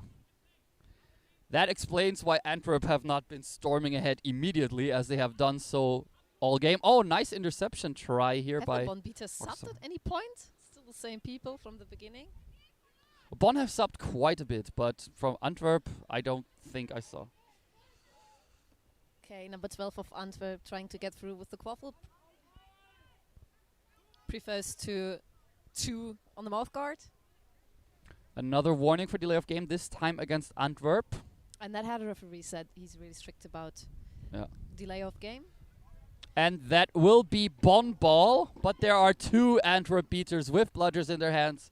So, no, not one of the classic Rhinos counters. I also think they would not be very high probability of success here with against this Antwerp team. Bonn beaters subs. I missed that. Sorry. Just Yeah. correcting myself. Yeah. And this is bludger control for Bonn. Nice try here by Maybe they're doing Harun really well Omar. to keep it. And another room's down. This time it's This not will for be blood. the delay of game, yes. This is a blue card for technical fouls. If it was a physical contact Delay foul, of game. it would be yellow.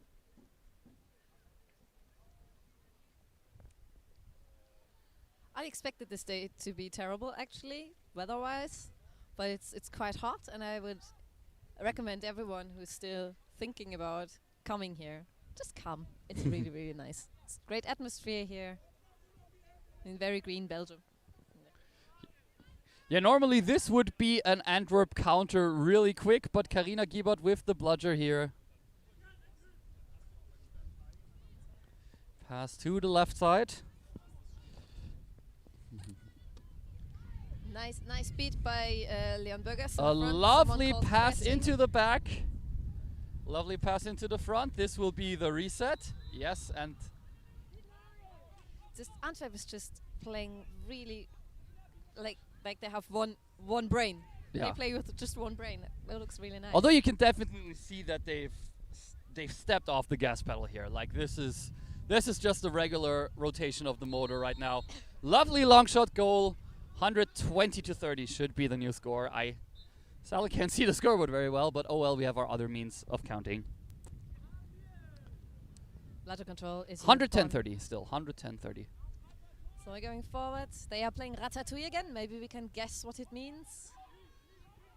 Okay, to the left they A are handoff. crossing. I don't know if you can say that in English. And a long pass Yeah. across the pitch to the other side. Antwerp 12 has the quaffle again and is going for that shot. Leon Burgers beating the 12 out, who passes behind the hoops to That 90. I 90 trying to get through, intercepted by Bonn. lovely block here.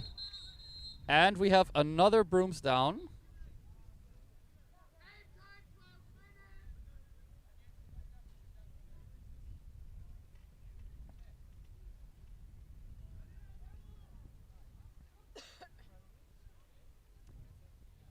Game time 20 minutes? What did they say? Oh, the people watching this live stream know that better than we do. I'm sorry. Could you just write us on WhatsApp or something? It's a really good head ref. We had him in the last game, quite strict, and he says like when he's strolling up the pitch with the offensive team, and if the team is slower than him, then he's going to warn and then card for delay of game. Yeah. Which is quite a nice idea. I think that's what you're supposed to do, to give warnings before you do the delay of game. Like there's Yeah, that's normal, but the thing Yeah. with if you are even slower than me, then you're probably delaying game. I like that idea. yeah. And remount called by the head ref. And the quaffle is with Christian Zippelmann of Rheinus Bonn, trying to get through, passing behind the hoops to Harun, number 4. But it was too. Missed shot. Yeah, and that will be keeper ball for Antwerp, who are taking their time to get the ball back into the game. I mean, the clock. I mean, there's no such thing as running down the clock in Quidditch, really. But if there is, that's what they're doing right now.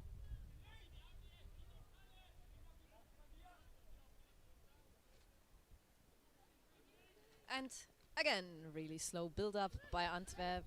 Aggressive Peter play by Rheinus Bonn. Quaffle is back in the Antwerp half. Crossing the middle line. Just really chill walking forward. And you see he's a little faster than Patrick. Yeah. So well done. Well done. Trying to get through. Looking for a perfect spot passing. Lovely, lovely. In front of the small hoop, and the chaser of Antwerp makes the next goal. That should be 130-30 if I'm not entirely mistaken. The lovely little set piece here, lovely little small passes. Yeah. Antwerp really having fun at the moment with all the small things that they're trying, it seems. Testing things out. Yeah. I mean, after all, like, yeah. Sometimes it's quite cool to have two teams, Yeah. like Antwerp A and Antwerp B, so the Antwerp A can. Yeah, and in one way, but in the Yes, other way, it's sort of delays the competition a little bit. It's like I there's opened the definitely. Pandora box. I should never mention something like this to you. It's a difficult conversation. It's a difficult question, I think. Obviously, if you have a team and if you are a club and you have the possibility to make two teams for your own development, that is yeah, that is great. absolutely. That's what I Absolutely, meant. It's cool for them. Yeah, that's absolutely ideal. Yeah. I mean, in Turkey, like some teams have like 3 teams, like Metu Unicorns are Minicorns, the A team of the ponycorns. Metu Quidditch Club. Yeah, Minicorns, Ponycorns. I'm surprised they don't have the popcorns yet. I think there were popcorns. Oh, years that's, ago. that's probably where I got that idea from. And 16 David Yeah. by Antwerp has a quaffle. Yeah. It's passing No behind the hurry. hoops, and Lovely there's the little keeper small ready and passing another game goal around the hoops. for Antwerp Quidditch Club. 140 to passes. 30. They are so precise. Yes. Energy in the Rhino subbox still up. Interception here by Antwerp, and that will be a quick counter, a pass, and a goal. They don't just drive, they always have that little friendly buddy partner pass to Yes. someone else who just scores. 150-30. 15 minutes. In 2 minutes, the Snitch will be on pitch, and Yes. in 3 minutes, the Seekers will be there as well. People who like to watch Central European Quidditch and people who've watched Division 2 last month will know this snitch runner very well. It's Martin Czernek from Košice. Lovely pass behind the hoops, but yeah, that one easily lifted up by Antwerp's keeper. Antwerp is back with the quaffle. Number 16, David Yeah. has the quaffle. Blodger control rests with the Rhinos, though. Yeah.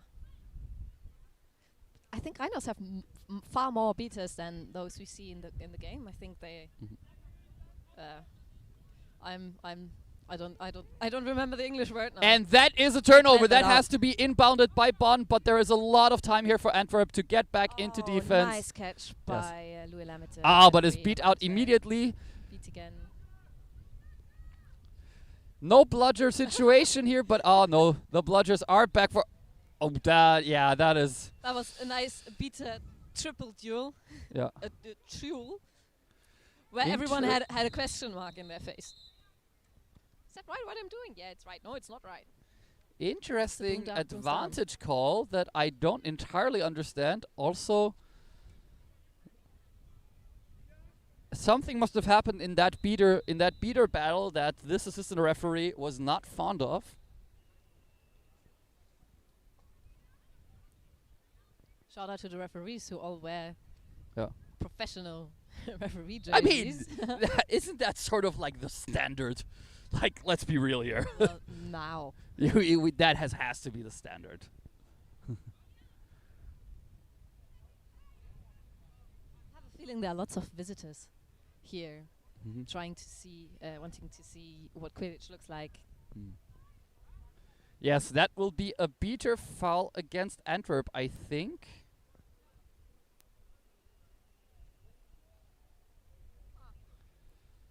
It doesn't look like there will be a card given though. So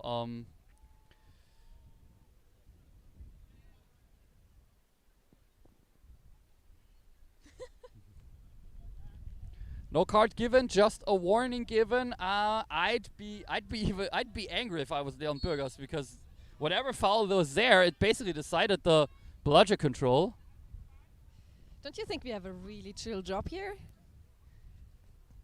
To left, to right, left, to right, another goal, and I can there's definitely been games where there was a lot more to talk about. Yeah.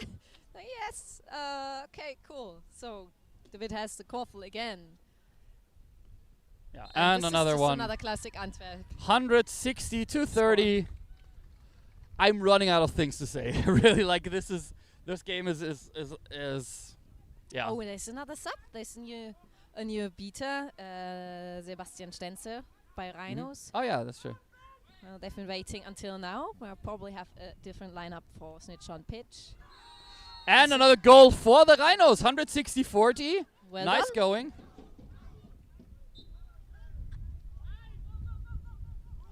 And another Wilput run. And that is another Antwerp goal. 170-30. You could talk And about the bludger control, it is still with Antwerp, and that is very, very good to have with Snitch on pitch. So, I don't know. Will we see Antwerp closing this up? for everyone out there who's watching Quidditch for the first. Oh, that was an almost goal by Rhinos Bonn. 32. 33. So the Seekers are going on pitch now. And if you catch a snitch, your team gets 30 points and the game is ended. Unless it's a tie. That is another story. Yeah, I don't think we're going to see a tie here. Yeah, no.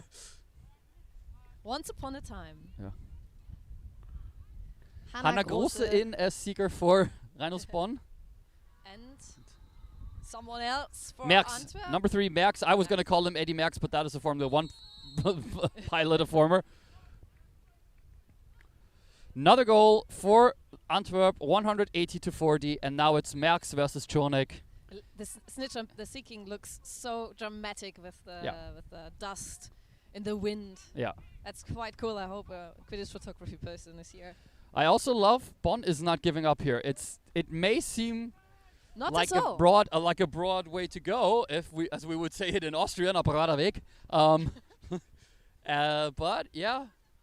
But I'm not surprised. Like I said at the Yeah. beginning, I like they will keep the motivation and the energy up because it's a Bonn thing to do. Obviously, Bonn, to an extent, they seem to trust Czurnek here versus Marx. Would you look at that? Another Antwerp goal, 190-40. Sorry, Antwerp. Unfortunately I know more about Rhinos Bonn than I know about you, but you're doing a really good job. I know you will be listening later. Yeah. Like everyone does. Yeah, who thought it would be a weird idea to put 2 German-speaking people here to commentate Antwerp versus Rhinos and basically just know things about Rhinos. Because you know everything about Quidditch and all the teams here. And that is another interception here by Nathan Wilput. Still bludger control with Antwerp.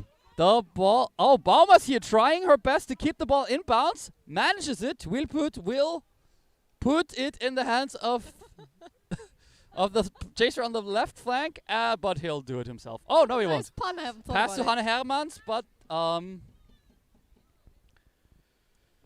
19 passes to Nathan 69, the keeper. And back to Hanne Hermans. Hanne also back to Nathan Wilput. Pass to 90 in front of the hoops. And this is a goal for Antwerp. 200-240. Oh, I think Bonn has switched strategy and Hanna Grosse is going for the catch as well. I mean, the times of snitch catches being tiebreaker advantages are over. Oh no, Grosse is back defending. Maybe it's only a call for if you're alone with the snitch, try and catch.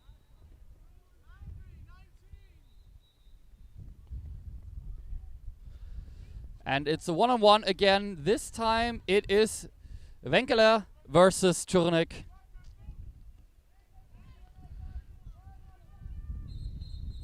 Brooms down. Brooms down. Or maybe injury? I don't know. No. Right? No. Right? No. No. No. It was just a Quaffle turnover, I think. Quaffle turnover or bludger outside of the boundary. Something like that. Quaffle is with Rhinos Bonn, Christian Simpelmann, and they have a new set of beaters with Jana Chung and Martin Bayer. Yeah. Bludger control rests safely with Antwerpen, so yeah. Oh, nice beat here by Bayer. Oh, lovely try, and the second one goes in. Rhinos, look at y'all going. 210-50. Still a long way to go for them, though. Yeah. We've got Jana Chung making awesome pressure against. I would have seen a beat there. Apparently, the Belgian beater didn't see it. So this is the moment when so much happens that you start a sentence and then you just stop. Yeah, that's definitely the charitable way to see it. Pass to the right side. Nathan Wilput again behind the hoops. Lovely little goal. 210-50. And the Bonn beaters going to the Seeker game. Or not? Yeah. New defensive Seeker here. Tiny player. Very strong. Yes. She's the kind of player who tackles down huge people. At this point, like... Whoa, that was a nice attempt. Through the legs of the snitch runner Martin Czurnek. Playing for the Vanguards? Playing for Vienna Vanguards, yes. Originally from Košice, has moved to Vanguards when he... Oh, lovely! Long shot try, but a good block here by Hanne Hermans. Try again, and... Yeah, but is knocked off her broom, and that could potentially be an Antwerp counter, and that's what it will be, unless, of course, you have a look at the hoops, and you have Jana Chung standing there. Yeah, no sense running into her. Another goal for Antwerp Quidditch Club. That should be 220-50 now. We've got some players with great perseverance. Oh. They are all the time. The whole team. Yeah. Oops. That looked painful. Almost a shadow catch here by Pierre Kruse. Not bad, not bad. But Martin Czurnek giving Martin Schoener giving the response, you want to surprise me, I surprising you. And the seeker of Antwerp is Yeah. decides to wait for the Yeah. beaters. Because it's no use. Especially considering that Great attempts by Pierre Grose. Yeah. Number there she 9 is, of beat Antwerp out, just and that waiting. will give Antwerp another opportunity against Martin Schoeneck. Schoeneck snitching a good game here so far. For all of those who love to watch the snitch runners do their thing. Meanwhile, Basically in the only chaser vanguard game. here, so.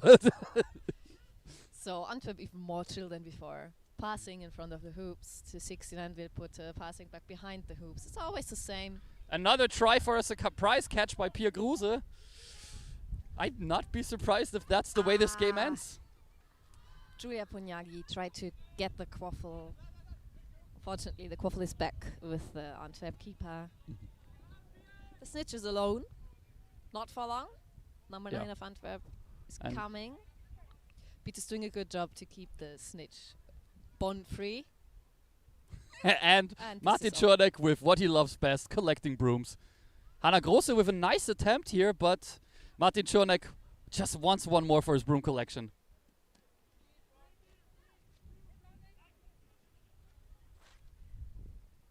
Oh, this is a nice game to watch. I'm really in holiday mood. 220-50 the score. Oh, we have Louis Lermite. Louis Lermite here as, a lovely counter that was try a by Christian nice Zimmermann. Is beat beat. out though, but Bond still has control of the quaffle. But 25. marvelous lost beat. it, all back to hoops. Quaffle is back with Antwerp A, 69. And Nathan Wilput again. 69 with will pass to the chaser to his left. That one will pass behind the hoops. There will be someone, and they will make a goal. Unless one intercepts. Louis Lermite versus Martin Schoeneck here on the beater, on the seeker side. And there's the pass to 69. The 69 will pass to the left again.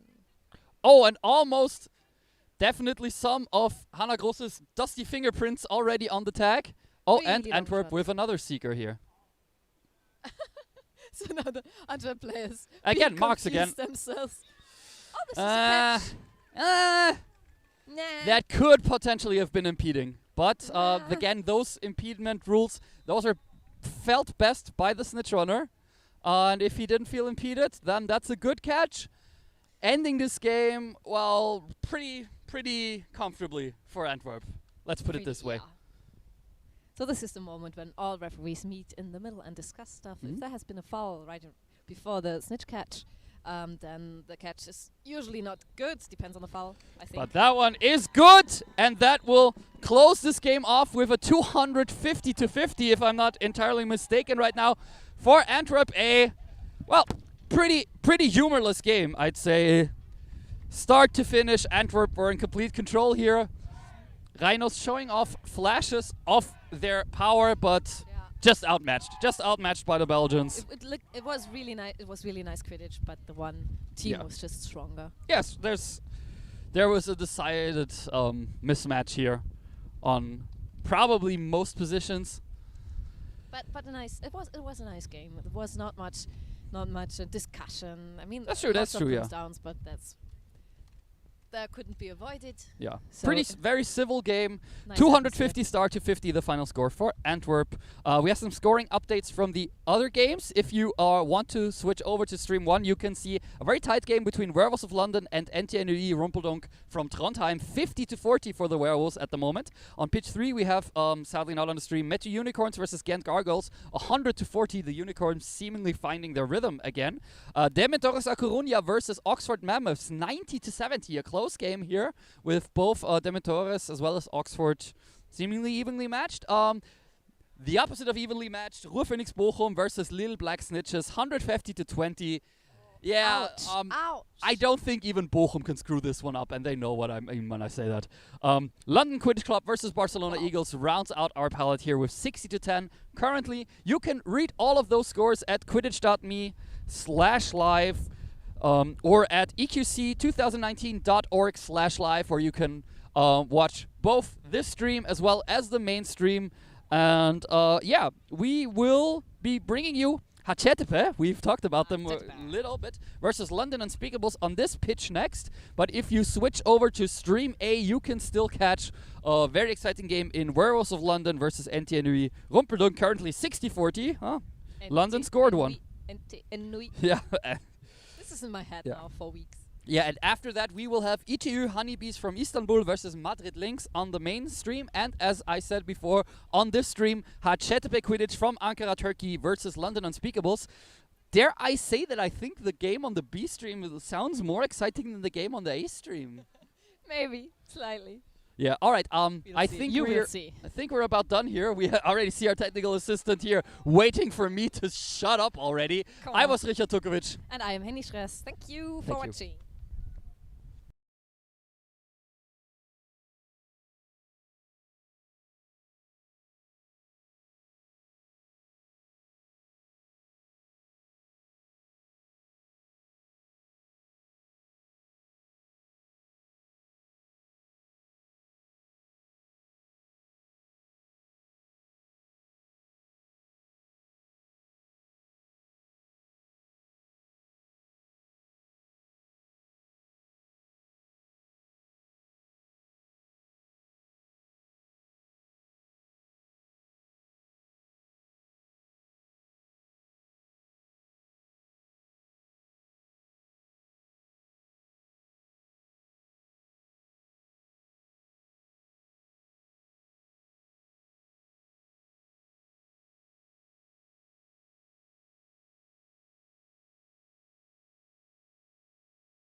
Welcome back here to the second stream here. Pitch 2 of the European Quidditch Cup 2019 Division 1 here in Harelbeke, West Vlaanderen in Belgium. You might recognize my voice. I was commentating the last slot as well, and I've already told you I'm looking forward to this one.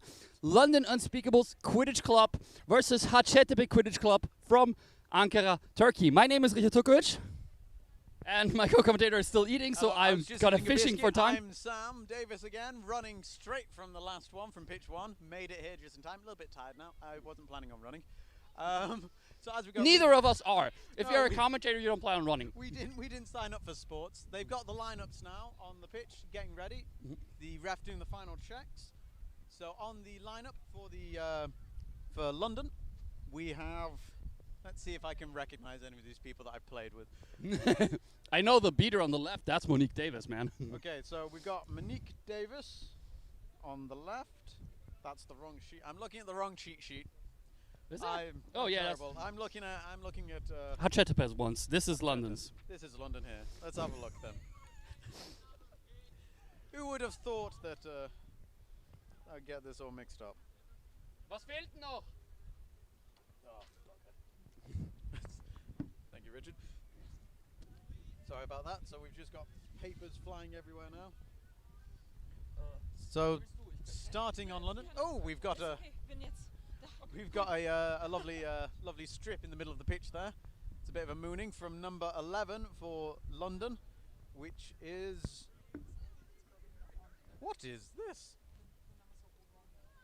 Okay, well, this is going to be an interesting game. The numbers on our cheat sheet are indeed all incorrect, which means I'm gonna make up names. You can make up names? Okay, with me now, just running in straight from doing the interviews in the headquarters of the live stream, we have Patricia from Germany. Hello. So she's going to be replacing Richard, thank God, because we don't want to listen to him anymore. Huh? He's happily eating a cookie next to me now. That's the thing. I might be leaning on you quite a lot sometimes because we don't have the names for the London players.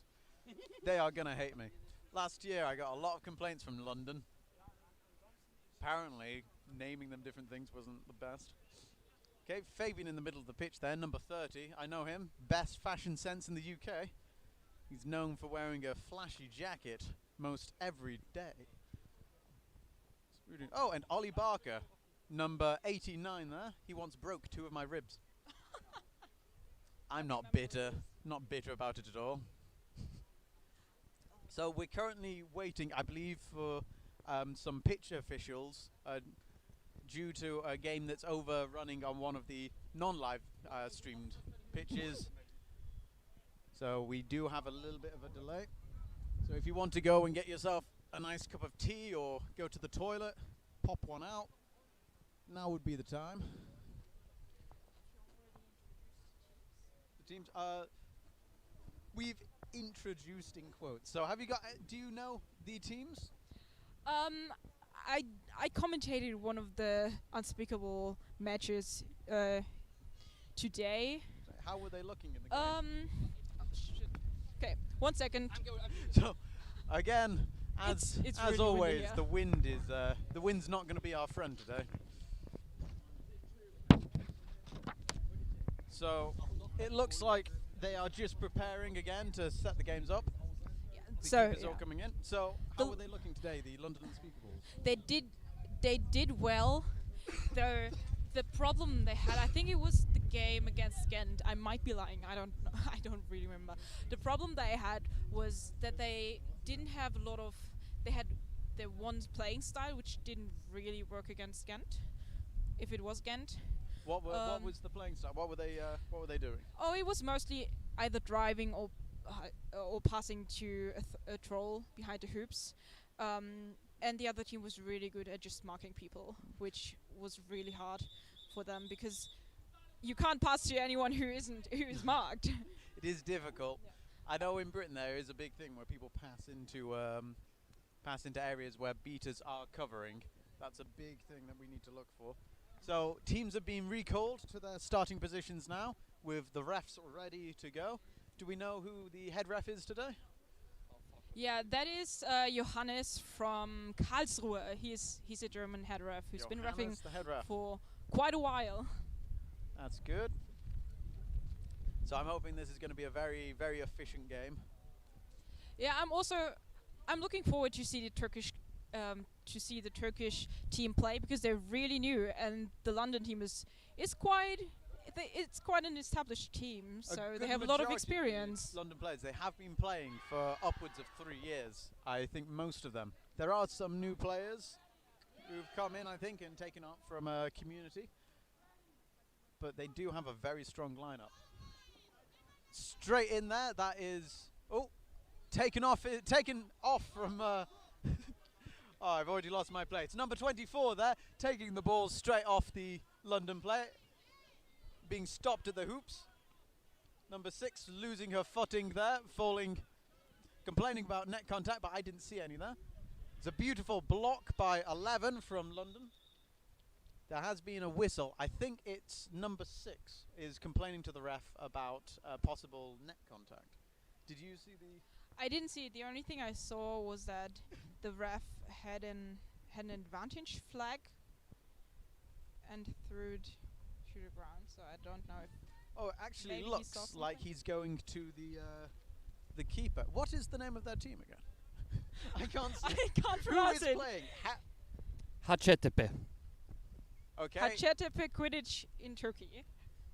Hacettepe keeper has been sent off. We're going to find out what they were sent off for in a moment. It looks like it was a yellow card. Fabian Brunt has gone up to talk for some reason. Don't know why. So that is, good lord, Basir Karamuk. Bashir Karamuk. Bashar Karamuk. Do you want to give me the microphone for the Turkish names? No, it's good. I will get through this. There are letters that I've never seen before in my life. So he's been carded off there. Leaving Quaffle possession with number 11 of London, who unfortunately we haven't got the numbers for them here. So number 11 is... Oh, it's Alberto! Someone who I should know.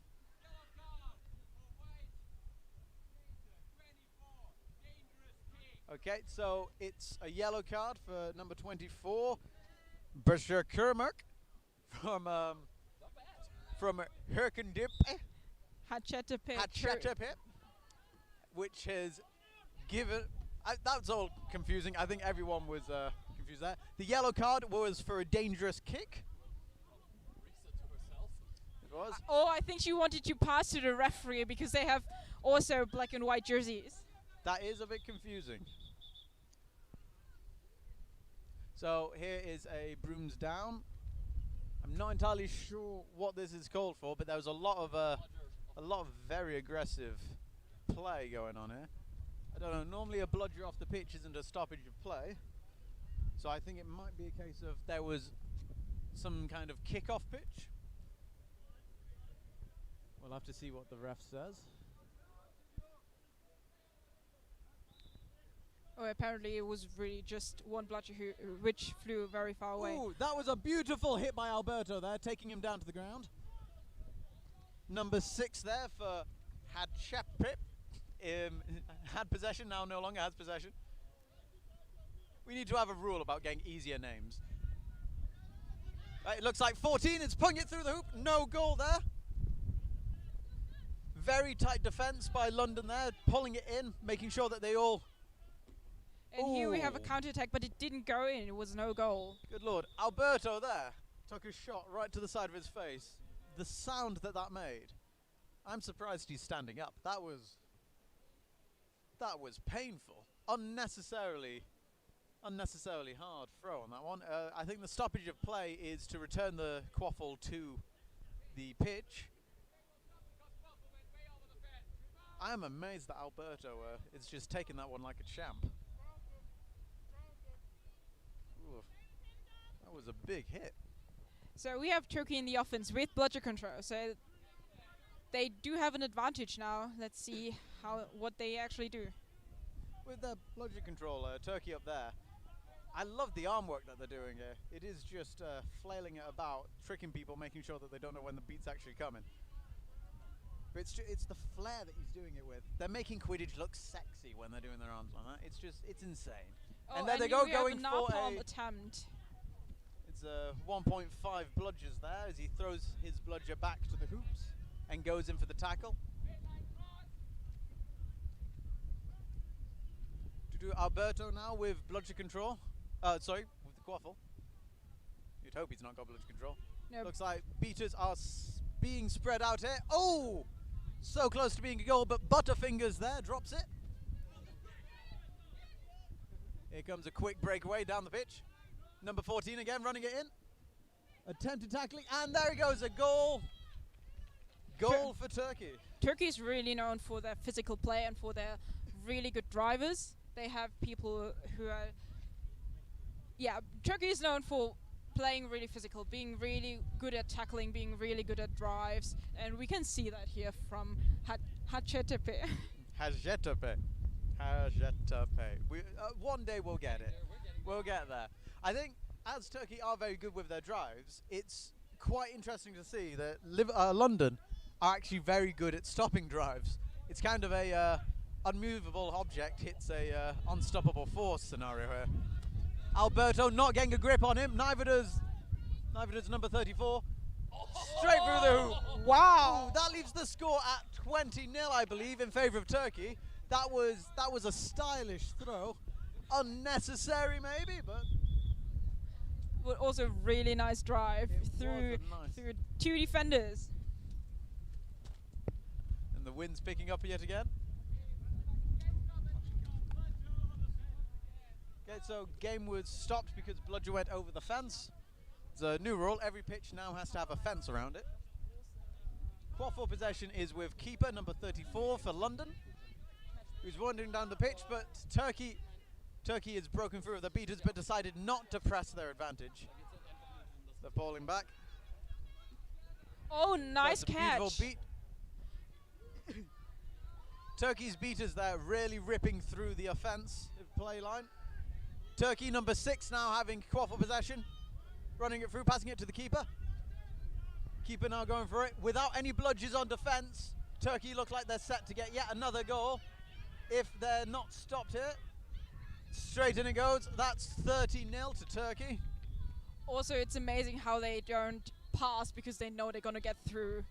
I mean, also they were stopped, but they still keep going and it works. He's going through with people hanging off him. It takes a lot of effort to do, I think, but they're pulling it off. And as you say, the more you watch them, the more you realize that they don't need to pass, as they are using their pure size to get through. But I think the scary thing that we saw earlier is they are able to pass. Yeah. And that's worrying. So even if they're not able to get through, they can make those decisive pop-outs. We're having a short stoppage now. I think just a little toilet break maybe.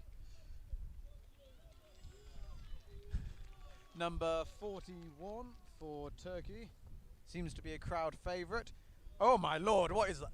There's a 0 in that name. I think it's Mert. Show Mert. Mert with an R instead of an I. No, Melt. Melt. Mert. He's just Mert. Mert. Okay, Mert from Turkey is a crowd favourite. The goal stands. It's 30-0 for 30-0. Hacettepe. So there goes the bludgers, returning one bludger back into their defensive half for London. Turkey doing a great job of holding possession here with both their beaters. They also have a really aggressive beater play. Oh. Richard just got hit by bludger. Ooh, that was so close there. Unfortunately, the defense was just too good for London to get through there. Beating them. That's number 20 diving on the ball there, saving a goal from from London. It's a compliment. Number 20, Touche. Like a Touche. Right, there goes another attempt at the goal. Oh! That did look like number 6 was pulled down by the shoulder. The refs really don't seem to want to watch what happens to number 6. She's had contact around the neck, contact from Bahak, contact from the shoulder, pulling her to the ground. She's the player who just can't be fouled. At least she's still standing. So now we have London again in the offense without bludger control, trying to get bludger control back, but instead, oh no, they lost the quaffle. Yeah, the Turkish team is really good at pressuring the London beaters, who don't have many options. They don't. I think at this point, London are really going to have to think about how they're going to use their beaters now. The chasers, in terms of actual play with chaser on chaser, they're reasonably equal. The beaters from Turkey are really they're ruling this pitch. I must say I'm a little surprised though, because our cheat sheet says that the Turkish team has only been around for 1 year. These players, they've come out of nowhere and they're doing fantastic work. That there was absolutely perfect passing work around the hoops. Saying as earlier where they like to drive, but when needed, making passes like that. Ooh, it gives you the shivers, doesn't it? Oh, that was a nice deflect there. Some lovely body checking. Number 6 there, batting it out of the air, giving it to the keeper for number 24. Oh, a double beat there from the... Oh, that was all brilliant. That was a double beat from Melt, leading pretty much an open goal. From Mert? Mert. From Mert, not Melt. I mean, he's hot as hell, so he's melting me. So that was a double beat there, pretty much taking away all the defence from London, allowing number 24 to just steam it in. 24, Morpheus. Yep. Morpheus. Why can I read that name but not this? All right. The timing is really impressive though. When we see Turkey, there's always the beaters coming up, the chasers following. Whenever there's space, the chasers will follow. The communication is just working really well. I think I've got to agree entirely with what you're saying there. Turkey are really, really good. I didn't expect that when they said they were only around for 1 year. Where did that come from? But I think the number 6 I've seen before around, and I think she played for Turkey last year at the World Cup. I'm not sure though. So this timeout that's been called out by London, they're going to be using this time to really think hard about how they can work around Turkey. Now, from my perspective, with Turkey, the biggest thing that they've got to worry about in terms of scoring is getting past those beaters. So unless they've come up with something grand to really nullify that, they're going to be in just the same position here. Because one of the issues I find, Turkey's beaters, in terms of tactical wise, they're alright. In terms of actual skill, that's the problem. Every beat they try, they will beat them. And every time they try to tackle, they will tackle. They're making these shots like, I don't know, from players that I've never seen before. They are doing fantastic. London are going to be worried now. And after this, we're going to have to see what drastic steps they take to try and fix this. So the score is currently 50-0 in favour of Turkey. Not a massively high-scoring game, but as it stands, Turkey are very, very much in control. And we still have yet to see a proper chance from London to actually score a goal. I think London have had their chances, but Turkey, again, they have been cutting down their options. The moment that they get anywhere near the goal, all of the Turkey players descend upon them. And the amount of muscle mass in that team, you're not going to have a lot of room to move once they all close in on you. Making a pass, forcing a long pass there. The beaters push in. The London beater now doing what we said, where they are trying to get more aggressive, get in there. Unfortunately, London have been able to get bludger control here. Perfect work from them. They've done very well. Went for a trick shot there, and it worked. I don't know if you saw that on the live stream there, but number 84 has come on for beater as London just did a did a wonderful trick shot, shooting from between his legs right into the face of Mert. And now they actually have a defense with bludger control. So they might be able to stop the drives or the passes. The keeper here using his height as a weapon against the Liverpool chaser, the London chaser. Beaters pressing in hard now. The Turkish players have got back bludger control. Now possession of the quaffle is back with number 34, keeper for London. Moving in. The London Beaters really using the throw and stick your hand up quick technique.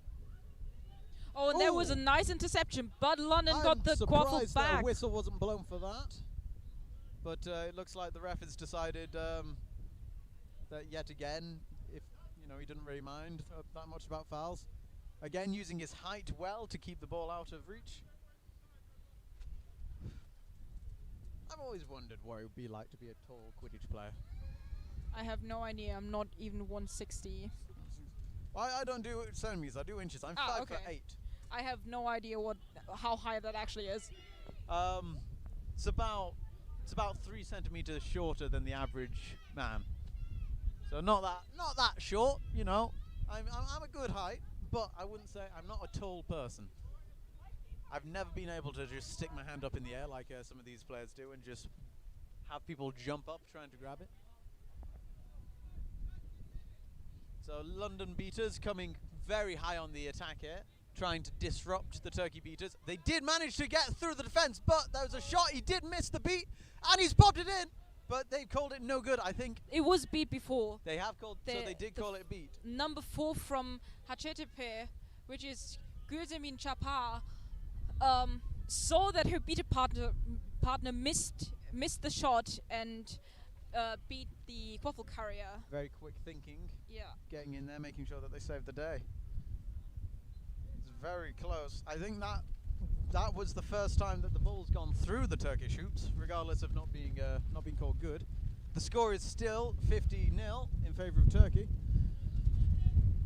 Melt is just teasing people with his bludgers there, chasing the London Beaters behind the hoops.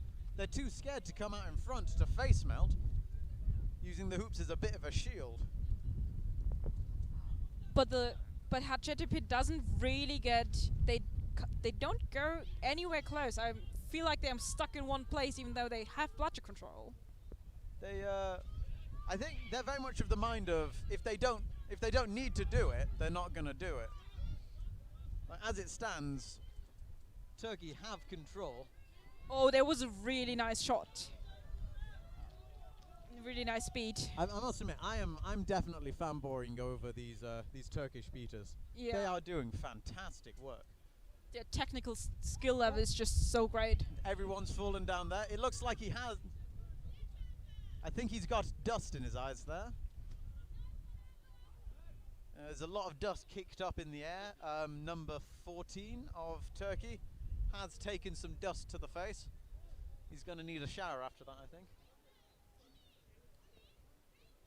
Turkey taking a while to set their defense there. I think they're, I don't know. I don't think they're getting complacent, but I think they're starting to really suss out what London are doing, meaning that they don't have to act that much. There is a goal from Gio, I believe. That is Gio scoring the first goal for London, bringing the score to 10-50 or 50-10. Depends how you want to say it. I don't think the Turkish team actually expected them to attempt a long shot. I agree. They didn't have the setup there to really counter that. They were expecting the drives and the passes. Perfectly positioned for that. Gio taking the opportunity and doing it well.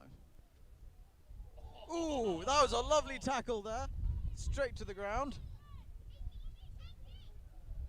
That's Ollie fighting both of the beaters there.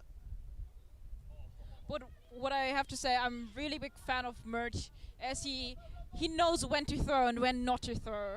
I think that's an amazing quality to have in a beater. Sometimes the biggest weapon you can have is just the threat of throwing it. And he does have that presence. He does. Oh, he's subbed off. This is the first time Mert has subbed off. He's subbed for number 22, who is Reshot, I think. 22 Reshot.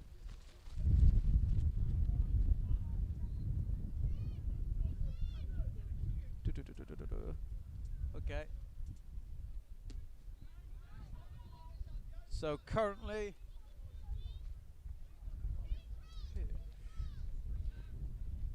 so possession is still with Turkey. Bludger control passing around with the quaffle. That is yet another goal for Turkey there, bringing the score to, well, the ref has called a brooms down. Let's try and figure this out. There was a lot going on just there behind the hoops. There is. So the brooms down, I think, might be a gender rule break here. I think the brooms down is being called. No, there's at least the 10 and the 4. The 4 is currently in the subs box. She's not on pitch. So the refs are discussing something here. Not entirely sure what it is. There was a nice little scuffle at the subs box for London when the beaters all fell into them there. That was nice. So they're calling it no good. So the score is still 50 to 10 in favour of Turkey. I'm not entirely sure what.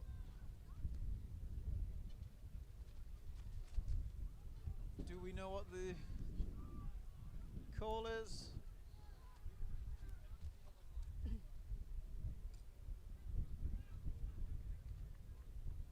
So we're just trying to eavesdrop on the ref at the moment. It looks like there's been no call. Quaffle possession is with London, so I think that might have just been an off-boundary issue. Not entirely sure.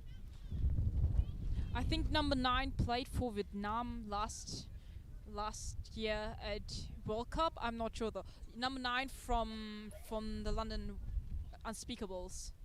Number 9, the beater there. Yeah. I think Ollie, is it? Oh, and that was another mid-range shot. That was another beautiful shot from Gio again. Brooms down just to return the ball in. That brings the score 50-20 in favour of Turkey. Maybe they realize that if they can't drive and they can't pass, maybe they should just try long shots, which works. Just go straight in, yeeting that boy all day. Now, the thing is, now that Gio's done it twice,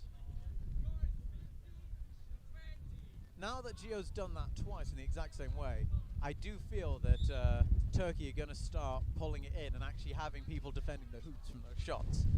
So, despite it being very good at the moment, that might turn against them now that they know what they're going to do. However, all they need is one more goal like that, and then they're in snitch range. So now one of the Turkish beater goes, oh, nope, he doesn't go behind. But there's a really short. We do have a bit of space now. Okay, from number 10 there was a lot of back contact on Gio, but the ref just doesn't seem to want to call back contact. I'm not entirely sure what's happening today. The ref just doesn't want to make any calls, I don't think. There was back contact on Gio, and I think there was also what's got off the ball charging, but neither of them have been called. There's a goal for Turkey. That seemed too easy, to be honest. Why was it that easy? I think a lot of the London players at that point, they got frustrated there with some of the actions that were going on, and it just kind of opened up the pitch. I think that's a bit of a lapse in judgment, but that puts the score at 60-20, which again puts London in a dangerous situation. But it's still just 40 points behind. They still can get into range. But see, exactly that. Gio went for another long shot there. Turkey anticipating that's how he was going to play, and simply blocked them. Now I'm not entirely sure what happened there with Gio, but there was a player who was backing into him, stopping him from getting into contact.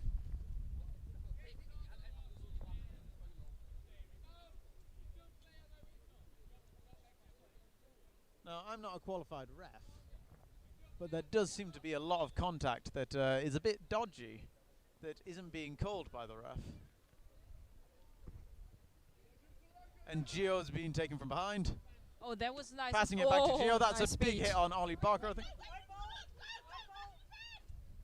There's a lot of screaming there for going back into defence. No goal. And he's running for it. Is he going to make it in before the beater gets him? He's still in play. The beater did miss him. Oh, so close. I can't believe how he missed that shot from not even 1 meter away. So and close. now the counter attack, and it's a goal. Is it? That Yes, is a goal. it is. That's 80 to 20. It is starting to look. It is starting to look like London are getting. They're getting quite frustrated. Some of them are starting to give up. 66 is ignoring beats and ref calls. That was a good kick from number 12 there to get the bludger back into her own half. Oh, Gio, that was on shot. That was on point, but just missing it. I must admit, from a reffing point of view, I don't think this is being a very good refed game. It's difficult to catch everything, but there are so many things that do seem to just be being ignored. I don't think they actually ignore it. I think it's just the heat of the game. And I mean, they're doing the best as they can, and I think they even had to have letters of recommendation. So we should have refs that do have qualifications. I mean, they're doing their good job. They're volunteers, but there are just quite a thing that, such as this. There's a player in the middle of the pitch injured, and there's no stoppage of the game. So the snitch is now on pitch.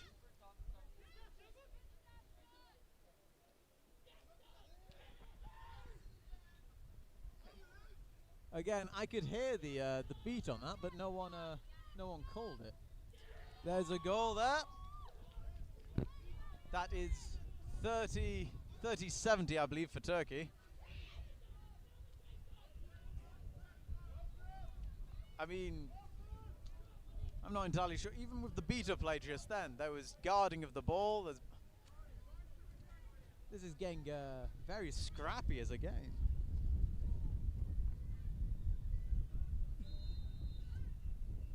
Okay, Seekers are on pitch now. There goes Mert getting a beat straight off on the London Seeker. Number 13 seeking for Turkey. 13 Frank Delunk. Yeah, Frank Delunk. That's what I'm going to go with. Okay.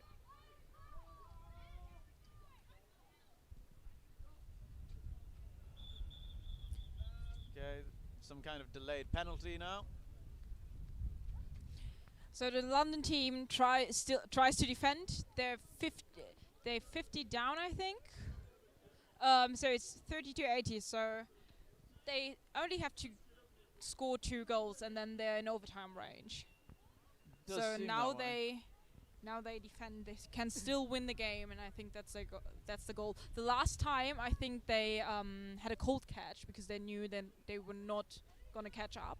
So they tried to at least keep the quaffle differential down. But now they defend the seeker, which means they have one seeker who doesn't try to actually catch the snitch, but is kind of like a human wall between the opposing seeker and the snitch.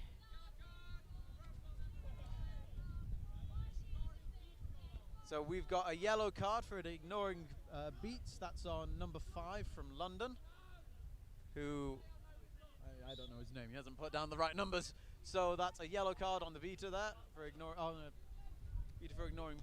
ref call, feet calls. Ooh, that was a big hit from a shoulder there. And is it going in? There's no hoops. There's no hoops, and the game's still going. So every single one of those hoops there knocked down by a Turkish player coming in to defend them.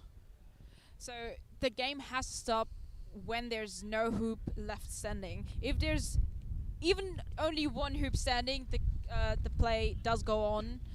But if there's none left standing, they have to stop the game. So from this position here, he's in a very good position to try and score. But we'll just have to see how the game plays out. London need 2 goals to get into range of going into overtime. Turkey are in a good position to try and catch the snitch now. Number 13, Furkan.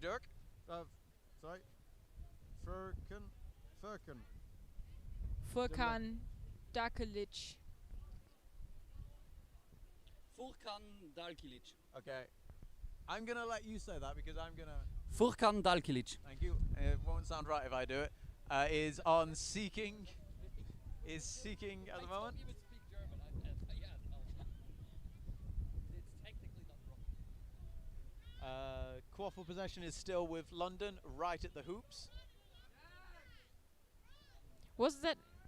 It's yellow card. Yellow card to number 6 from Turkey for dislodging the hoops. Oh no, she had so many neck contacts and tacklings from behind, none was called, and now she gets a yellow card. There's a lot of contact happening on her, which was dodging, as you say. Just not called in the game. So that now brings the score to 80-40 in favour of Turkey. The beaters are really fighting it through. Wow. It's getting quite aggressive out there now. Did you see that catch though from 41?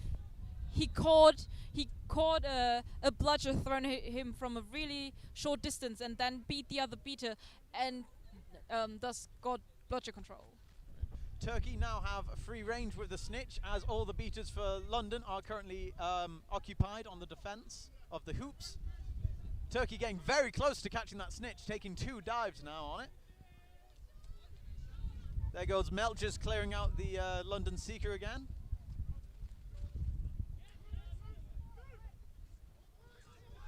Here goes London going up for a goal. Are they going to make it?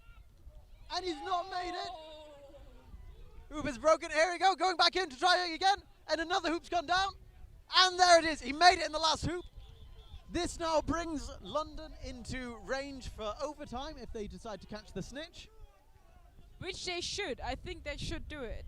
Or what do you think? Do you think they're gonna catch up again? Do you think they do have a chance to get into swim range and not only overtime range? There is a chance for both teams to. I mean, if they do decide to catch for overtime, both teams have slowed down with their goal scoring, but they are becoming a bit more even on pitch.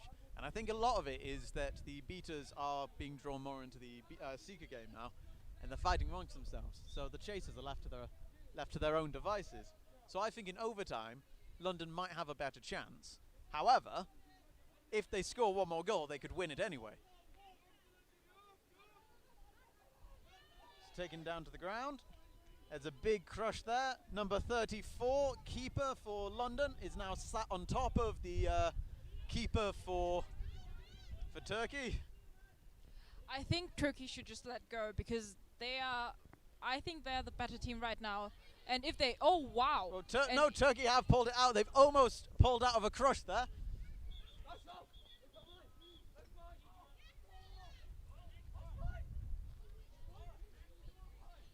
Okay, so we've just had a lot of things happen here. Turkish player kicked a bludger off pitch. The beater. Well, I think that's right. If a beater kicks a bludger off the pitch, but I'm not a ref. So Turkish player kicked a bludger off the pitch and then chased it down. So that's upset number 16, Brit. We've got an injury of, I believe, the seeker in the centre of the pitch. I think he jumped and landed funny, but I'm not entirely sure of the exact call on that. Still no goal. The score's 80-50 in favour of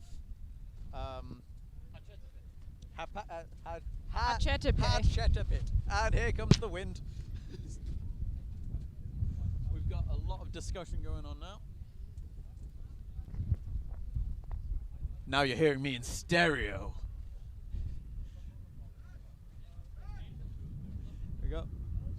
So the refs are having a good long chat again. Not sure what they're discussing at this point.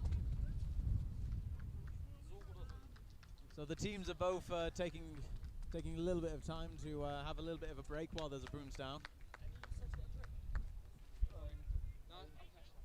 Sorry, mate. Hello. How are you doing today? I hope you're having a wonderful Saturday and you're nice and warm. Because it's not warm here anymore. Okay.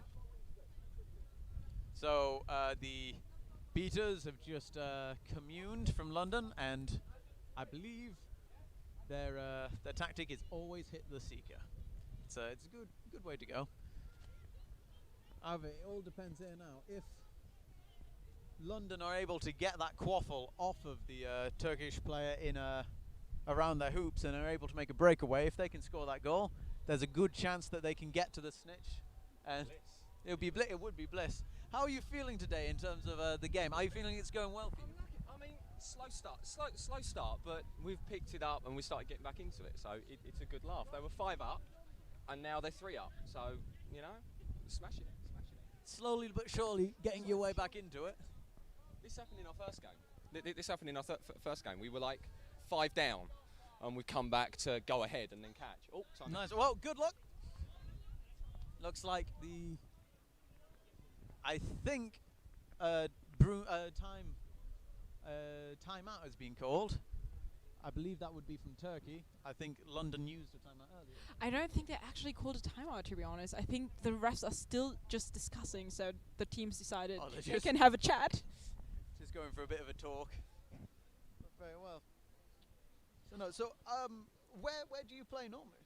I play in Frankfurt, Germany. Frankfurt. Yeah, but I don't really play right now because I have an injury break, and I'm having fun being a non-playing volunteer. Oh, that's what we want to hear. Everyone, volunteer. It's fun and you're needed. So, what are you normally, a beater or a chaser?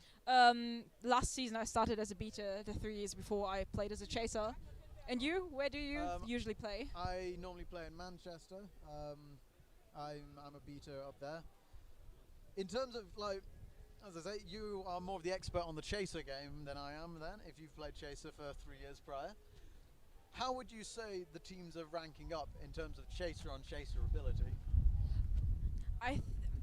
What we talked about already is that while the Turkish players they are the better drivers. You could see them driving with 3 people hanging on their limbs, but still keep going on. But they also showed that they can actually pass. So I think they have the better I kind of like intuition, while I think the London Unspeakables do have more system in their play, but they can't get through the sheer physicality of Hacettepe. That makes a lot of sense. So the players are now returning to their positions. We've got our beaters ready to go. I have a feeling that we're going to get front row seats to see like some very, very aggressive beating here. So hopefully the live stream tent will be untouched by the bludgers. Yeah. Well, that's I think the camera is focused on the snitch at the moment. So you're going to be seeing the bubble in high def. So we just had, I think the rest had the discussion about the bludger being kicked off pitch. The Turkish beater still has the bludger, so apparently he did something legal. Mert.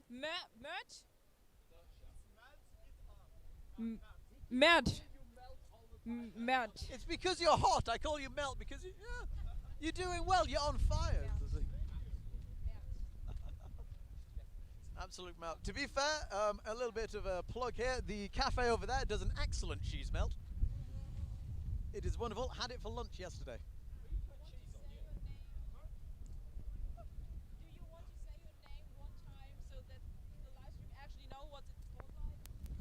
It's Mert.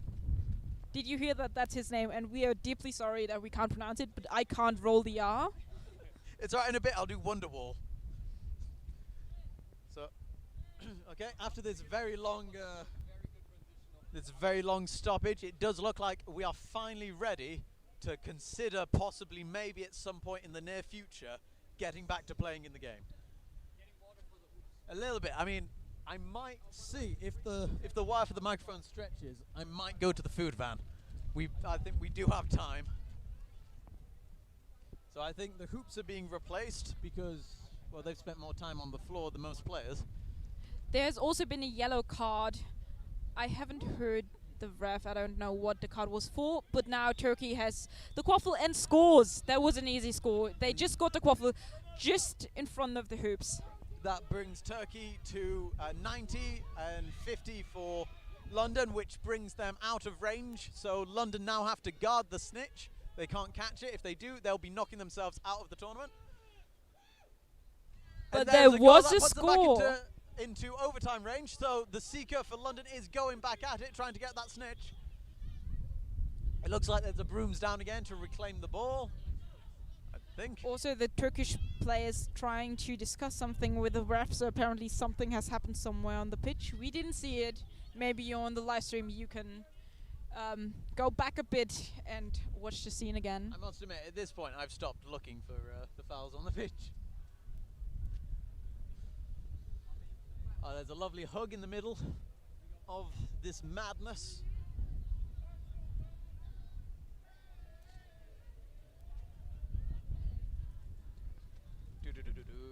We've had so many stoppages. I think I'm running out of things to talk about.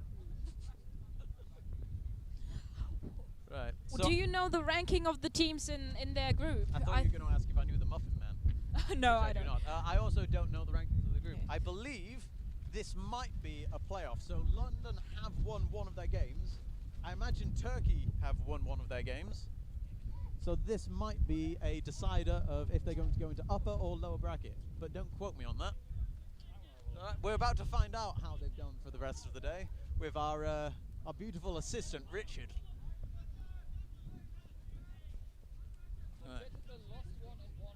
Okay, so Turkey they've lost one today and they've won one today, and London have they won one? Won one and lost one. So they've both won one and lost one. London going straight back into the chaser play, seeker play even. So there was some confusion there with the immunity rule, I believe, and chasing Bludger off pitch. Both beaters being beat. They are bubbling quite heavily. And Gio is wrapped up number 24, stopping him from advancing and trying to pull him down. Number 24 being beaten. Okay, there goes. 29 beaten out of the game there. Almost made a breakaway to get a goal. That could have been a winning shot. I think he just didn't see the beater. He was just standing there. Didn't really have any. Oh, that was a nice shot. That was some beautiful, beautiful tackling play there, driving the players back out of the danger zone for scoring. London really worked hard to stop that goal.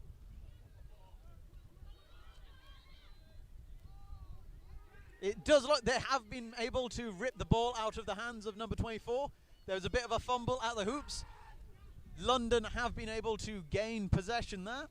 They're also now in overtime range. They're 60-90, which means if they catch the snitch, they're going to go into overtime. Back in overtime range. Both the Seekers have been beaten out. And there goes a goal in for London, which now means if London catch, that will be a win for them. If Turkey catch, it'll still be a win. London! That was... Oh, they almost caught it, but he came off his broom.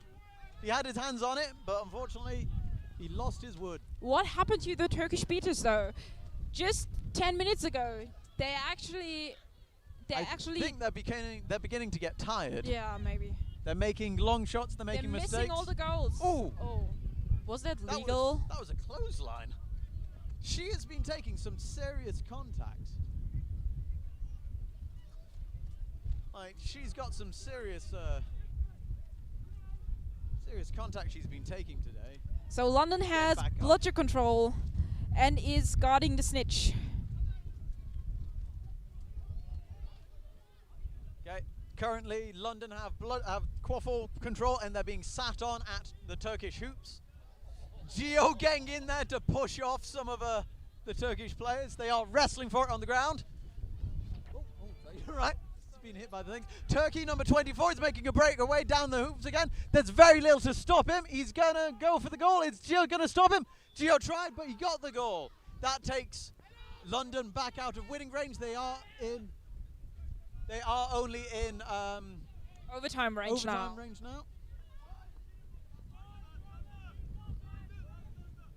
Turkish Seeker being knocked out there.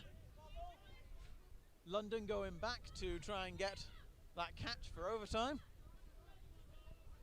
Gio currently has possession of the quaffle. He's seen an opening where there's no bludgers and he's running for it. He's made the shot and he's passed it. No goal, unfortunately.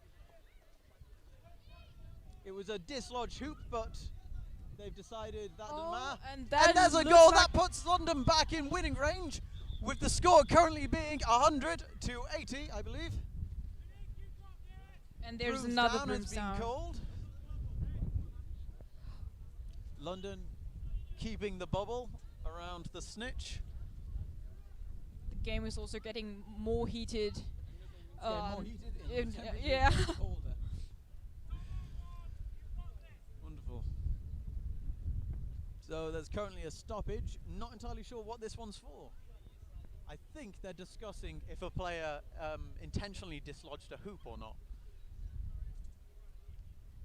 But it looks like the ref doesn't really know what they're talking about, so he's decided not to do now. The goal is good, leaving the score 80 to 100 in favor of Turkey.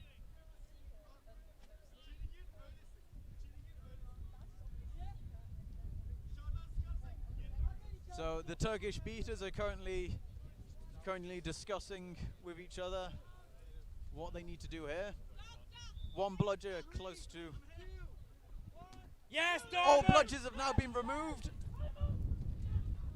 Turkey are making a play to try and get in on the goals. Turkey beat out the beater there. Snitch ref, you're off pitch, I think, aren't you? Or is it this one? Okay. There's No, it's fine. I think There's a lot of bludger play around us. We're having things thrown here and there. Ball's coming in. Brooms down. It looks like there was a Brooms down a while ago, but he didn't really blow the whistle too loud. He's now blown it. Beaters have stopped. I'm really hoping that the bludgers move away from this area, because we're right in the thick of it. So currently around the hoops, Gio has possession of the quaffle. It looks like it's a stoppage for injury on one of the London players. Around the Seeker, we currently have a very tight bubble. Well, we've got half a bubble, I believe, with Davis, number 12, with possession of a bludger for London, and Mert even, number 41, possession with a bludger in front of it for Turkey. Players taking a little moment to get some water to each other, making sure everyone's well rested. Number 89 for London is currently being checked over to make sure they're all right.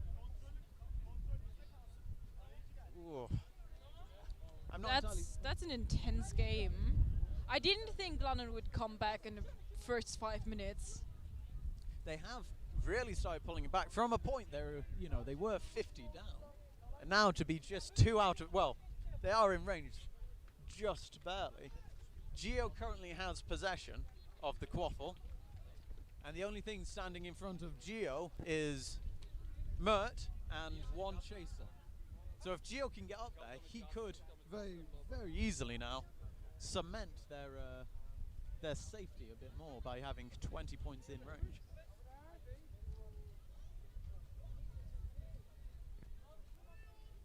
So it looks like they have given the quaffle to number 12. To number from 12. So Hachete. they removed it from Gio. He now has 12. Gio's giving instructions to a Turkish player, it seems. Oh no, I didn't see that. There's a player on Gio's own team that he was talking to. Oh. It is getting quite chilly.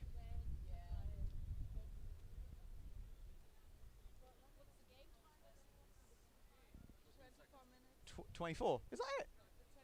24 minutes. It feels like it's been forever. Yeah, we 24. did have I a lot think of it's rooms down. all the stoppages.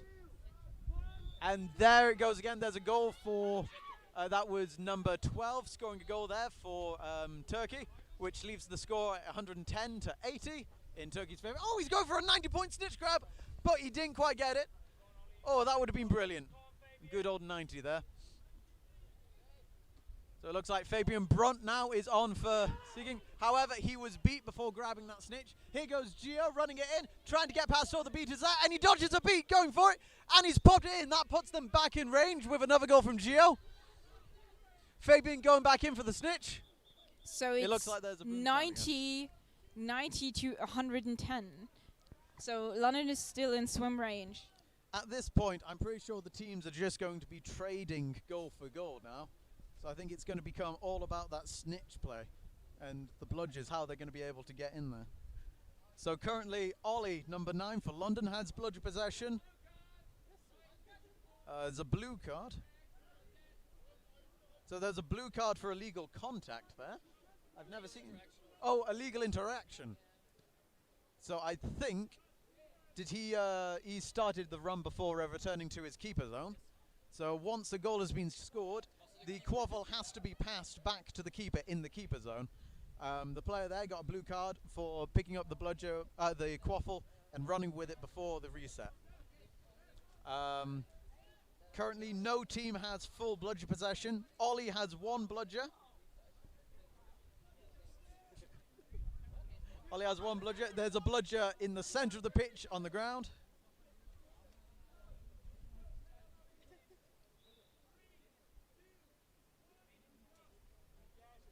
That was odd. So number 66 from Turkey there was doing some odd heavy breathing. Oh, Ollie taking a shot there, knocking the broom from between its legs. It's beautiful work there. This bludger game here is getting intense. The chasers do have problems getting out of their own keeper zone without the beaters, and they actually lost the quaffle, and now Gio is on the corner. It's number 29 who's on the quaffle and scoring. It was number 14 who received a pass. That has put them in a far safer position now, only 10 points behind Turkey. The game is very much dependent on this snitch game here. Fabian Brunt, the most fashionable man in UK Quidditch, getting beat again, getting the snitch but being beaten. That's twice now. If he's just left a few moments with that snitch without being beaten, there's a good chance that he's going to end this in a positive way for himself. Quaffle possession is with number 14 of Turkey.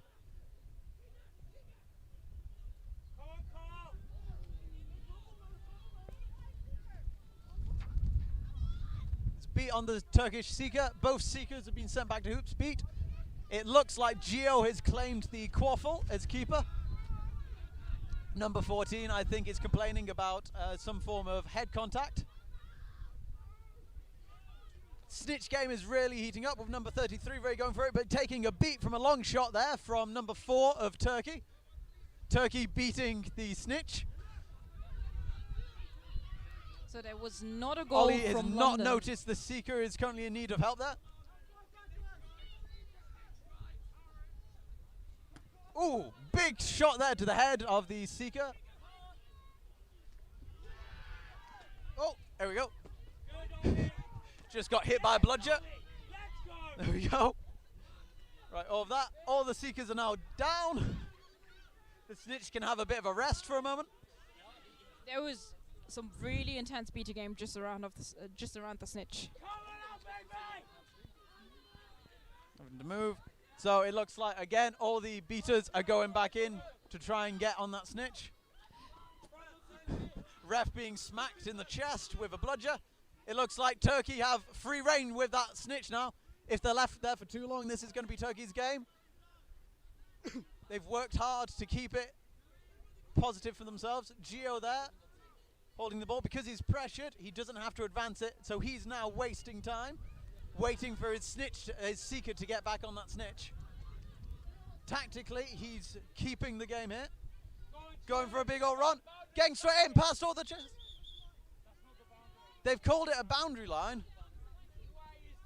The ref has just called brooms down on a run of Gio, taking out his momentum because he was confused of where the boundary was for the pitch. We're playing on a football pitch, so there are 2 lines marked out. So it is unfortunate. However, that has now removed all of Gio's advantage there. So Gio now has a big job to fight there. He does have passing options. Not quite getting the hit on the hands that he needed there.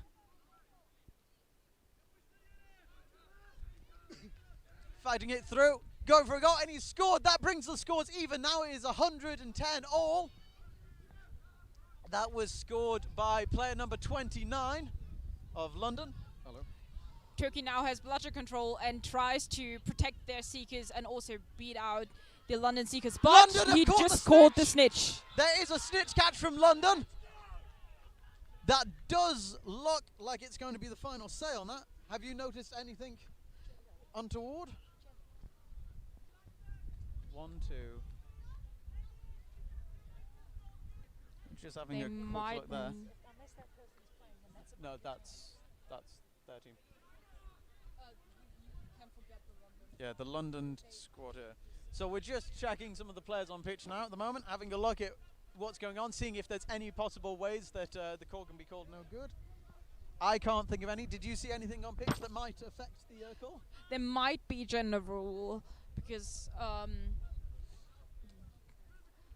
might be a gender break rule. From here, I only see, I think, 2 women. I don't know all of the genders of the players though, because our cheat sheet doesn't really say anything about the London team. So they do have gender on pitch, which means that unless there was a foul that was committed, that this catch will be calling good. There does look like Melt, who is subbed on as a seeker. He does want to speak to the refs. It does look like he might think he's seen something. So time will tell.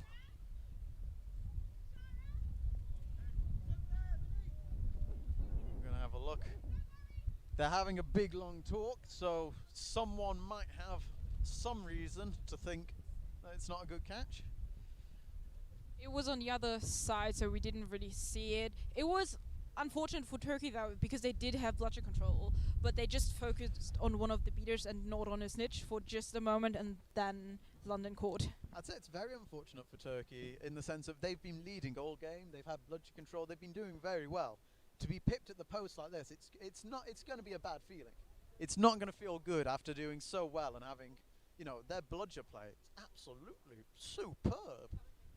Yeah, in the last few minutes, they did lose some strength, and they missed a lot of shots, but it was still nice to watch. It was nice.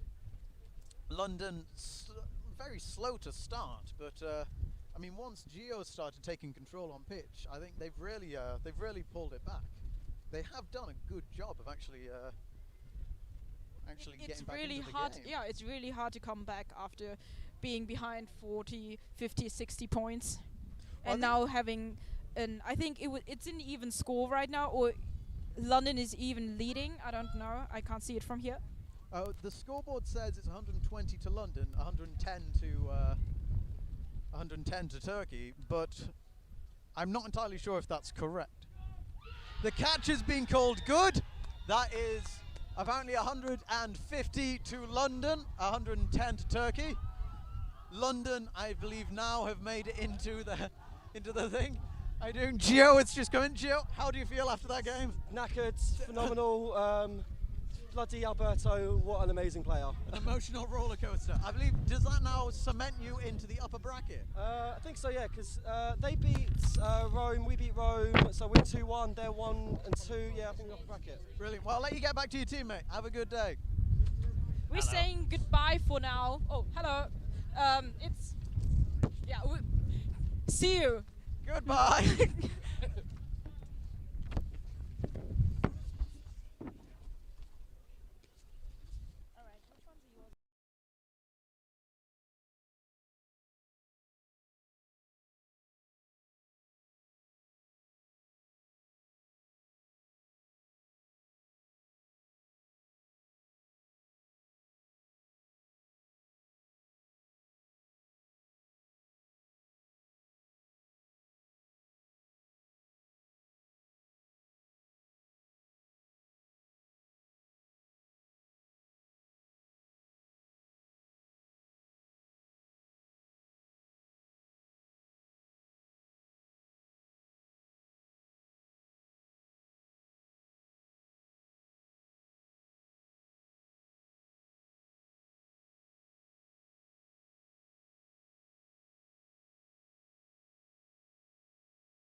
And welcome back to the European Quidditch Cup 2019. I am Jandals from New Zealand. I'm Lena Tetzner from Germany. And we are here today watching the Henky Punks of Bologna against the OSI Quidditch Vikings. So, before we're just suddenly having a little bit of a warm-up on the pitch. The teams is getting ready. But reading through some of the briefings of these teams, they're actually quite interesting. So I thought I'd let you give you a bit of a history on each of the teams. So something about Bologna over here. They're about 4 years old now. One of the highest, they're ranking second, I believe, in about the Italian Quidditch Cup recently. And they managed to do so without 3 of their key players, and they're solid players. They have a nice mix of old and new. I guess they say probably one of their newest one to look out for is their keeper, Mico Barbiere, who started playing last season, but he's already become one of the most reliable players within the team. And something a little bit cute for everyone to know is their team is called the Henky Punks Bologna Quidditch, and they still use the team logo. And because they're from Bologna, I'm not sure if many of you have been to Bologna, but last year I had the great pleasure of being hosted by the Bologna team during World Cup. It's a very big pasta nation, and so the little sort of interesting fact is that there's a tortellini on their flag. I've seen their mascot or one of their fans walking around with a giant flag today, so see if you can spot the piece of tortellini. I think they have it with them, right? They're like the blue one. Was it blue? But I wanted to see what were some of the things that you can tell us about Team Norway. So Norway also was founded around the same time as Bologna. Their first appearance was in Oslo Open in 2014, and they managed to come in the upper bracket last EQC, and they became 16th. It was founded by the legendary Kai Haugen Shah after he moved back to Oslo. And some players to look out for are, for example, Merlin Zimmermann and Johann Steinlein. With Johann Steinlein it says short, big and most of all mean. I'm very interested to see how that plays on the pitch. Just to give everyone also a bit of an update on what's been going down here. Here down in Heidelberg in Belgium. There has been quite a few upsets. We're sort of getting to the last 2 or 3 games of the day in pool play before we start going into the knockout rounds. An interesting upset, I'd say, the most interesting upset was, I believe, the Rhinos from Germany, which bet London City. I think everyone was expecting London City to win, and the Rhinos really pulled through. But later on, the Rhinos then went and completely had a very hard fight, but a very hard loss against Antwerp.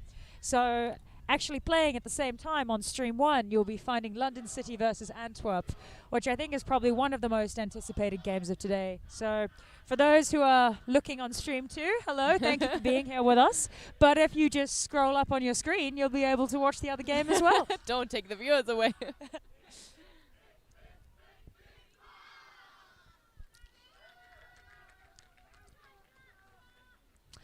So just a little fun fact as well about the Bologna team. Their chant that they were just saying is based upon Macklemore's "Can't Hold Us." Quite very wholesome team. Right, and so... they are, yeah. Oh, sorry, continue. Yeah, and I think they chose the song because they are describing themselves as party animals, and that was the song that charged them the most and made them feel invincible.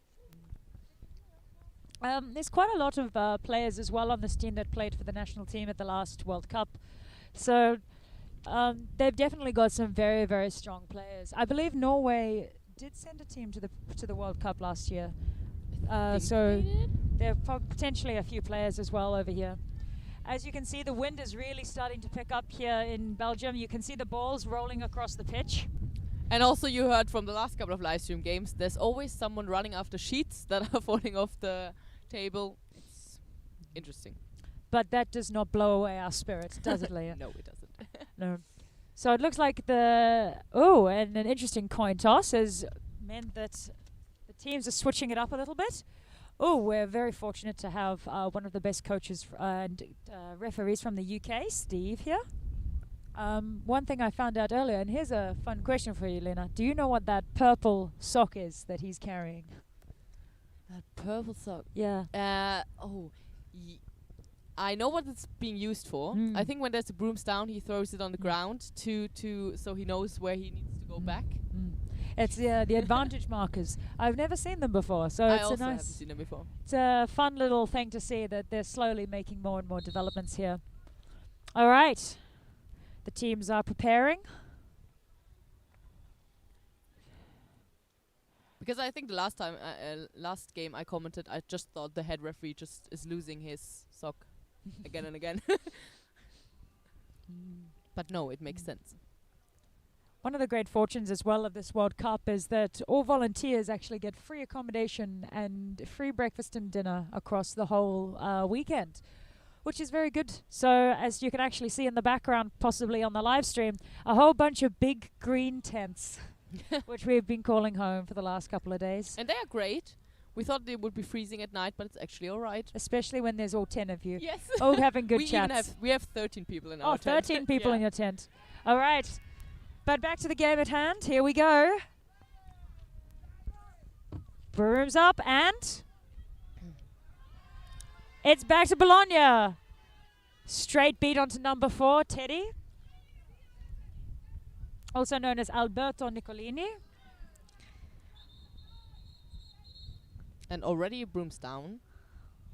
Did you see what the did you see what that was the call for? No.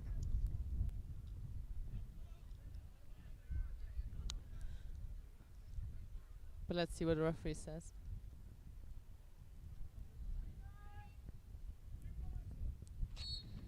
And we're back into play. Taking a strong beat again the back. 37 from Norway, making a pot of goals and missing.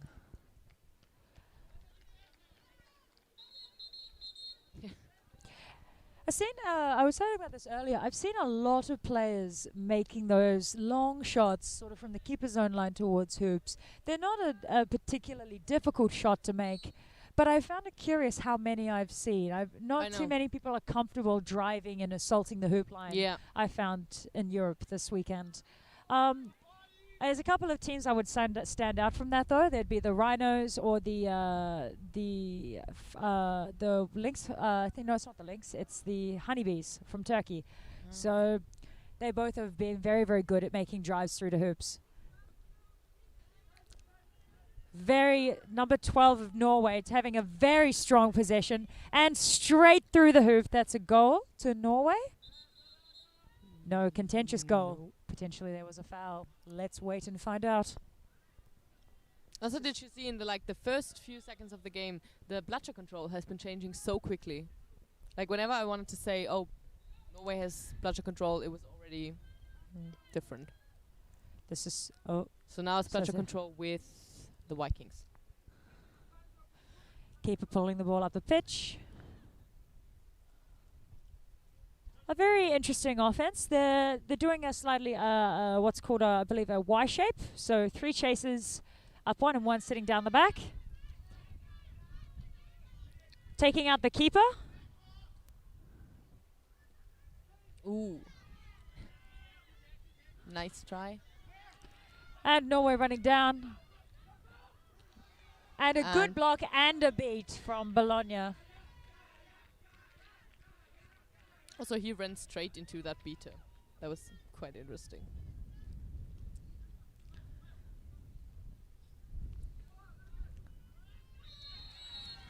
And they return the favor in kind.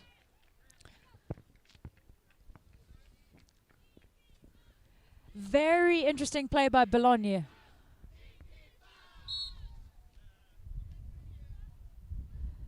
Very, very interesting. There's actually 2 female beaters on at the moment on Team Bologna. They are Giulia Lirone and Frederica Zagaldo. They're both very powerful beaters in their own right. They work very cohesively as a unit, and they currently have bludger control. Let's see how they handle against this assault.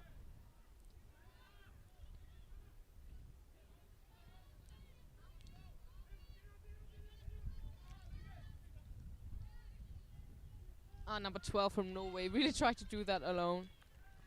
That's Dina Fjellmir. Very aggressive beta assault here on pitch 2 today. Norway has now regained Belgian control.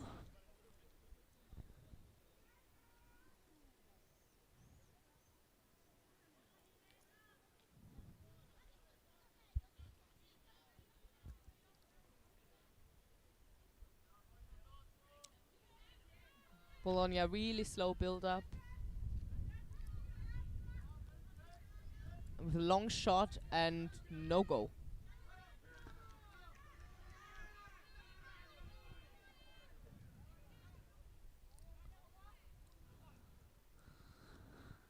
Bologna holding a strong offense. We really haven't seen many passes so far. It's mostly like a long shot and then just trying to pass it through the hoop.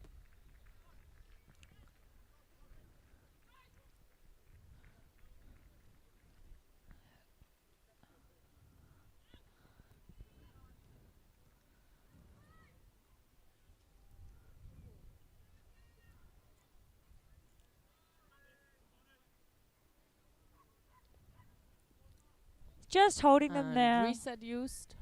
One reset. Pushing up on the press. Team Norway not really making any assertive moves despite having control. Yeah, and see again. I'm gonna get. Can you hold on?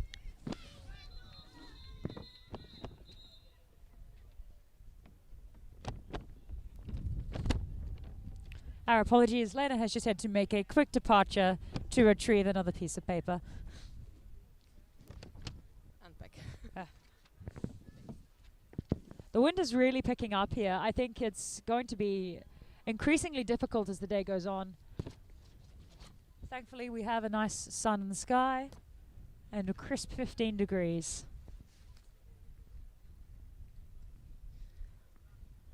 So before the brooms down was called and Bologna attacked, it was again the same. They just passed the ball long and then tried to get it in, and it didn't work.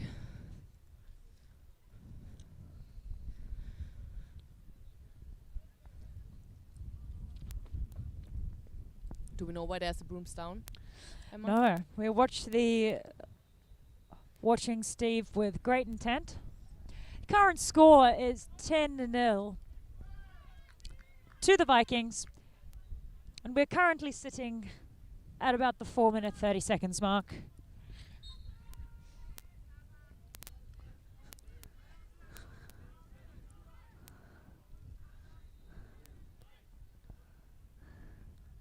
And the Vikings. Sounds a lot like Bologna has brought a lot of their fans up with them as well. Yeah, they have a few people behind them.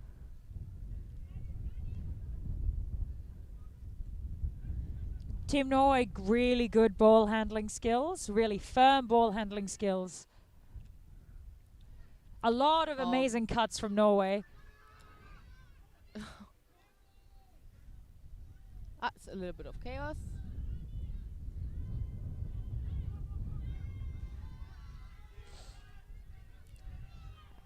And Bologna just driving through and score.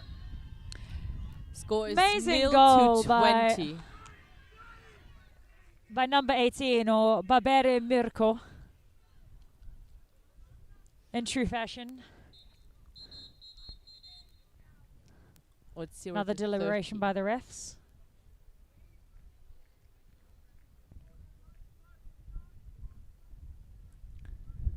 It appears that both teams have decided. One team has decided to call a timeout. The Norway team. Looks like they need to do a little bit of a reassessment, then think a bit more deeply on their strategy. It makes sense since they are 30 points down. 10 points up actually. It's 0 to 30, right? No, that's incorrect. It's incorrect. Okay. Yeah, that's incorrect. Oh no, sorry, my apologies. I'm going by the electronic scores. The ones that our viewers are currently seeing.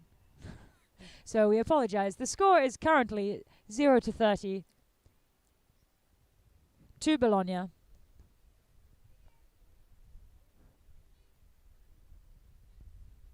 And there's a hoop down.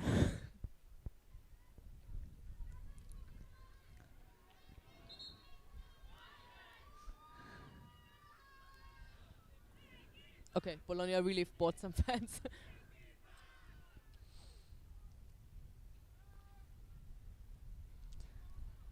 Norway taking this very seriously.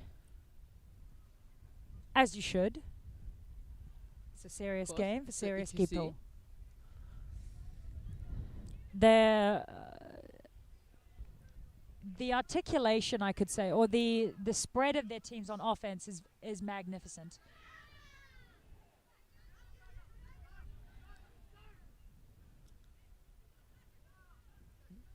Bloodshed Bit of a control long back shot down by Norway. with no Going weight. for the throw, and yet their keeper still picks it up and takes it in. He's going to go for a drive. And it misses. No goal.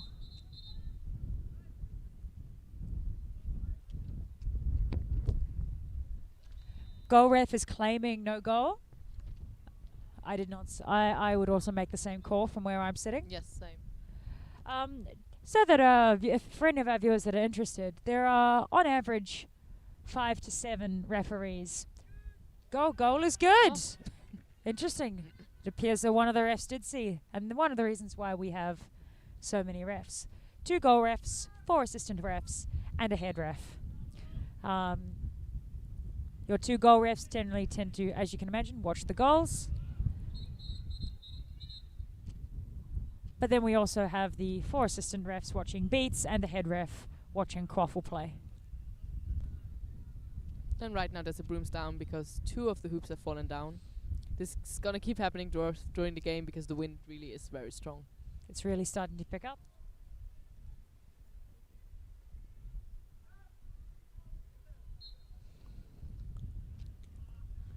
And a quick intercept by Norway.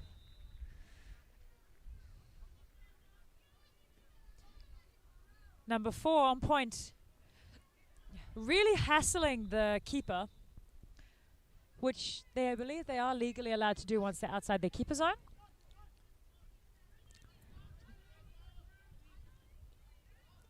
Nice blocking. Me being my objective self and putting on my, sort of passing to woman hat again.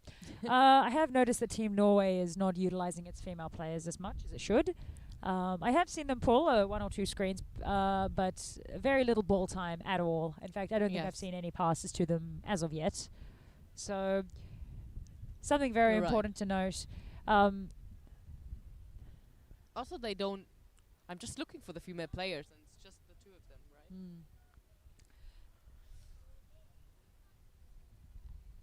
Quidditch is a teamwork, very heavily based on teamwork. And one of the best ways of telling the scope and experience of a team is how well, as kind of a go-to, is how well they use their female players. In Quidditch, we are the only full contact mixed gender sport, and that is a sport that is not without its challenges. So, as a community, we always do try and remain objective about ensuring that everyone here is treated equally on the field. But that occasionally does manifest in certain biases, cultural biases, social biases. And it's interesting that a lot of people in this community are aware of it. So let's see if Norway can make some changes to their playing style. To be honest, it's quite easy to get caught up into the competitive spirit and then only use your fastest players, your best players. And that's a goal. For Norway. Quite often in European Quidditch, a thing that I've noticed recently is a technique called the matchup. So essentially when you have 2 teams against each other, when you have one particular player or a few particular players that are very fast, very agile, you will tend to put your most fast and agile players against them. And although that's not a bad tactic, it can sometimes mean that your females generally get paired with females and males paired with males.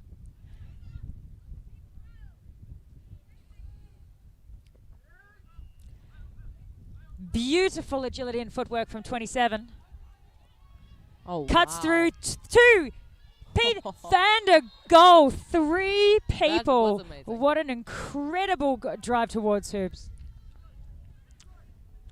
That player there was Francesco Gerini. He's a chaser, and he played for North 3 Rampelding last season. And now current score is now 20-40 for Bologna.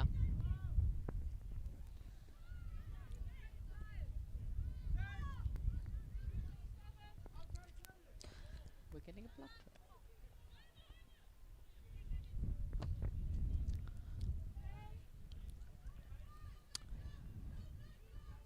Two female beaters, and they're changing up the beater lineup and the chaser lineup now. Just quick substitution from Bologna, and also a quick substitution from Norway.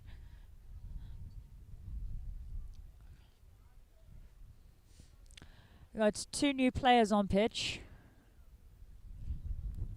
On the side Bologna. It's number 12.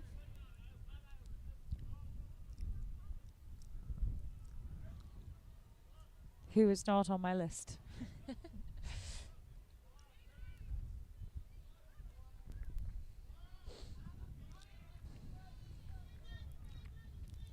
That ball landed somewhere. One of the dangers of a very long passes, is that they now have a tendency to go out of bounds. Back in the original, or sort of in the earlier versions of Quidditch, when we tended to have a much larger pitch. That pitch was a sort of pill shape that was about 33 meters wide and 55 meters long. That was a soft boundary with an external sort of extra 5 to 10 meters are added around that. Recently, those extra 5 to 10 meters have been removed. So now that there is only one definitive boundary around the edge of the Quidditch pitch. And that's been extremely interesting for the dynamics of the game. I think it's because now a long pass, if gone astray, means you actually can't, it results in a turnover. So I think it's definitely made people a lot more cautious of their passing here in the sport.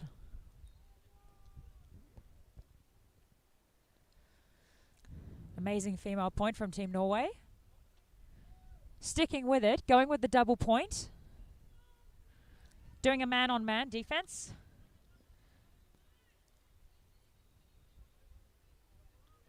And a great block by number 14 of Norway.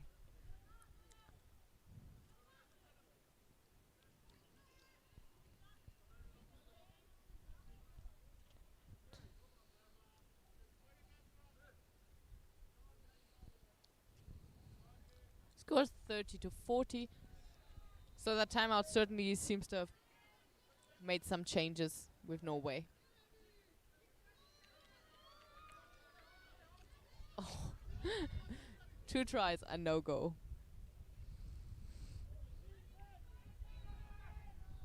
And now Bologna driving through. Sadly lost the ball.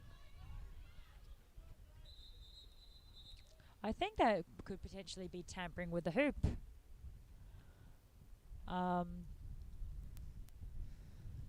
We shall see.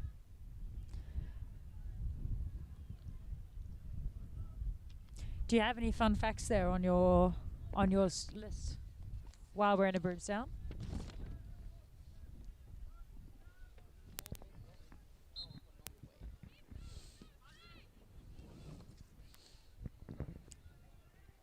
They actually had Vikings mascot once, but lost the costumes. I was like, okay, how do you do that?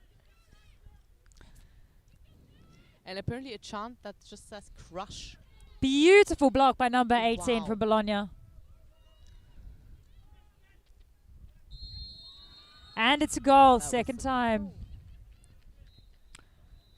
Also with Norway, the interesting thing is they lose like half their recruitments in the summer when the exchange students go home. So they never have like a team that plays together for a really, really long time, which also is quite difficult to manage. I think that Team Bologna here has an interesting, they've got a large series of quotes here from all their players.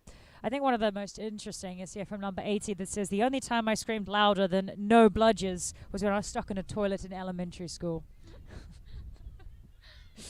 I mean, you might want to shout no bludgers if someone says, is it a...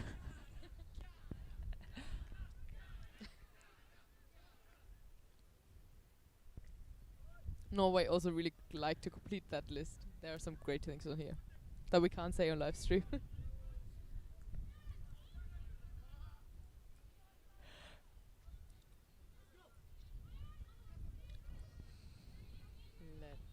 Team Norway really pushing. Taking a beautiful tackle. Beautiful tackle, but I think that might have been slightly illegal. And Bologna with bludger control.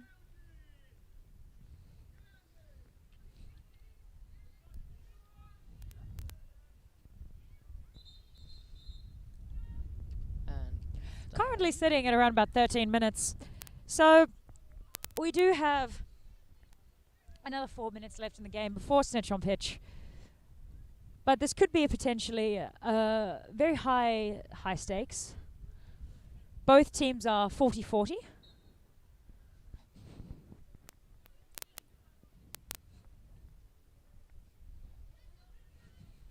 Sorry, 40-50. Recent change in score.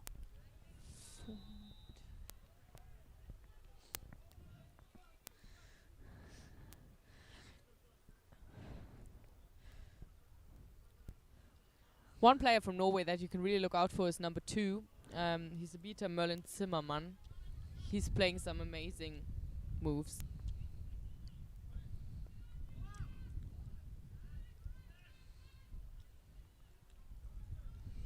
What a beautiful, beautiful agility from player number 16 of Bologna. That is Oriana Palalo. Oh, an amazing run by number 27. Sadly beat. Player number 16 of Bologna, Oriana. She's been on the national Italian team several times. One of the other players to look out for.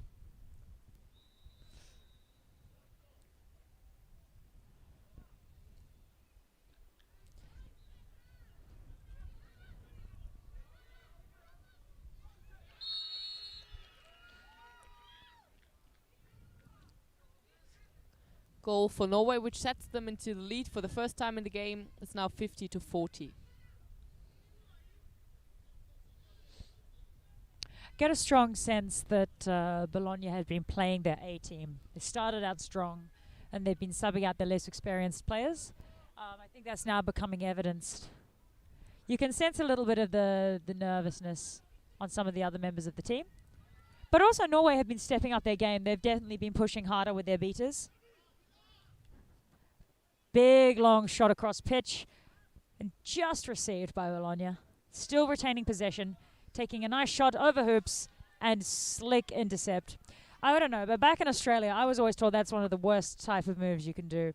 Passing over hoops in that manner, especially if you're behind hoops, is actually really bad because you can set it up for a fast break down pitch.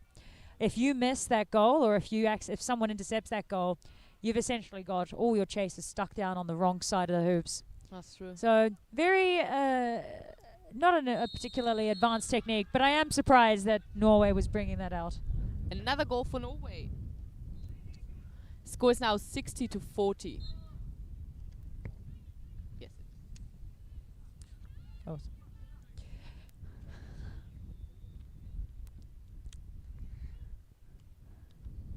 If I'm not mistaken, Norway are the only team here playing at the European Cup today.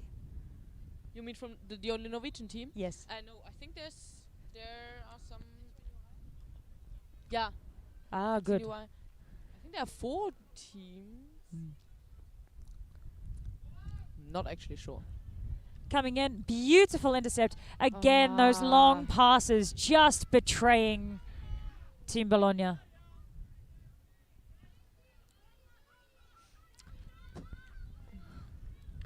Little bit of underusage of their female players on the offense.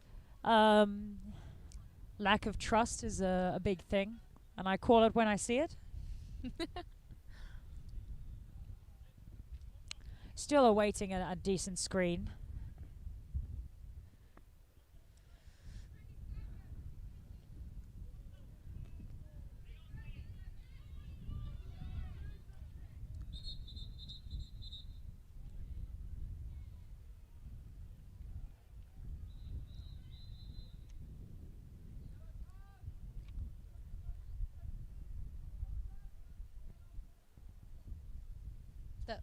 That was a yellow card for number 17 from Bologna for interacting illegally with another player. With another player. So for anyone interested that in watching, your chasers are actually allowed to interact with chasers, beaters interact with beaters, and there's no physical interaction allowed between the players, except for the balls, of course. So it appears that there was some sort of tackle or contact from behind between two players. And let me tell you, it can happen. You can sometimes think a chaser is a beater.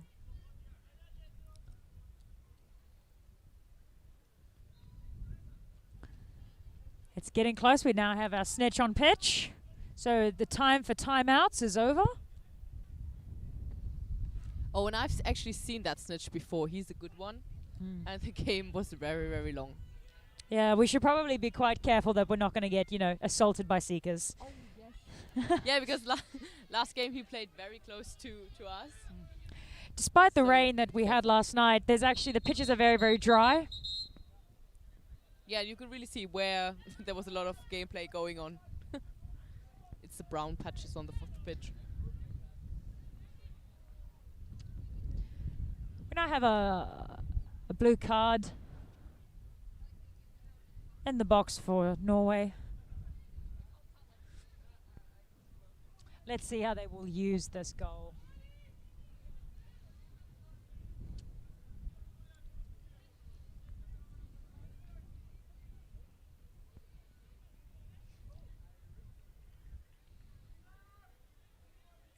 And Bladger went back to Bologna. Nice run through from number 16.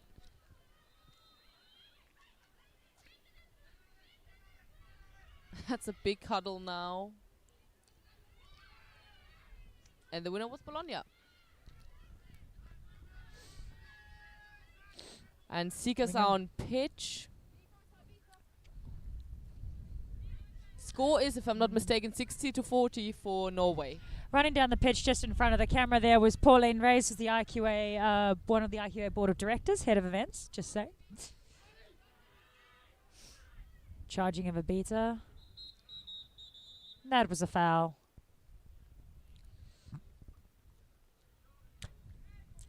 Tell me, Lena, are you a beater or chaser? Chaser and keeper. Ah. But only, again, if only keeper if we have a problem with the gender rule. Yeah. What are you playing? I play Chaser Seeker. Ooh. Yeah. So you know how the Seekers are feeling right now. Oh, yes. I think one of the hardest things as a Seeker is the mentality. I think 50% of your work as a Seeker is mentality. Probably about 30% is fitness and endurance after you played a whole game, the act to still be able to think critically. Yeah. And then 20% is agility. I think a lot of Seekers spend a lot of their time doing things like quick punches, quick hand movements. So because it's so stressful. Yes. Like I didn't think it was that hard until we tried it in training. I think as well, though, you have to remain calm and trust in your team. I think what a lot of Seekers pressure under is they think, I've got to catch, I've got to catch, I've got to catch. And sometimes you have to catch. But for me, quite often, when I'm seeking, it's more about, at least the mentality I've chosen to cope is, if I don't catch, then I have to keep on playing. And that's what motivates me to catch the snitch. So I always encourage people, ask the Seekers what motivates them, how they keep a clear head when they go and approach when they're in one of those very intense swim games. Sometimes it's trust in your team that they can actually hold the score and hold the difference if you're very equally matched. Norway Seeker coming in.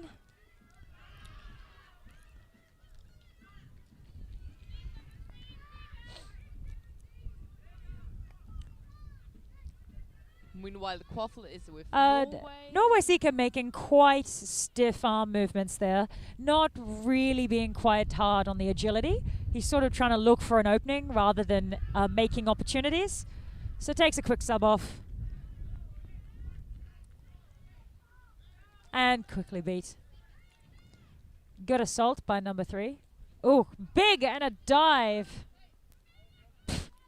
And dust getting kicked up all over the commentating's table.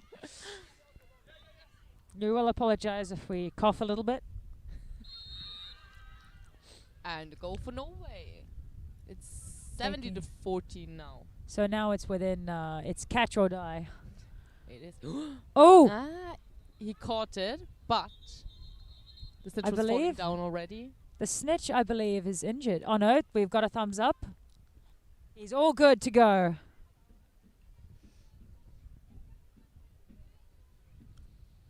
I'm really interested to see if that was a good catch because he was falling down. I don't think it was a good catch. In But the we'll see what the referees say. With the brooms down, you can hear in the distance the sound of drums from a German team somewhere. Their drums tend to get bigger and bigger with every major tournament. I think it's Darmstadt Athenas at the next pitch. Oh no. No. Yep, it's the Rhinos. Yeah, that's the Who Rhinos. appear to have won. Yay. My German's All right, not as back to pitch 2. Play has resumed. Frederica coming heavily down on Beat is now facing off.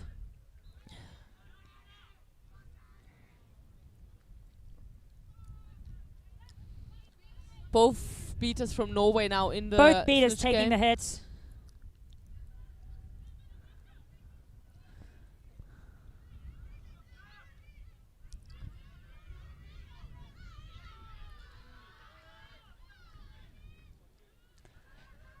Definitely creating a bubble situation here on the snitch.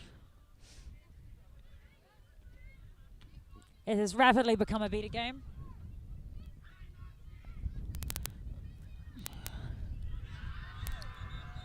And again, Norway got the snitch.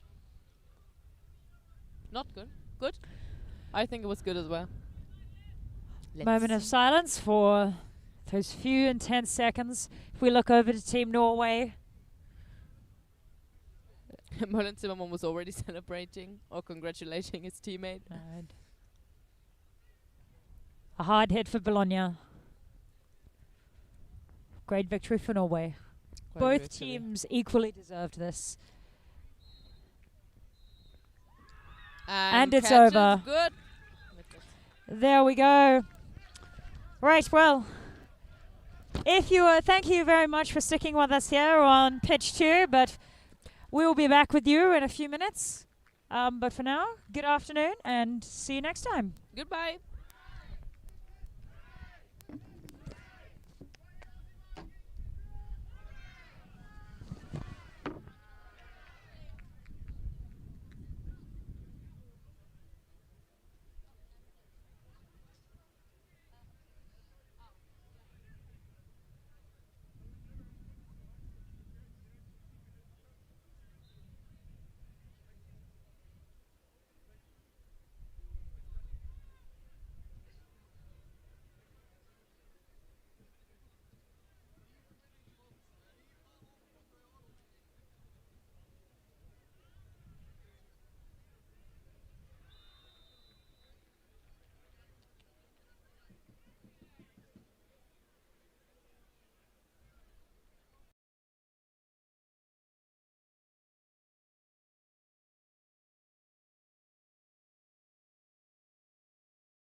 And we are back here from pitch number 2 here at the European Quidditch Cup Division 1 here in Heidelberg, Belgium. Madrid Lynx versus Virtute Romana from Rome, Italy. And we're about to brooms up here relatively quick. My name is Richard Tokovic. And my name is Borja Arbosa. And we're off already. Oh, Madrid getting the quaffle first. Yeah, we get the first ball and passes to Josema. Josema throws and looks like, they get a goal. First Naira goal, scores. and we admittedly advantage is called against Rome, so Madrid might be getting the ball back right away. Interesting. Let's see what happened. Head ref maybe wants to make a call.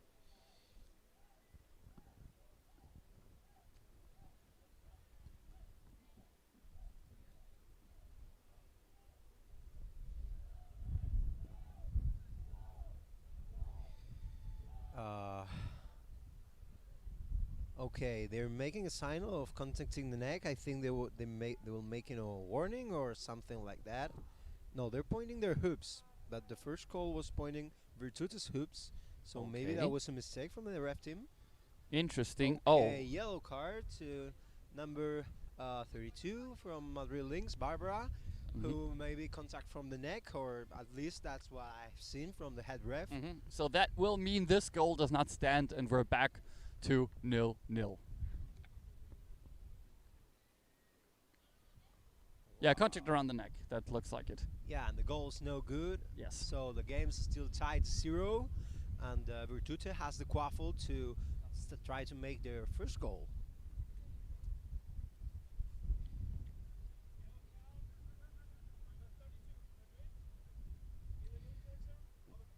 Great. That's nice. No one heard you. I'm sorry. I did. No, but no one on stream. Oh, yeah. All right. Okay, game resumes. Now the ball's in the hands of Ace. He wants to get the drive-by himself. Oh, yeah, passes behind the hoops and they score. Yeah, good. The actual first score of the game here for Virtute Romana. Virtute Romana 10, Madrid Lynx 0 so far. Yep. Okay. Ball goes to the hands of Raul, keeper from Madrid Lynx. He's going to try to make a combination, thinking that they don't have bludger control, so maybe he will have to wait for a little. See his... Okay, good beat. Another try of a beat, but in that case they didn't make it. And Raul is stepping backwards. A little bit pressure from Virtute Romana. Okay, pass to another. Oh, stop and what? I think that might have been a reset, which means it's a quaffle turnover to Virtute. Yes, that's exactly what it is. Turnover, but I don't get the reset because yes, because it passed 2 zones. It passed the keeper zone as well, so that automatically makes it. Really? Yeah, that automatically makes it a double reset. It's a rule that is. It's a little bit tricky about the double reset. I mean, there's 2 resets and one and the other one. And I know it's both. It's like you have been doing twice or just 1 and 1. I don't get it at all. It is a complicated rule, but yeah, the ref called it correctly. Ace comes for another goal for Virtute Romana, who gets 20-0. Yeah, Virtute Romana 20, Madrid Lynx 0 so far. Okay, ball again to Raul, and try to make. Lynx is still without bludger control, and the only bludger is in the hands of Angel. She has to make a. Let's see what she does. Still, Barbara is trying to attack the other beaters, and Adri is with the quaffle. Maybe he goes behind the hoops. No, he's thinking on it. Ball to Naira, but good beats both to Naira and Josema, and ball goes back to Virtute. It was a nice idea, but just not executed precisely enough, with a little bit more of speed behind it. Quick release. That could have been a goal, but this way, the team from Italy did have very little problems. Yeah, sometimes the biggest mistake when you try to get the ball behind the hoops is that you don't do it fast enough. So it's like balls that fly in a very slow way. And then Ace comes again and for another goal, 30-0. I don't know. Lynx is going to start think about.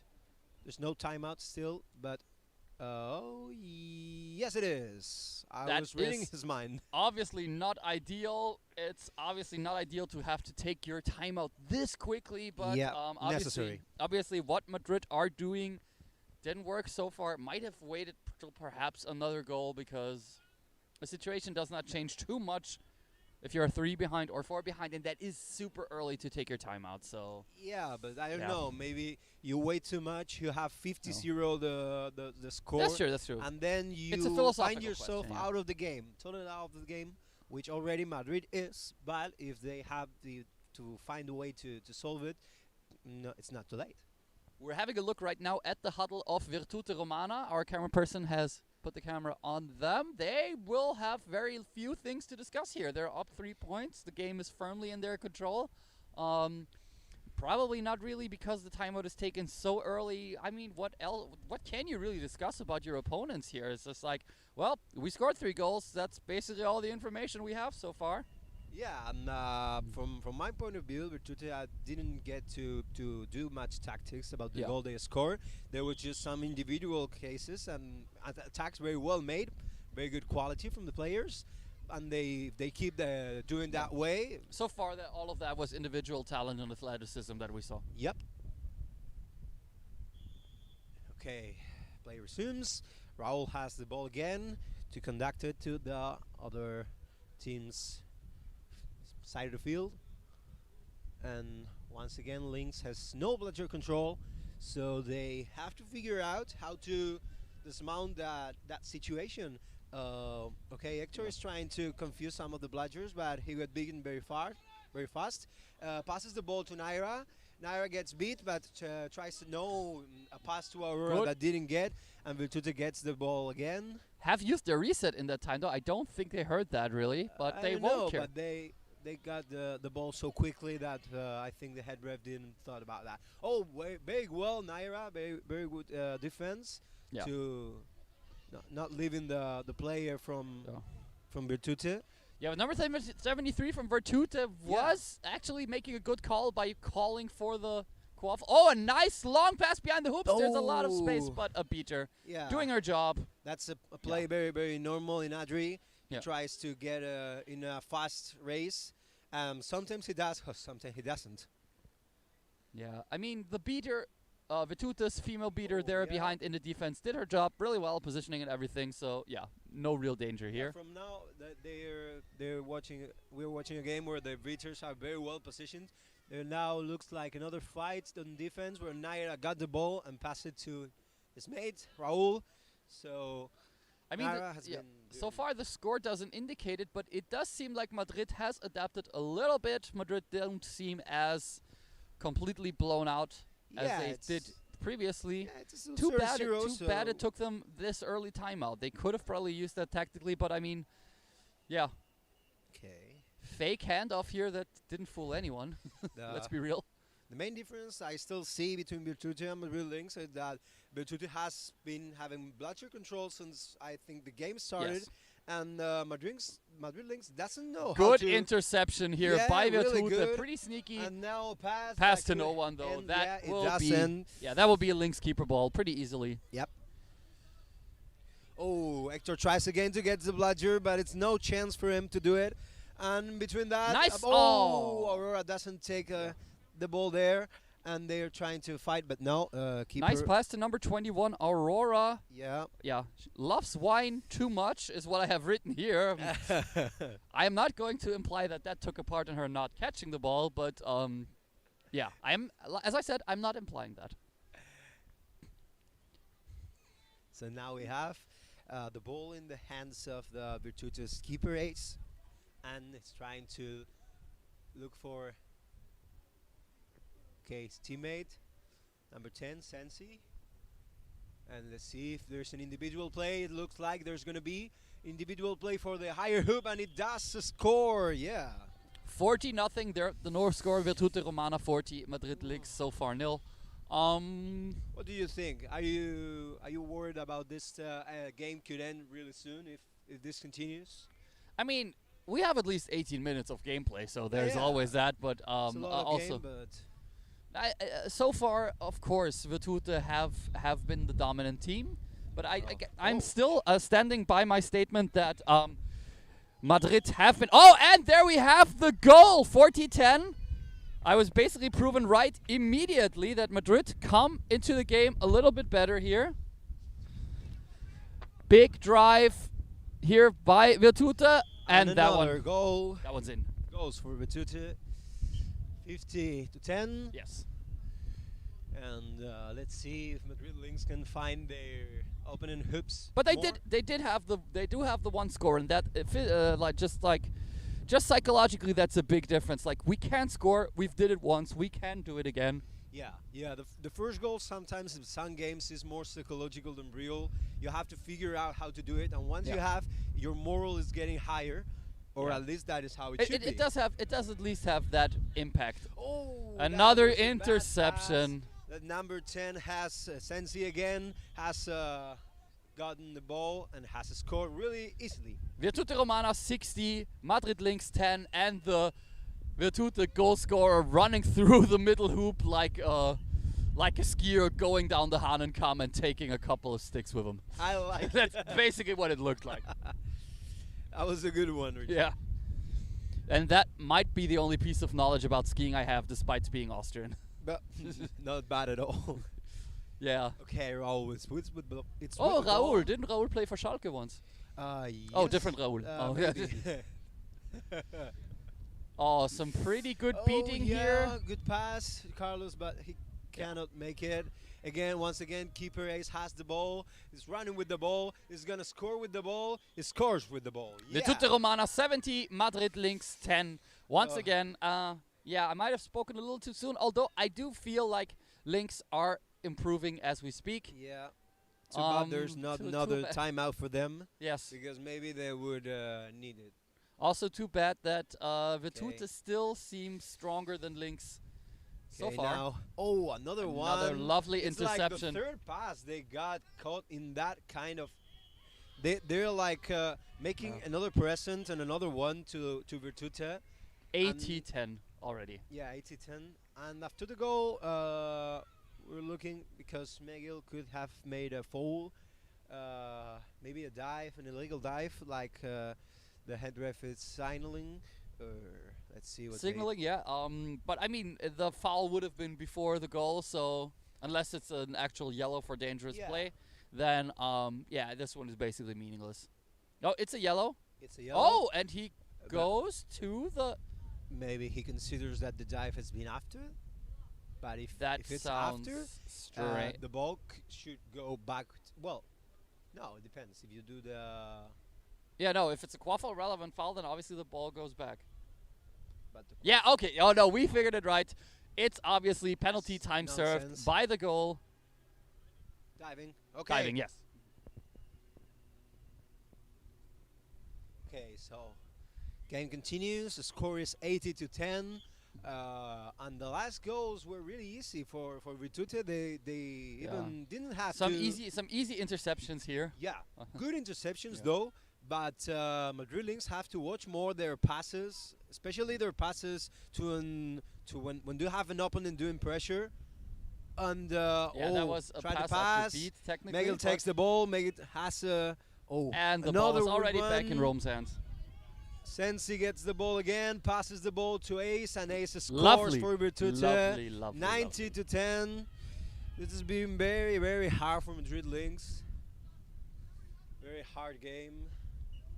And I don't know what the ref team is telling now. Yeah, beater procedure things. Oh, yeah, beater procedure, okay. That's Thomas Berglitsch, assistant referee, originally from Austria, is part of the Swiss Quidditch Federation. Two countries that are, well, Austria is not known for taking everything like by the law, but Switzerland is far more.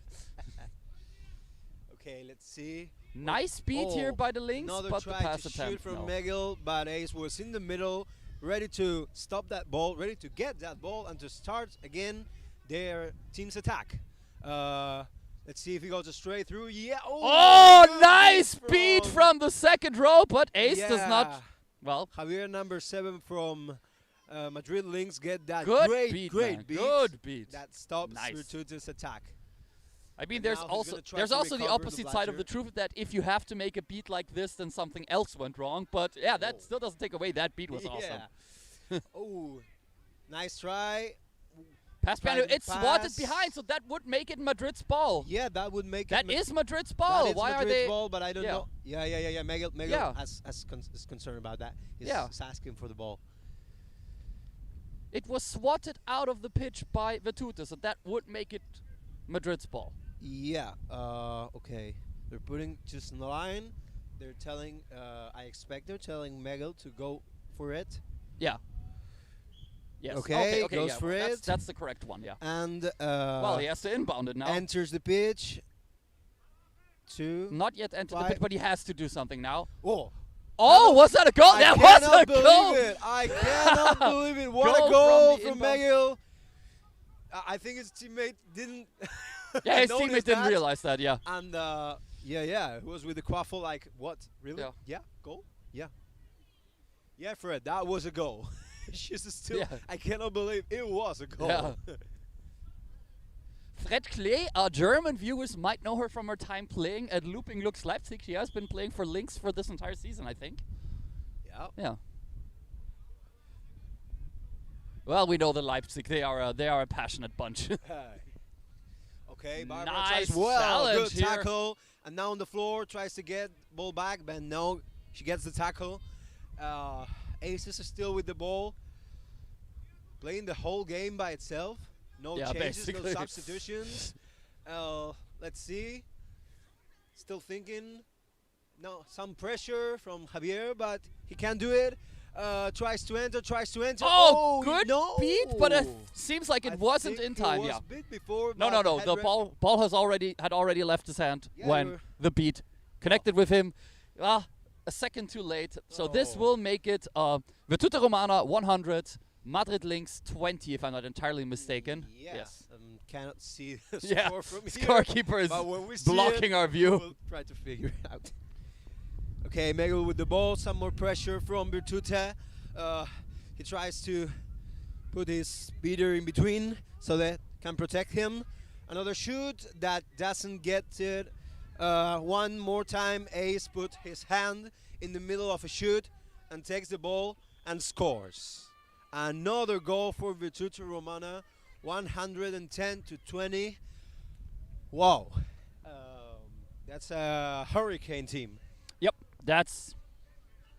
Yeah, and the crowd from Spain is trying Oh, to, the Debitores, I'm cheer a assuming, yeah. little bit. The Madrid Lynx shout, which is Ponte Morado. Get purple. The Oh, color. get purple. Yeah. Well, Austrian football fans of a certain ilk will not like that, but that might be going into too much detail.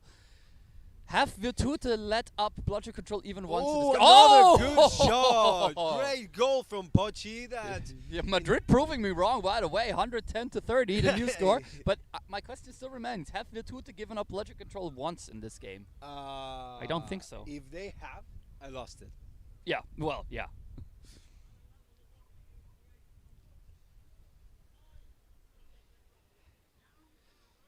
Okay.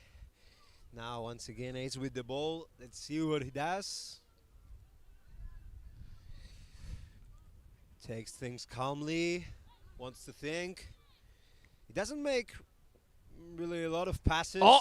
Normally the games are like the one we're watching right now. Yeah. He does it. He eats it.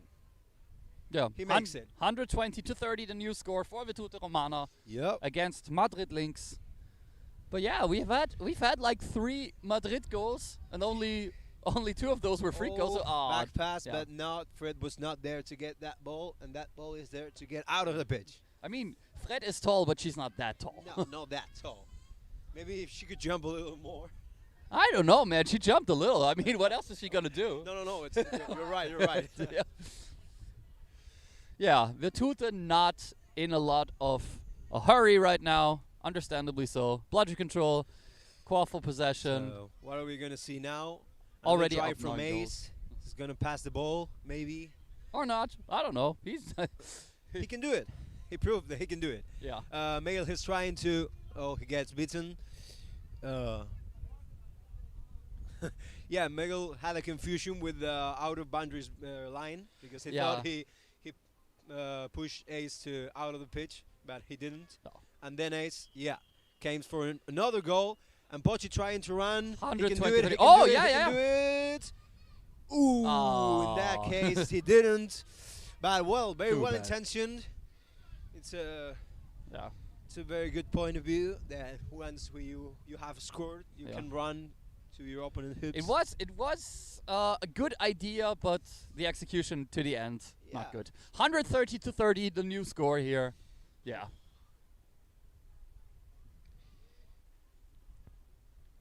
The only thing remaining is what time do we have now for the? I think the viewers can see it. Yep. We're currently at 15 minutes, I think. So we're very close to the snitch coming out and starting the snitch on pitch play. It's also 120-30. I'm terribly sorry. Oh yeah. it's 120. Okay, good. Good beat here by Madrid, but both. it seems like And then LG takes the ball, passes back to Pochi, who kicks to. it Megil, worked. and Megil It actually gets worked. A bit. No, it doesn't. Yeah, the goal ref signals the right and correct signature. Yes, the ball went through, but it was beat before. Yeah, it's I actually think not it was something that goal refs, very clearly by the beaten rules, are before. allowed to show. But a lot of head referees like their goal refs if they have the referee certification to basically signal, no, it was beat before. yeah. But as the goal ref's main duty is to show whether it went through or not. And it went through, so that's why the goal judges have to raise both their arms to indicate it went through. But sadly for Lynx, that doesn't automatically what mean a a pity goal. because the it attack was pretty beautiful. It, I it, liked it didn't make sense, Yeah, but it worked. pass it back, kick it front, and then having it to the hoops. Swatting and kicking the ball through the opponent's hoops in some way, shape, or form. Why no? Why not? Why not? It is allowed. Yeah. Okay, another try. They beat Megil, and then ball goes to And number 2, Mara. Mara Angel goes back to something. number 10, Sensi.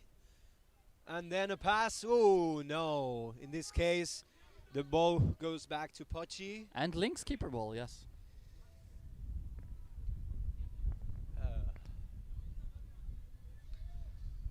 So there's a 90-point difference. Yeah. Lynx has a lot of points to score if he wants to have a chance still to win this game. Now a good beat made mid-range by shot. Angel.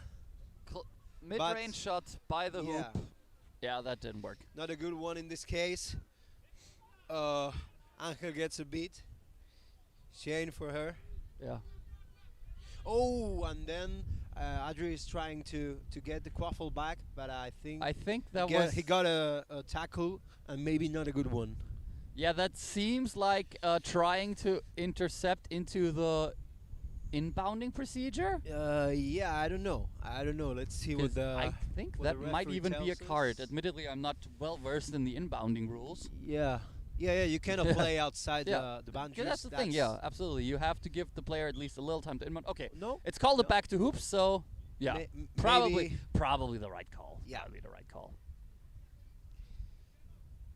So, Sensi has again the ball as the keeper. Again with the bludger control. And the snitch is on pitch. Vincent Fröhlich Yeah. of Dresden Illuminators. Snitch runner, we've seen. And another goal. Another goal. 130-30. Score is 100 points away. Yeah. Virtute from Madrid Lynx. I don't know. It is a knockout game, so there is very little upside to doing the cold catch, especially since it's the last game. So this might go into the distance with Madrid probably going for the full-on defense. But I mean, Virtute let's see. have excelled at every other part so far. They are the active Italian champions. Ooh, Lovely. another try, another pass, another block, and that looks like it's gonna be another goal. Well, if this was boxing, we could say that this is KO, right? I mean, not really, because Madrid can do things and are still doing things, but in bludger play, this is likely to be a KO. Yeah. And then here we go with the snitch play. Yes. Number 73, Regina, is trying to be the seeker that catches the snitch for Virtute. Not this time. and in between the ball goes out of the bounds. So looks like it's gonna be another one for Virtute. Great. So talking about Quaffle, from now it's gonna be. Let's see if it's slowly. Obviously, our eyes are on the Snitch Runner right now. Number 73 of Virtute versus Vincent Fröhlich. And yeah, as we expected, Madrid are going to defend here. Yeah, they're not putting in a lot of effort. As just so, I ace number 1 by the moment. Not putting a big effort. Yeah. And now there's another shoot. Adri blocks it, saves the beat, runs through the hoops. Now that's a pass for Megil. That's a score. Yeah. Lovely, lovely Madrid. Yeah, yeah. It would be very funny if they managed to win this game back just by sheer boredom of Romana. Anything can happen that in would rule. Quidditch That would till rule. you catch the snitch. Yeah, it can. Like if they keep on doing this and there's a surprise catch here, yeah, So it's now- not unthinkable. There's something you have to look when you have snitch on pitch. What does the beaters Yeah. play? Vincent Fröhlich additionally getting another broom for his broom collection with number 73 Oh, of yeah. Romana's broom again. He likes to So take there those is brooms. Hector trying to put some pressure on Quaffle Carrier. In this case, again, number 1, Ace. Ace has been in the pass, and Raul tries to block that pass. Let's see who takes the ball. Adri takes the ball and runs again. Yes, he does. Run, boy, run to LJ, and LJ another goal for Lynx. Okay, I may have yeah, just good save for Hector. Nice dodge here. Now a bitter play. I mean, generally I was joking, but so far since Snitch was on pitch, we've only seen 2 Madrid goals, and that's been it so far. Yeah. This is not That's unthinkable. what I'm talking about, Ria. Yeah, it's not unthinkable. So Ace again with the ball. Adri trying to make some pressure in the point of defense. Hector trying to put some pressure too. Oh, that's a fail in the beat. But the pass didn't go to the teammate. So Raul takes again. Bounce the ball. What the? Okay, I'm back to the chasers. Yeah, Raul takes the some ball. very Oh, weird yeah. maneuvers here in the Snitch game. Shame. Very good play from Ace that takes the ball out from Raul's hands and recovers it. And another beat. And now another clear path for number 73 of Virtute against Vincent Fröhlich. Well, clear or not. Number 73, Regina Coata. If I am not completely butchering that name, I am terribly sorry to the entire country of Italy if I do. Whoa. Yeah, another ball block. Another run by Adri. He can do it. He can do it. Let's see LJ. LJ, you have it. Go. Yeah. Yeah. He didn't pass it to LJ. Not bad at all because it was a beater right in front of her. So 60 to 140. And the crowd is saying only 5 more goals. There you go, man. Yeah. La Coruña knows what's up, man. Come on, you can do it. Or not, but you can do it. This is if you want to do it, if you are still able to do it, this is the way to do it. And I mean, look at Lynx. They do look a lot more determined than they did during, before Snitch on pitch. Like, of course. Oh, what? Another steal and that's here. another goal. That will be another goal. Another goal for Madrid Lynx. Oh my God. And another beat for Virtute Seeker. Hasn't noticed yet, and now does. 60 to 4 140. more goals for Madrid Jesus. Lynx, but they are entering this game 70 unless to Ace 140. does what he's about to do now. Not Ace, but maybe a teammate. Oh. That might have been an important momentum killer here from Romana's side because 70 to 140. Oh, Romana with a new Seeker in. As soon as that person turns their number towards me, I can see who they are. Number 11, I'm looking. I'm not sure. Yeah, number 11, that's Melo. Okay, Adri takes the ball behind the hoops. He's trying not to get beaten, but in that throw was Ace in the middle. So he took the ball. All right, and now a little bit of a again. clear base for Melo versus Vincent Fröhlich. Nope. Trying to go through the legs, but, well, that's one way. Didn't work this time. And Vincent Fröhlich is getting another broom for his collection. Hey. It's a big collection, like just from brooms. Okay, today. advantage for Virtute. Advantage for Virtute. Don't know what happened, but we'll the find out in a referees are second. signaling this, and Ace is about to try another one, but Megalith's in the middle, trying to stop. It's stop. stopped. But a lovely catch by the Virtute player, even if it was after the whistle blew.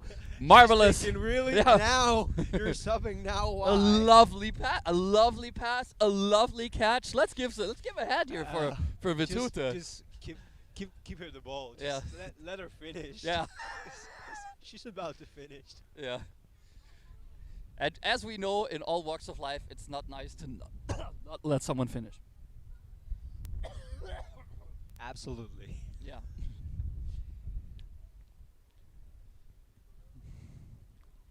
Yeah, look at the face of.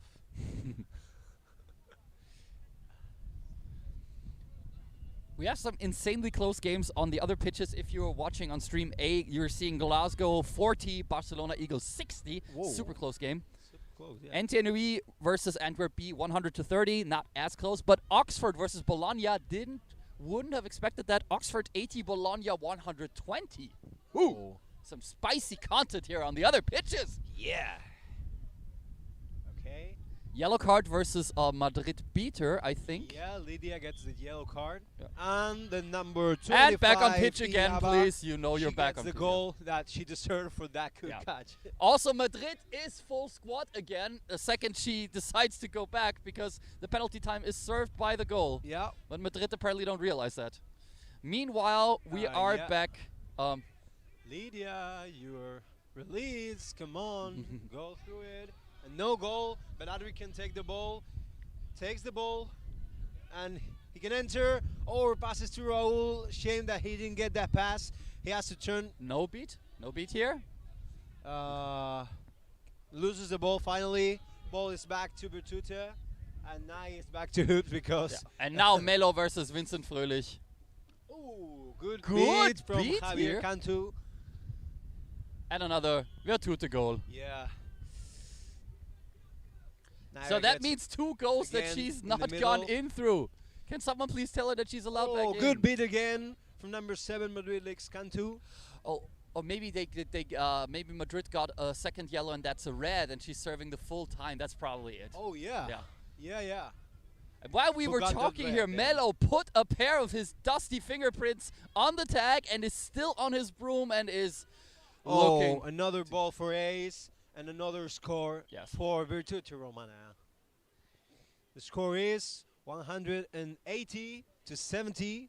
So it's like the highest difference that has been since I remember. Yeah, it's 11 goals up is the highest difference we've had so far. So while Lynx had a lovely little spurt here, going into Rome's direction again. Oh, nice goal for Adri. Another great individual play. 180-80. Very talented player. And brooms down. Yeah. Both seekers didn't notice. Yeah. We have some very, very intense seeker battles here. Yeah. Some very, very tough defensive seeking by Lynx defensive seeker, if I get that person's name. Number 7. Oh, Naira, yeah. Caught a snitch with her feet, went viral. And I saw that. Oh, and I was commenting that. Yeah. I can remember still my face and saying, oh my goodness. Yeah. Brilliant. Wearing a rugby scrum cap, admittedly in the seeker position, that's one of the few positions in Quidditch where it actually makes sense, because a scrum cap does not actually prevent concussions, even though a lot of people seem to think that. But they are good protections against the ears, and that's good protection for the ears, which is the reason, and which, yes, in the seeker position, that's basically the only way where that actually makes sense. Beat for Naira. Again, we have Melo on the snitch. The snitch and Melo. Yeah. What's going to happen? Doing the classic snitch runner seeker dance. Ace takes the ball, passes to his teammate, Sensi. Oh, interception!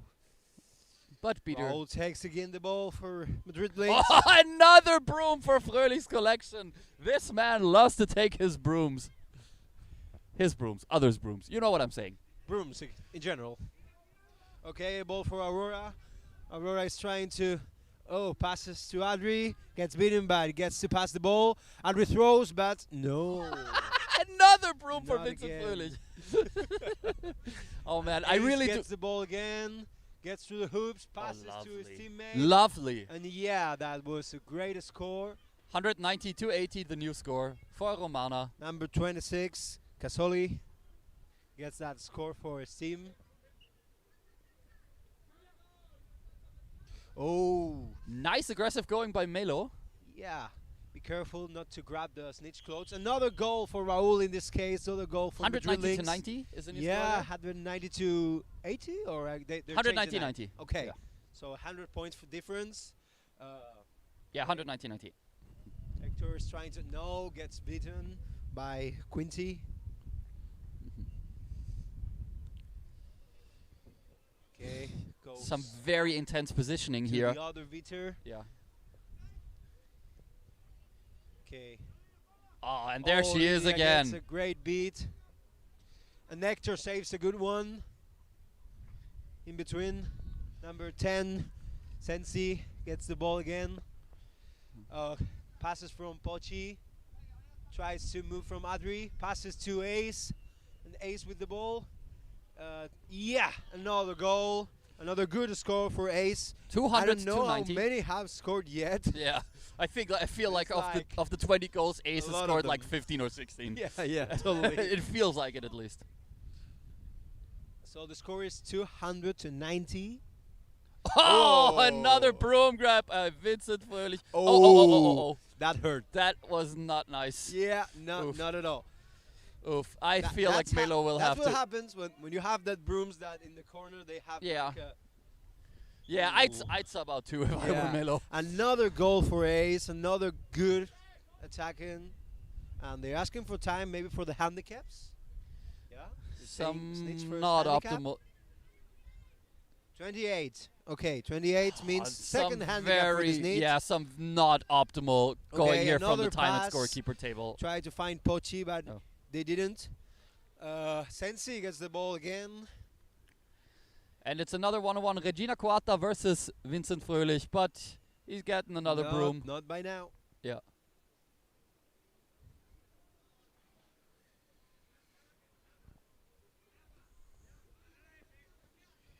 Okay, Ace with the ball again. To Sensi. Coata versus Fröhlich. Once again. Another pass for Ace. Oh, saves the beat and scores the goal. Another goal for Virtuti Romana. Score will be 220 to 90. And the gap remains getting higher. Yes. I feel like Madrid Oh. had something good going here for a while, but Great beat yeah. made by Angel. First the seeker, then the beater. Or first the beater, then the seeker. And then, oh yeah, another beater is out. Yeah. Lovely She beat pass you. here. Ho ho! Oh, and another goal for Madrid Lynx. 100, Madrid Lynx, 220 for Virtuti Romana. Oh, double beat. Yeah. Very beautiful. Angel takes the ball again. This might be the first time Oh, yeah. we could Oh, potentially she gets oh, no. beat. It's already over. Also, Dudu gets beat. Yeah. For a second, it looked as if we would be having the first bludgeon control for the Madrid Lynx. We will! Madrid Lynx in bludgeon control for the first time in this game. Nice going. And oh, no? Really? Oh. They didn't? Yeah, Lydia's asking, didn't I? Oh, yeah, she did. But in the meaning, Yeah, but in the Dudu meantime, get to... hell, that was a short-lived bludgeon control for Madrid, but it was fun while it Okay, lasted. Another good beat for Angel. And another cover from recovering Adri. Oh, yeah. Blocking the Quaffle. Great pass to Raul. Oh, lovely try here, but Yeah. that'll be a beat. Yes. Oh. And that's it. Too bad. Lovely try here by the Lynx. It's a shame because most of their passes, when you don't get the ball at first, it's Yeah. like you are already sold. We have some one final score so far. Oxford losing to Bologna 140 to 200 star. Oh. That will sting for the English. And that will give Italy some hope here. Both of their teams gone because- to lower bracket. Well, it's certainly possible, well, certainly probable for Virtuti to win this one. So both Romana and Bologna it won't be so bad day for Italy Yeah. after all if both teams won their respective games in lower bracket. Yeah. And for today, they have the opportunity to be in the highest positions of Yeah. that lower bracket. Oh, good save. Lovely block And let's see what happens with the snitch right now. There's a stop. Maybe there's a fall. I saw a fall. But let's see what the head ref says. Okay, so there's no calls. There's a call. I think this was just a stop for Bludger rolling off the pitch behind the Oh, fences. yeah. So that's Yeah, probably yeah. it. Okay, so games resumed, and Raul again with the ball. Angel is with him, trying to open a little bit of a way to enter, but he gets behind. And Hector is again trying to recover the Bludger, but with not very much success because he gets beaten again. Hard And battles around the snitch runner here. Regina Yeah, Coata but what is trying that? her best to get Okay, her way bait for around Naira. Madrid's defensive Again, secret, and now there's some room. Regina, it's in the opportunity to get in. That snitch caught, but no. No, she's always going the way of the arm that Vincent is still already using. Why is he not trying to go by the weaker side, the side where he doesn't The other arm, isn't able Regina. to You use his have arm? two It's- arms. Come on, do it. Oh, from the clothes maybe. She has to be careful because maybe he grabs too much from the clothes. That could be a fall for her. Yeah. Man, this secret battle is intense. It's really. Yeah. Okay. Ball again for Raul. Oh, good intention though. The chaser was there to block that shoot. And Another can focus possibility for half a minute Regina on to the go it alone with Vincent Fröhlich. Yeah. I mean, this is the handicap they're going to get. Like, there's not much more coming. Oh, and the catch! Now the catch! Now it gets. Some massive work being put behind there by Regina and by Melo here from the Romana Seeker side. Melo paid dearly. I don't see him anywhere here. Hopefully totally. everything's fine. Let's But yeah, massive surprise catch here by Regina, winning the game. If the call stands for Virtute, if that one is good, that will be 270 star to 100. That would mean, despite catch is good. Virtute Romana, do it! Great catch. 270 star to 100. Rome winning this one in the battle of the Southern European capitals between Rome and Madrid. I mean, really, it was never anything but Rome's game. Let's be clear about this. totally. Madrid have been doing a fine job at times, obviously being athletically and physically not on par with Romana here, but we've they seen great did goals. well with what they had, but it wasn't enough. 270 to 100. The result speaks for itself.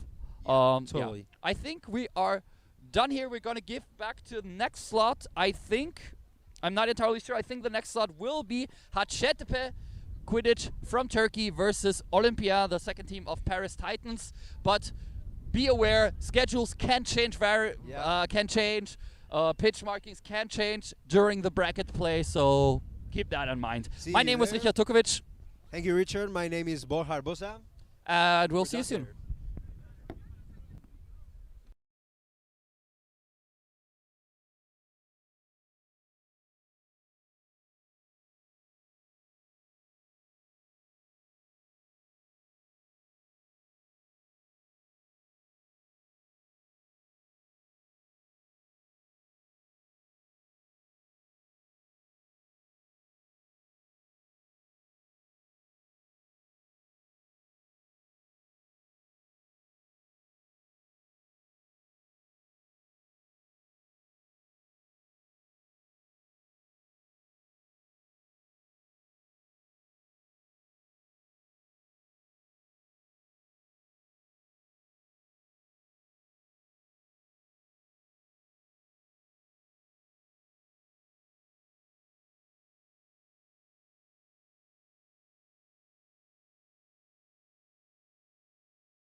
And we're live.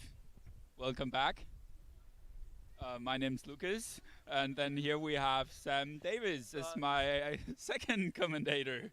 Okay, I did assume when we said that we were going to go on live that you were gonna start talking or something like that. You look so surprised after we are live. And what's coming now? I don't know yet, but okay, so we're live at the Toulouse versus the Dementors game. Where are the Dementors from? It's Coruna from Spain. Coruna. I guess that's the name of the city. Maybe. It's either that or they've misspelled Corona. Maybe. They're named after the beer. That could be. Potentially. I mean, there's been stranger things. Okay, so indeed. So, have you seen either of these two teams? I play have today? not. Have you? I managed to. Well, I was commentating on the Dementors game earlier. How did they do? They held their own. I'm not gonna lie. I can't remember who they played against. I think they lost. I actually am in the same changing room as the Dementors, Oh, yeah, so nice and we cozy. might shower together. Oh my. Okay, well you'll get to know them quite well. But what we haven't talked yet. So. Well, you know, there's no better way of introducing each other than in the shower. Okay, I actually read the information You read the information? those two teams gave us. Good lord. I can actually provide some background information for you. What can you tell me about the Toulouse team? The Toulouse team was founded in 2011. They're quite old, but as they stated, they're one of the oldest team in Europe. However, not the most successful. Yeah, but they did come place third at the last Coupe de France, so this is why they're here, I guess. That would make sense. I mean, yeah. So they're doing all right for themselves. I mean, any team who gets into the EQC is very, you know, they've got to be doing something right. Yeah. Or, you know, they're just the only team in the country. That might be it. But I think they have plenty of teams in France, and you know, everyone knows that France only has 3 teams. You got Frogs, Titans, and Toulouse. I mean, some people pretend that the Olympians are a team, but I've never heard of them. So yeah, it's just those 3 teams. No other teams in France. That's why they're all here. It's not because they're good. Okay, and then on the other side we have the Dementors from Corona, from Spain. Their team's also quite old. They're from 2013. As they say, they're also one of the oldest teams in Spain. They are actually the second best team in Spain at the moment, like 2 years in a row. So they probably only lost to the Barcelona Eagles. Barcelona Eagles, that was just a very oh no, fun Barcelona is from... that's not Spain. They split it up, right? I think it does count as Spain. They've introduced themselves on the page as Spain as well as Catalonia. So I don't know if it's a case of they've said we're Catalonia inside of Spain or... So we don't know whether they've been participating in this national tournament? Well, okay. But Barcelona Eagles have just won a game against... who were they playing? I've just been commentating. They played... they were Glasgow Grim Reapers. Glasgow, they yeah. just knocked the Glasgow Grim Reapers out of their spot there, winning that game by 10 points on a snitch catch. So they were 20 behind. They were 20 behind. Caught the snitch, managed to get it. It was a nice little catch. That's how we won this morning against them. Good. They're taking notes. They're copying your style. I think. Probably. So I think we're getting ready. Starting lineups are... The keepers from both teams, they are having a little bit of a chat. Don't know what they're talking about. I like to imagine they're comparing recipes for scones. Could be it, probably. I'm not sure what they're doing. I think both teams look like they brought like pretty like small to medium-sized rosters. It's like 10 to 12 people on each team. No, the Toulouse team brought some more in the sub box now, but as you can see, the Dementors, it's not too many subs for them, I guess. Well, on this, if this one's Toulouse, isn't it? This side, they've got 15 players, as opposed to... I can see 15 there. Maybe they have some injuries, or... No, I mean 15 on for Toulouse, yeah. In terms of Edinburgh, that's 1, 2, 3, 4, 5, 6, 8, 9, 10, 11, You mean 12, Corona, 13, 14, Dementors. 15, 16, 17. Corona. Yeah, for Corona, that's the one. For the Dementors. So they've got 18 against the Toulouse 15. If you can trust those sheets, though. True. I'm not going to lie. These sheets are a little misleading sometimes. Okay, so both teams are getting ready. Heterev asking them, are they ready? Apparently they are all ready. Brooms on the ground. There they go. And do you know the head ref for this? I do not. Do you? I do not. Lars. The headless ref is Lars. So there was a false start. Ooh, he's going the straight for the cards. So, a blue card potentially. Oh, or nod? I'm not entirely sure what that was for. He started too early. Was it a false start? Yeah, but they apparently talked the ref out of it. That is. I think it might have been for gender. I think it was going to be a blue card for gender. No, he started too early. Oh, did he? Okay, so most of the balls are in Dementor's hands by now. They have control and the quaffle.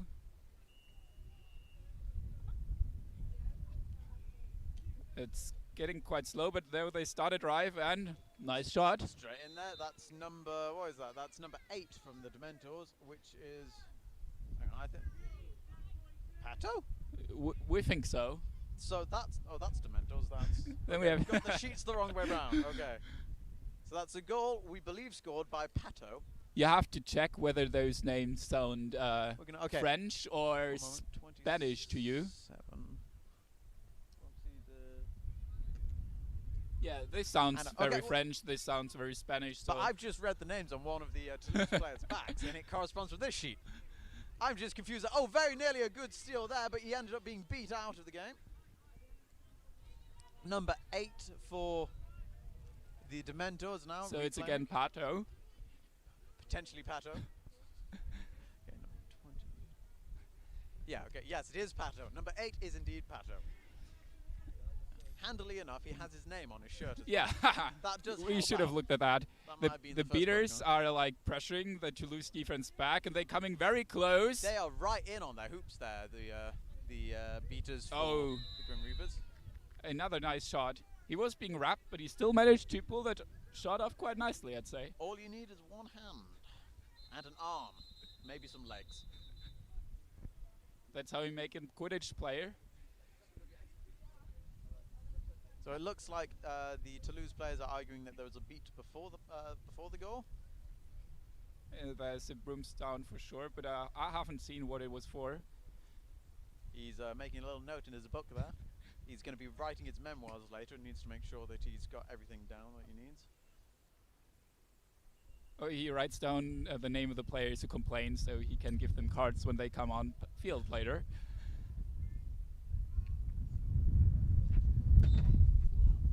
And they're back up, running and doing stuff. A beat straight in there from the... Nice beat. So we have a pressing situation, and they caught the ball. It's not very much to be said there. The the Dementors just kind of ruled the pitch there. Took on all of the beaters. A nice beater battle going on there. So all the bludgers are currently on the floor. Okay, but Toulouse came out with control out of it. Not entirely sure how that happened, but that's how we are now. Okay, so very slow-paced attack for now. They are just biding their time. Yep. They have to make sure not to get carded. True. But now it's fine. They're heading the towards the knockouts. goal. Oh, a very long shot, but the keeper, that did was the seem number a- 8. That seemed a little bit desperate, that shot, to be honest with you. I don't know why they're taking shots like that so early on in the game. Yeah, they should try to use their control to pressure the defense a bit more, I'd say. I mean, Just now they are able to get in there, but they've wasted their shot with that bludger. Big long pass, bit of a loopy one. Deflected. It's forcing his way through. Simply in there. What a nice dunk. I think he crushed a player there. That brings the score to 40-0 in favour of the Grim Reapers.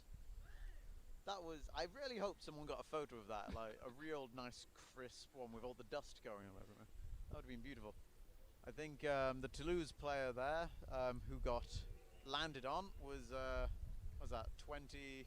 Almost going to see what it is. 27, who is Anna, apparently. But she's still playing on. I'm amazed she got up from that. It looked like a powerful. Okay, so now we want to see those Toulouse players use their beaters, but they don't need to. Now, now they just hit that long shot. That's another way of doing it. 40 to 10, score on the board in favor of the Dementors.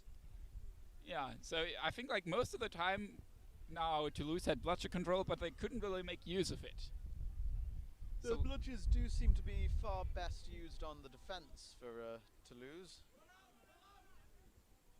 I don't think it's part of their gameplay to get into. What do we have here? I'm not entirely sure what happened. It took a while for the whistle to come there, but that did look like it was over the shoulder and from behind. He made a lovely sound while going down. It sounded like he was gagging, didn't it? I heard something else about boundaries, so it might have been that one of those players stepped outside the line.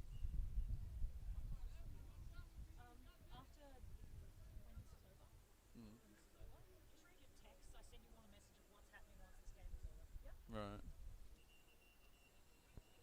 Okay, so there's a ref discussion going on. They're doing some talking because they love talking.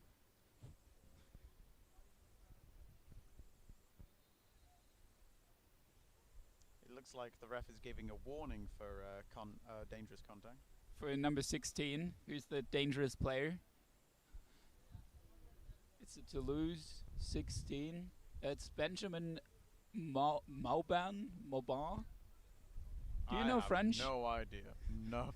I'm going Benjamin Mobar. You're like when you're a native English speaker, you don't need no other language. I'm not gonna lie. I'm well out of my depth with anything that isn't English. I mean, I can barely do English as it is.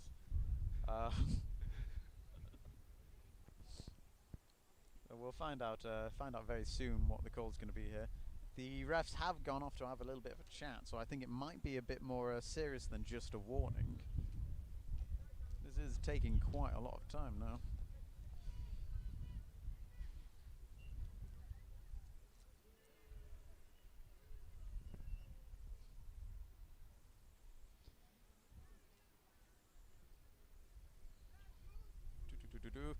Kind of run out of things to say about this now while they're having this brooms down. The game, I mean, it's not going too slowly. There have been goals and they are making the runs, but I don't know, there is just a slight air of unnecessary desperation when they're making those long shots. Yeah, I think so too.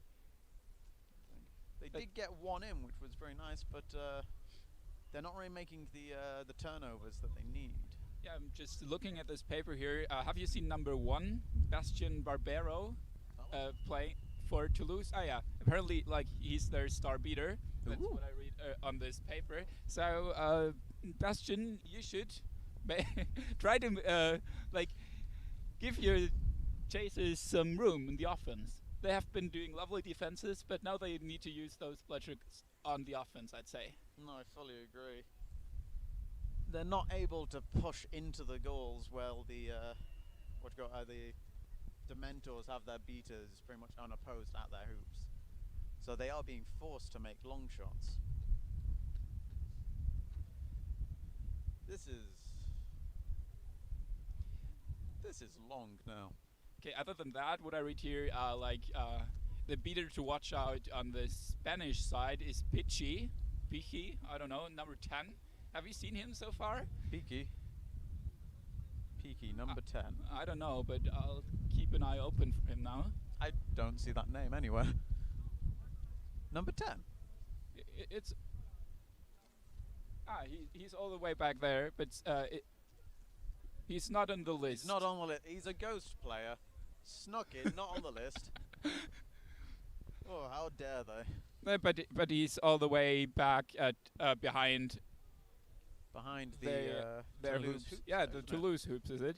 Now, as a beater in that position, it's either going to be a case of he's now a very dangerous player, or he's going to ruin his team's defense. It's a 50-50 on that. If he's able to burst from there and get across the pitch and maybe take out a couple of the Toulouse players.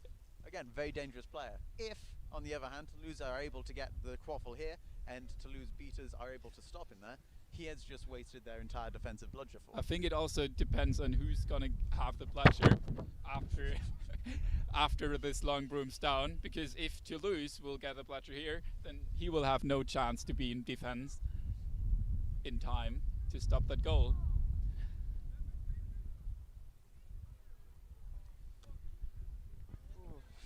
So the refs seem to have wandered off the pitch. I think they're going to the pub. So that's, I have not seen that before. It's a very intense discussion going on there. Huh? Shula. So is that a person that yeah, that importance? I think she is someone who's known for knowing a lot of stuff about Quidditch rules. All right. Fair enough. We call those nerds. But what I've understood, there's discussion about ruling, so the refs are not sure what call to make here. So this is quite interesting, despite how boring we're making it sound, I think. Where the refs have come across something that they've not seen before. So much that they are confused. So hopefully we'll have like a very big revelation after the game goes on. We can tell you about this mystery they've been trying to solve this whole time. Though, if they come back and they simply go, no foul, I'm going to be so miffed. 'Cause I'm curious about what is going on. Oh, it's a piercing. So discussion was about a player having facial piercings. That could have been a red card for illegal equipment. This might be an illegal equipment. Okay. No cards being given that. So Okay, it turns out that there's a warning for facial piercings. And the Okay, refs are so being we have really lovely here. very nice refs here. And allowing the player to sub off, get them out of the face, and then come back on when they're ready, rather than giving them a red card for illegal play. I'm just saying, like, it's lucky he wasn't wearing a Fitbit. In England, if you're wearing a Fitbit, straight red, no... What is a Fitbit? It's like a watch. Ah, okay. If you're wearing something like that in the UK... it's like one of those... It's like a rubbery watch. Those who like track how far you're walking and like what your heart rate is. And well, it's one of the worst fouls you can commit. Like in Britain, we absolutely hate it. You're wearing a Fitbit, boom, straight off. You're not getting back on. Do you hate those Fitbits in particular, or is it? Oh, it's like mainly Jay Holmes. We just hate Jay Holmes, and he was wearing a Fitbit. So, as long as we can get him off like that.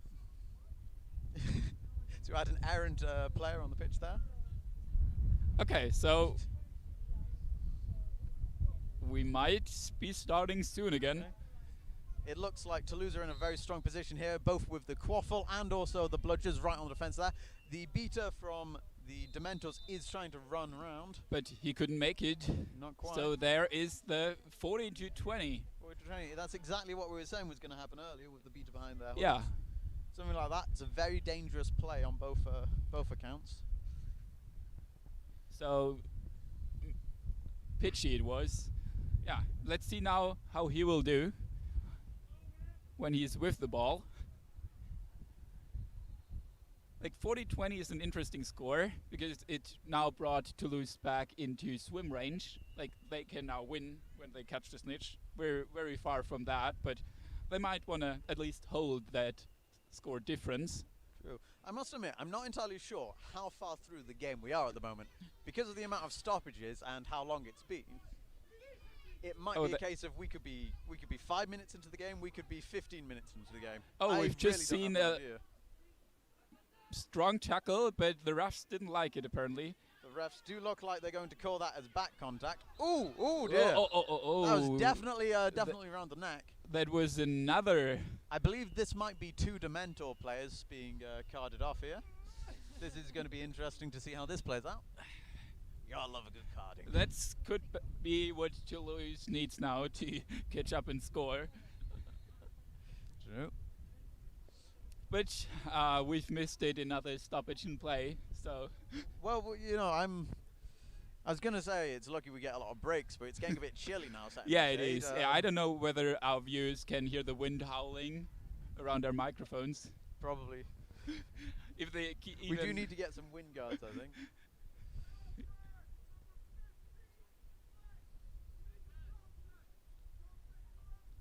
Yellow card, number 15 from the Dementors. Contact around the neck. Will there only be this one, or will there be another? It depends. I'm not sure if the other refs did see the second foul. What like what we have seen as a foul. Well, what they not. flagged up earlier. I think they've let that pass. He's pushing it in, but he took a shot way out there. Yeah, but we have had number 5, the mentor keeper there. He pulled him off, and now he's with the ball. Do you know the mentor 5? That's Isaac. Isaac keeping for the Dementors, taking a nice little stroll up the pitch. As he comes in, he's got no urgency here. Again, the Toulouse beaters are very tight on the hoops here, not wanting to get drawn into contact with some of the players here. They're still holding on to that budget control. So they've stopped play here now just because the bludger has gone out of the playing area so far that's past the fence.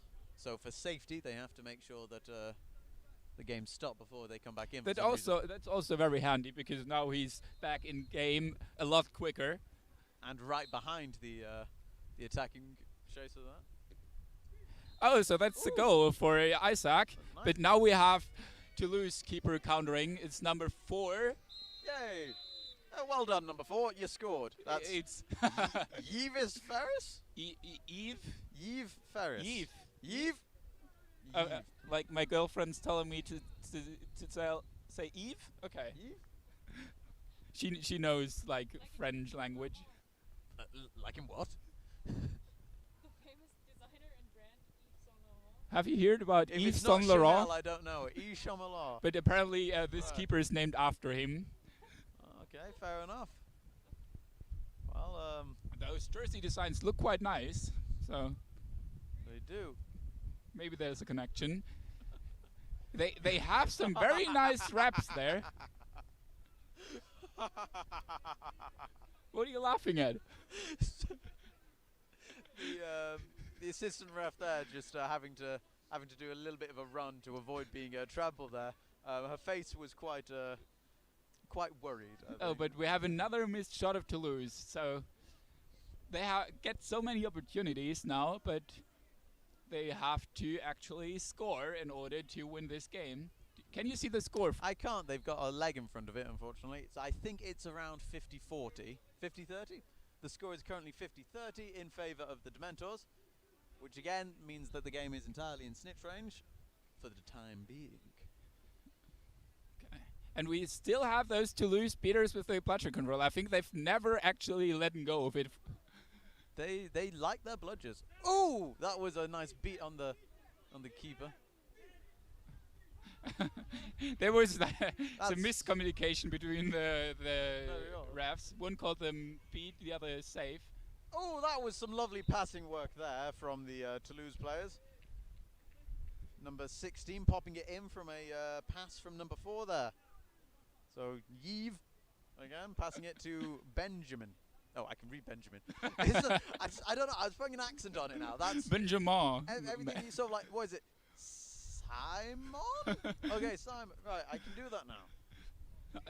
I'm expecting not to be able to read the words, so it's getting worse. That looks funny. Have you seen that? Like, they wrapped and ran for like 20 meters. Oh, it's passionate. They enjoying it. It went that through. Was a bludger before the goal, so he was beat before it went through. But we need to clarify on that, I think. For me, it looked like he was beat before. I thought it was, well, it was, I would say it was in the motion, but of course if you're beat while you're in the motion, it still counts as beat before.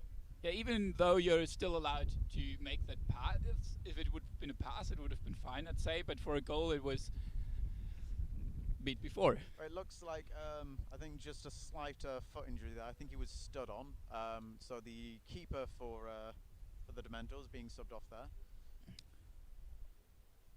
But no, it's the Toulousean keeper, right? It's Toulouse keeper who's going away. Toulouse They just subbed Ah, off, I haven't seen that. Okay. So subbed now we off have a new the, keeper. Dementors keeper. We have number 22. And here it's Samudio, I'd say. Samudio. Oh, is that? Oh, okay. I'm gonna say yes. Why not?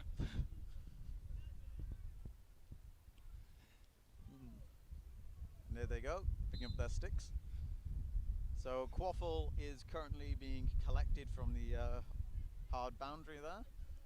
Okay. Is it just the boundary now? Yeah. You don't call it the hard boundary anymore. do No, you? I don't think You just so. say it's the boundary. There's like player area and the boundary. It's an interesting one. Oh, So here they go for their run. But there is a ref with a arm in his hand, but now he stopped doing that. I don't know why. Maybe he wasn't sure whether it was a foul or not, and now. Just decided, you know what? I'm not going to bother people with this. But that was a goal, right? So it's 40-50 now.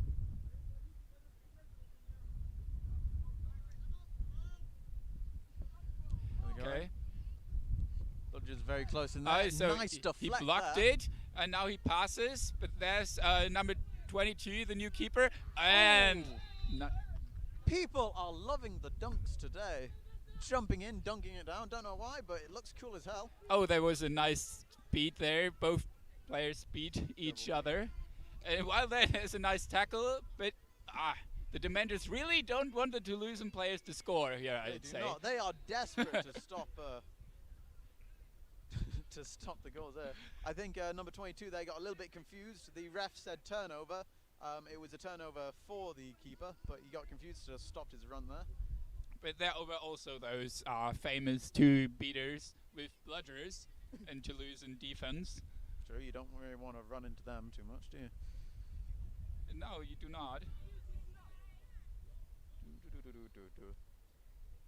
The game's slowing down now as the Toulouse beaters are presenting quite a bit of a threat. They are only 10 points ahead now. Ooh! 60-50, so they want to get more goals now to be far ahead to finally get out of snitch range again, I'd say, because Number 34 there, trying to hide his bludge behind his back. that's sneaky. It is. I also don't know if it works or not. We haven't seen him before. It's 34. It's Icon. Before leaving position to work in the bludger game there. Oh, he and just gets back in time to get back into the Quaffle game. those are nice beats. You can actually hear them from over there. You get a good slapping sound. Yeah. It's starting to get a bit cold in the day as well, so every one of those slaps is going to be a fast run and another goal. So now they've picked up their pace again, I'd say. They've been struggling the last minutes, but they've had a bit of a hard time, but they're working hard. Not hardly working. No, working hard. I'll go with that. So I'm not entirely sure who it is at the end of the pitch screaming, but it seems the Dementors do have a bit of a fan club going for them. Toulouse now taking the slow route as they've lost bludger control. I think without the bludgers, they're not particularly confident. They are starting to surround the Dementors. But here they go, Dementors getting another breakaway now. One player not going to be able to block those passes.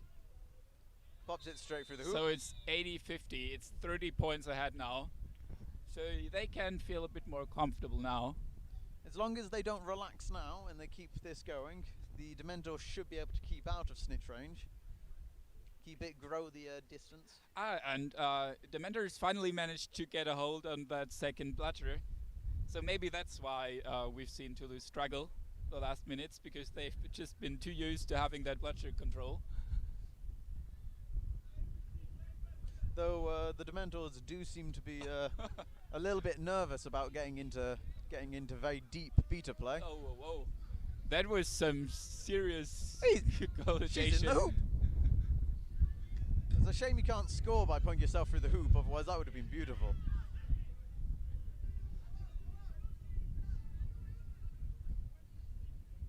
So it looks like the assistant refs have noticed a foul, and it's going to be a delayed penalty here.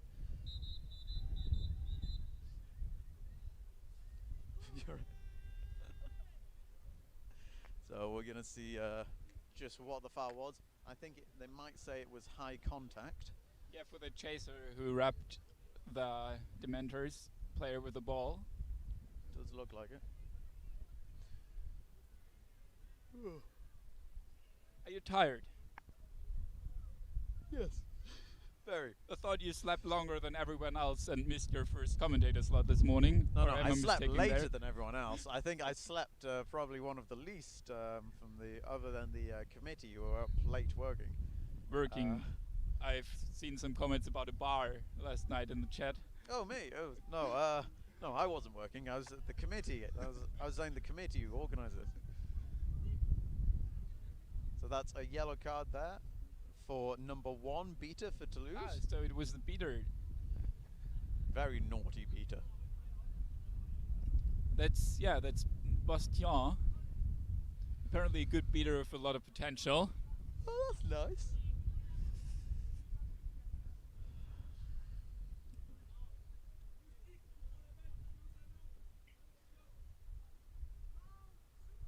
And here they go. Going straight back into contact there. They have some really nice reps like there having and these really hooks. nice tackles. So both teams are really going all in there. That was another goal there for the Dementors. They're now firmly out of snitch range. Yeah, This is a very good position for them. and it's very nice to see how even though they get all those hard reps and hard tackles, they still always manage to pass off, or like very often manage to still make that goal. And I think for me, the nice thing is also a lot of their players are still smiling. That's always nice to see smiling players. Maybe that's just the mouth guards and you mistake that. That, maybe, very maybe. We have yet another brooms down. Lots of stoppages today. Yeah, I was just going to say, is it just me or does it feel like we have more stoppages than actual gameplay? It seems that, to be fair, a lot of the refs, they are being very, very good on the rules, actually making the calls that a lot of the time get ignored in smaller tournaments. Yeah, there's some talking going on again, and we really might interesting. just see another card. He's asked to see the number of number 10 there. For Does the he have a Dementors. red card in his hand? I don't know. It might be. He's asked for the number. No, that's his whistle. I just saw the red color. I couldn't hear what the stoppage was for. But there was no penalty, so. No. Oh! That was some strong tackle. Oh, that was very nice. But number 24 of the Dementors, that's Vicky. She managed to save her mate there. I must admit, it was a beautiful tackle. It was lovely going down. It looked spectacular. The issue being, what was the point? None of his team was there to help capitalize on any broken defense from there. He came away. He was never going to get the bludger from that type of tackle. Yes, sometimes it's hard. Like, even though you have like good actions as a beater, you still have to make sure you make them in the right moment. Because it definitely could have been a score for their team if their chasers had been there to utilize that moment. But now we have a score on the other side. So that's put the score to, I think it is. If it is good, I'm not sure. They're still discussing here. A delayed penalty against them. So even if they call for a penalty here, they've still got the goal, I believe. Okay. So I believe that brings the score to 100 for the Dementors, 50 for the other ones. Do you think they didn't like that lovely tackle we've seen over there? Maybe. No, I don't think it was the tackle. I think they let the tackle go. I think. They raised their hand quickly after that, so If it was the maybe tackle. we've just been distracted and haven't seen what else has been going on. Maybe. I can't see any reason why that tackle would have been illegal unless it's to do with dislodging the hoops. But yeah, but it's I mean, dislodging the hoops of it your wasn't opponent. two-handed, was it? Nah, it might have been like he's supposed to be like jumping a bit. Some refs is like when it's like reckless play or like jumping into an opponent. I've seen cards for that. We'll see. It does look like they're gonna just let it go. It doesn't look like they're doing cards here. They're talking to Pato, but apparently he convinced them not to show any cards. To do it. It looks like they're going to try and do a timeout. But why would you? Yeah, you can always do timeouts during stoppages of play. That's been recently introduced in their most recent rule book, right? I think so. One of the way in the UK, it was discovered. There was a big thing about it when we found out, because what it was a player called a timeout when the snitch was on pitch and was blue carded for it, and the team decided to use that blue card stoppage to call the timeout anyway. Yeah, I think I've seen that today as well. That's it actually happened not long. Yeah, it did happen today. it's kind of interesting, but I'm not sure whether that's smart actually, because you still have that player with a blue card. It's still losing a player, but if you've not noticed and you've made the mistake, you might as well take the opportunity. Yeah. Yeah, we also had that. Some team tried to call the timeout, then realized, oh, it's wrong, but we're gonna call it now then. If you're thinking quick on your feet, you can change anything to work in your favour, except taxes. You can't change those. Right, here we go, getting back to their brooms. They're going to be revving up to go. There's what appears to be a random guy on the field. I think he's the coach for Toulouse. He was just asking whether the last goal was good, but apparently it was. And now he's happy. Everyone's happy. So that's 100 to 50 in favour of the Dementors. 100. So Dementors have 100, Toulouse have 50. So that was a very loud whistle there. It was. Toulouse It is shaken my brain to its very core. Toulouse needs to gain their bludger control back. They need to put some balls through the hoops, really. Yeah, maybe. Like both. preferably quaffles through them, but you know, if they want to get some bludgers in, they always can. But now their only beater was speed, and we might see a pressing there. But also, all the beaters from the Grim Reaper, from the Dementors have also left the keeper zone. But they have managed to get possession back. With Dementors keeper having quaffle. It's Mudio again. Let's see whether he'll score another goal. I think he scored like at least 2, maybe 3 for them so far. Oh, that's nice. I'm sure he'll be having a very nice day. He's zigzagging down the pitch because he can. Toulouse defence here seem to be allowing themselves to be squashed down a little bit. It looks a Taking bit very slow for me what they're doing there, but they've tried to capitalise on it. oh, but there was a nice pass, but then the beater was there with a counter attack. Ooh, nice big spinning pass there. Number 11 on the ball for Toulouse. Ooh, no goal there. It's She Ina took a Ulve. big hit for no goal. Oh, nah. It's not looking too good. So I think Ina has to sub out now.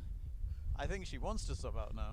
Yeah, Is it's the, a bit sad that you take such a hit and then you didn't even get the goal for it, but it was like so close. She had such a nice catch there. Like the pass came from all the way across the other side. I mean, she did her job. It was just unlucky, really, when it comes to it. They've subbed on a player for her now. Number 12, I think. No, not number 12. Number 27. I don't know how I saw that as 12. 27, that's Roxane de Chabelier-Fleuret. Beautiful, absolutely beautiful. It's like poetry reading that. It's a very long name, though. It is. I mean, there is one name down here where it's been cut off because it's so long. Anne Claire, her position is bench. That sounds interesting. I can see. Some beater play there. The Toulouse beater there, clearing out the defence, allowing him straight in to get the goal there. Beautiful work from the beater there, enabling that entire attack. Oh, so Snitch is coming on. He looks so angry. It's an angry Snitch. I think he's from Austria. He's one of the Vienna Vanguard's players. That explains it then. But everyone in Austria is so angry. It's because they didn't win EQC Division 2, I think. Oh, right. I did not know that. Yeah, but they did quite good. I think they got like 3rd place, so they still got a medal. And I think they also secured their spot in EQC Division 1 next year. Oh, that's very nice. I must admit, I can't remember how the position placements are working. The big long pass, lots of time for that to find its mark. But Oh, number beautiful 4 block there. Blocked it. Yeah, that was nice. It was the number 4. It was Eve The again. Seekers are now on snitch with the Grim Reaper. The Dementor, really going for it. He's having a lot of free time with this snitch. That's some big ass Seeker. He's like, looks like super tall. Apparently has long arms. That always helps. That does help. We've got Toulouse really guarding the snitch with their Seeker, really trying to find some way to get those points back. Yeah, how many points do they need? They need 4. So they're 4 down. So if they get 1 more goal, they can catch for overtime. If they get 2 more goals, they can win. Maybe we'll see one of those sneaky catches when they just score the goal to be able to catch, and then she turns around and quickly grabs it. We might see that. But it looks like the Dementors. Oh, very close. I think he really wants that. He really wants that snitch catch. So would I. It's cold. Definitely. There's some strong beta play there with pretty much every beta being removed from play for a moment. Beautiful work there from the Dementors beta, catching a ball while in midair and throwing his own. That was definitely something to behold.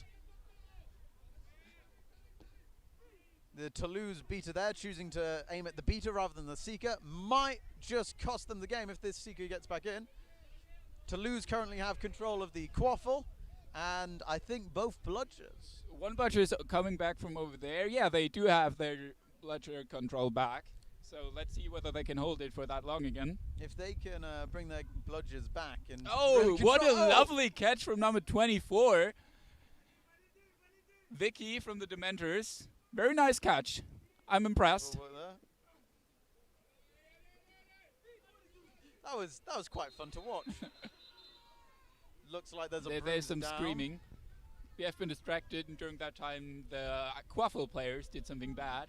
We did a lot of watching the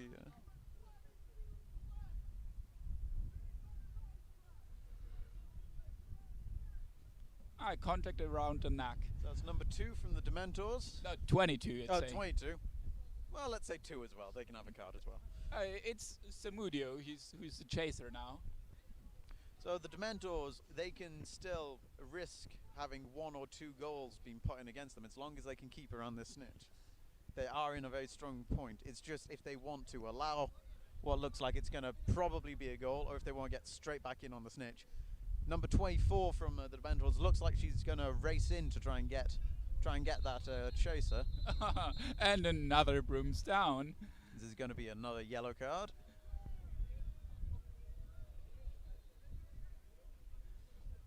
Looks like it's a yellow card for over-the-shoulder contact.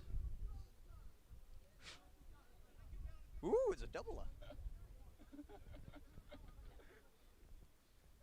He isn't very happy with that call, as you seem. Not in the least, is he? Yeah, but sometimes it's just hard. Like, I feel like as a ref, sometimes you just make wrong decisions. Sometimes you can't really see how it's been perfectly, and then you just have to make that call based on what you've seen. So 24 now really has to work hard to get this beat. There's only 2 chasers on the pitch at the moment for the Dementors. Okay, so now one of those players is back. Samudio's back.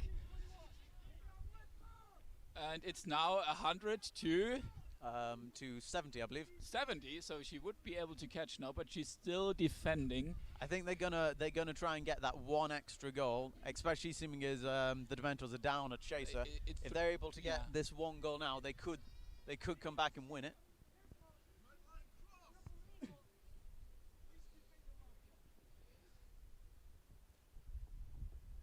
Again, Dementors are pushing slowly down the pitch, but they've made a shot and missed just by a couple of inches there. The beaters have pretty much wiped themselves out now, leaving Toulouse. Well, they did have control, now they've lost control. The Dementors have now claimed control of the Bludgers. Now they've lost control of the Bludgers. There's a lot of screaming going on. Oh, beautiful catching there from the Dementors beaters. The snitch is currently de-brooming the Seekers. He's harassing number 21. I don't have his name on here. He's also one of those ghost players. Spooky, spooky ghost players. It looks like the Dementors are getting their alone time with the Snitch. Yeah, they're using their beaters now to keep number 32 to loosen Seeker. It's Emily away from the Snitch, so the Snitch has some time with number 21. Just having some fun there. Fun in the sun with the Snitch. The Quaffle is currently making its way slowly down with number 8. He's in the center of the center zone. Dodging a beat. Oh no, he didn't dodge the beat. It looked like the Quaffle's just been left in the middle of the middle.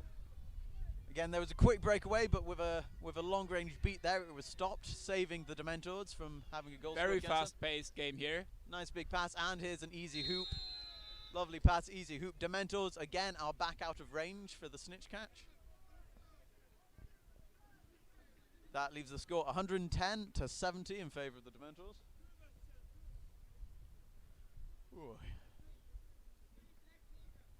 Seekers are now starting to be beaten out.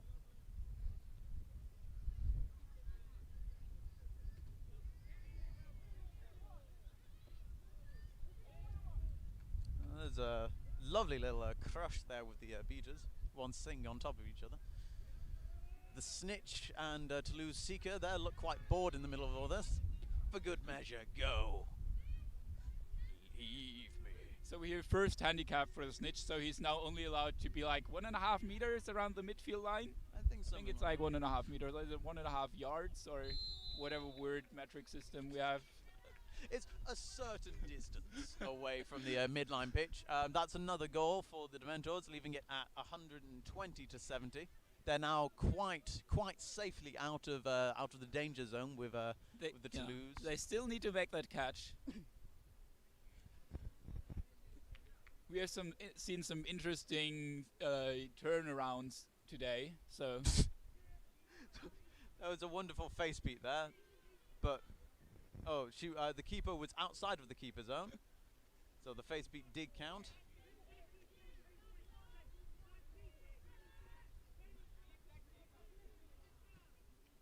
Looks Dementors have regained control of the Quaffle. Ooh. Oh, nice catch there, number 42, Toulouse. And they switched Seekers, the Dementors, so now we have number 15, Ignacio. He's a very tall guy. There's a chant going, I think it's his name they're chanting. But there's still this Toulousean girl, Emily, in the way. But now he's alone, and now he's jumping around like he really wants to catch. He's gnashing his teeth. They go Toulouse with a goal there. Oh, number 11. Beautiful breakaway. Ina. That was absolutely great timing on her part there to get there quickly. That brings the score to 120-80 in favor of the Dementors. They might just be able to. They might just have that little bit extra in them to push them back into Snitch range. So let's see how long Emily can. I was just not too long. Yeah. Now she's gone. Now Ignacio's alone again. Peter going straight over, and they've got another breakaway, fast breakaway for Toulouse. Ooh, very nice. That brings it to. Oh. That's 120 to 90, I believe. Which now, if my maths is correct, means that they're back in range for catching to go into overtime. One more goal and they're in range for winning. Okay. So this might be the Dementors' last chance to have a go at the Snitch without having to worry about the other Seeker. Yeah, that was a nice jump, but this Snitch is defending quite well, I'd say. He's got a very good grip on him. The Quaffle is currently with the Dementors, who's walking it through and scored there, putting them nice and safely outside of the Snitch range again. What do you think of the decision of Toulouse not to go for the overtime catch? They are still defending when they're 30 points behind. You could argue that they. I think at this point, yeah, not anymore. I personally would hold on for that one extra goal. If they're able to get that one extra goal and save it for themselves, they could come away with a win.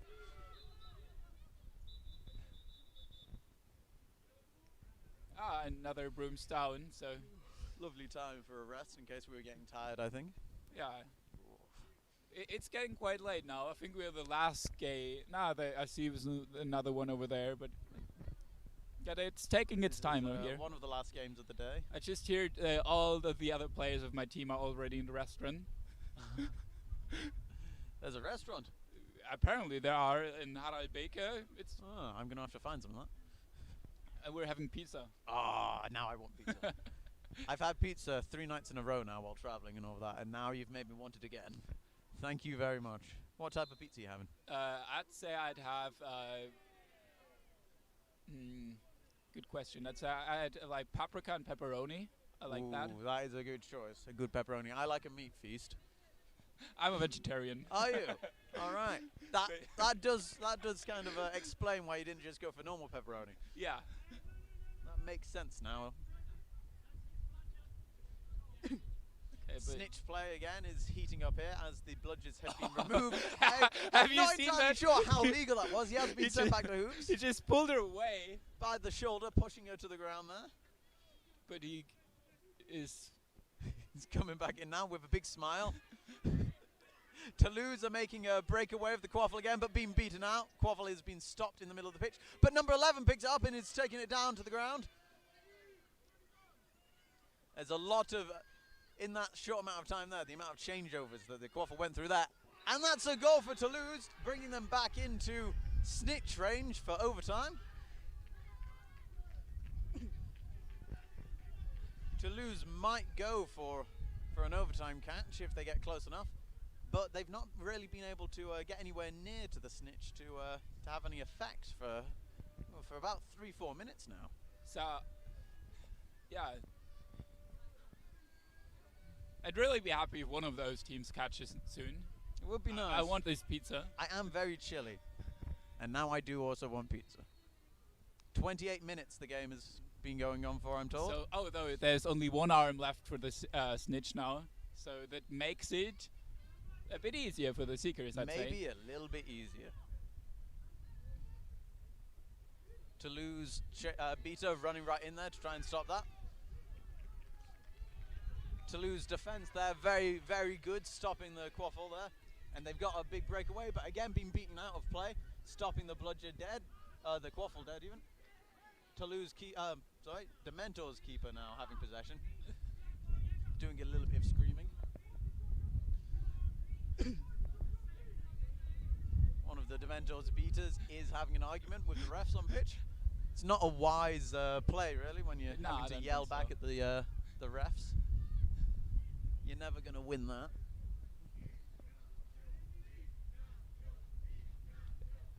Emily from Toulouse I think she's been doing a very good job. She's doing a great job. She hasn't been subbing out for like 10 minutes now and defending fiercely against all those Seekers of like twice their height. I feel that would have been the perfect point though for the Dementor's beaters to get in there, give him a bit of free time with the snitch. Yeah. Now there's going to be a mad rush again as the Toulouse players start their contact. Yeah, but he has to use that time. I don't know what he's doing there. I think he's going to the toilet on the pitch. It did look like he was squatting for it. Yeah, it looked like. Very interesting decision. Have you seen that? Number 10 tried to beat the Quaffle. It can work if you've got time to do it and you're able to stop the motion of it. But if you miss, you do look silly. They still managed to prevent that goal. And the Mentors are switching Seekers again. So they have some new going in. Getting some new blood on there. He's fresh, he's full of energy. Beautiful catch there by number 42, the beater from the Dementors.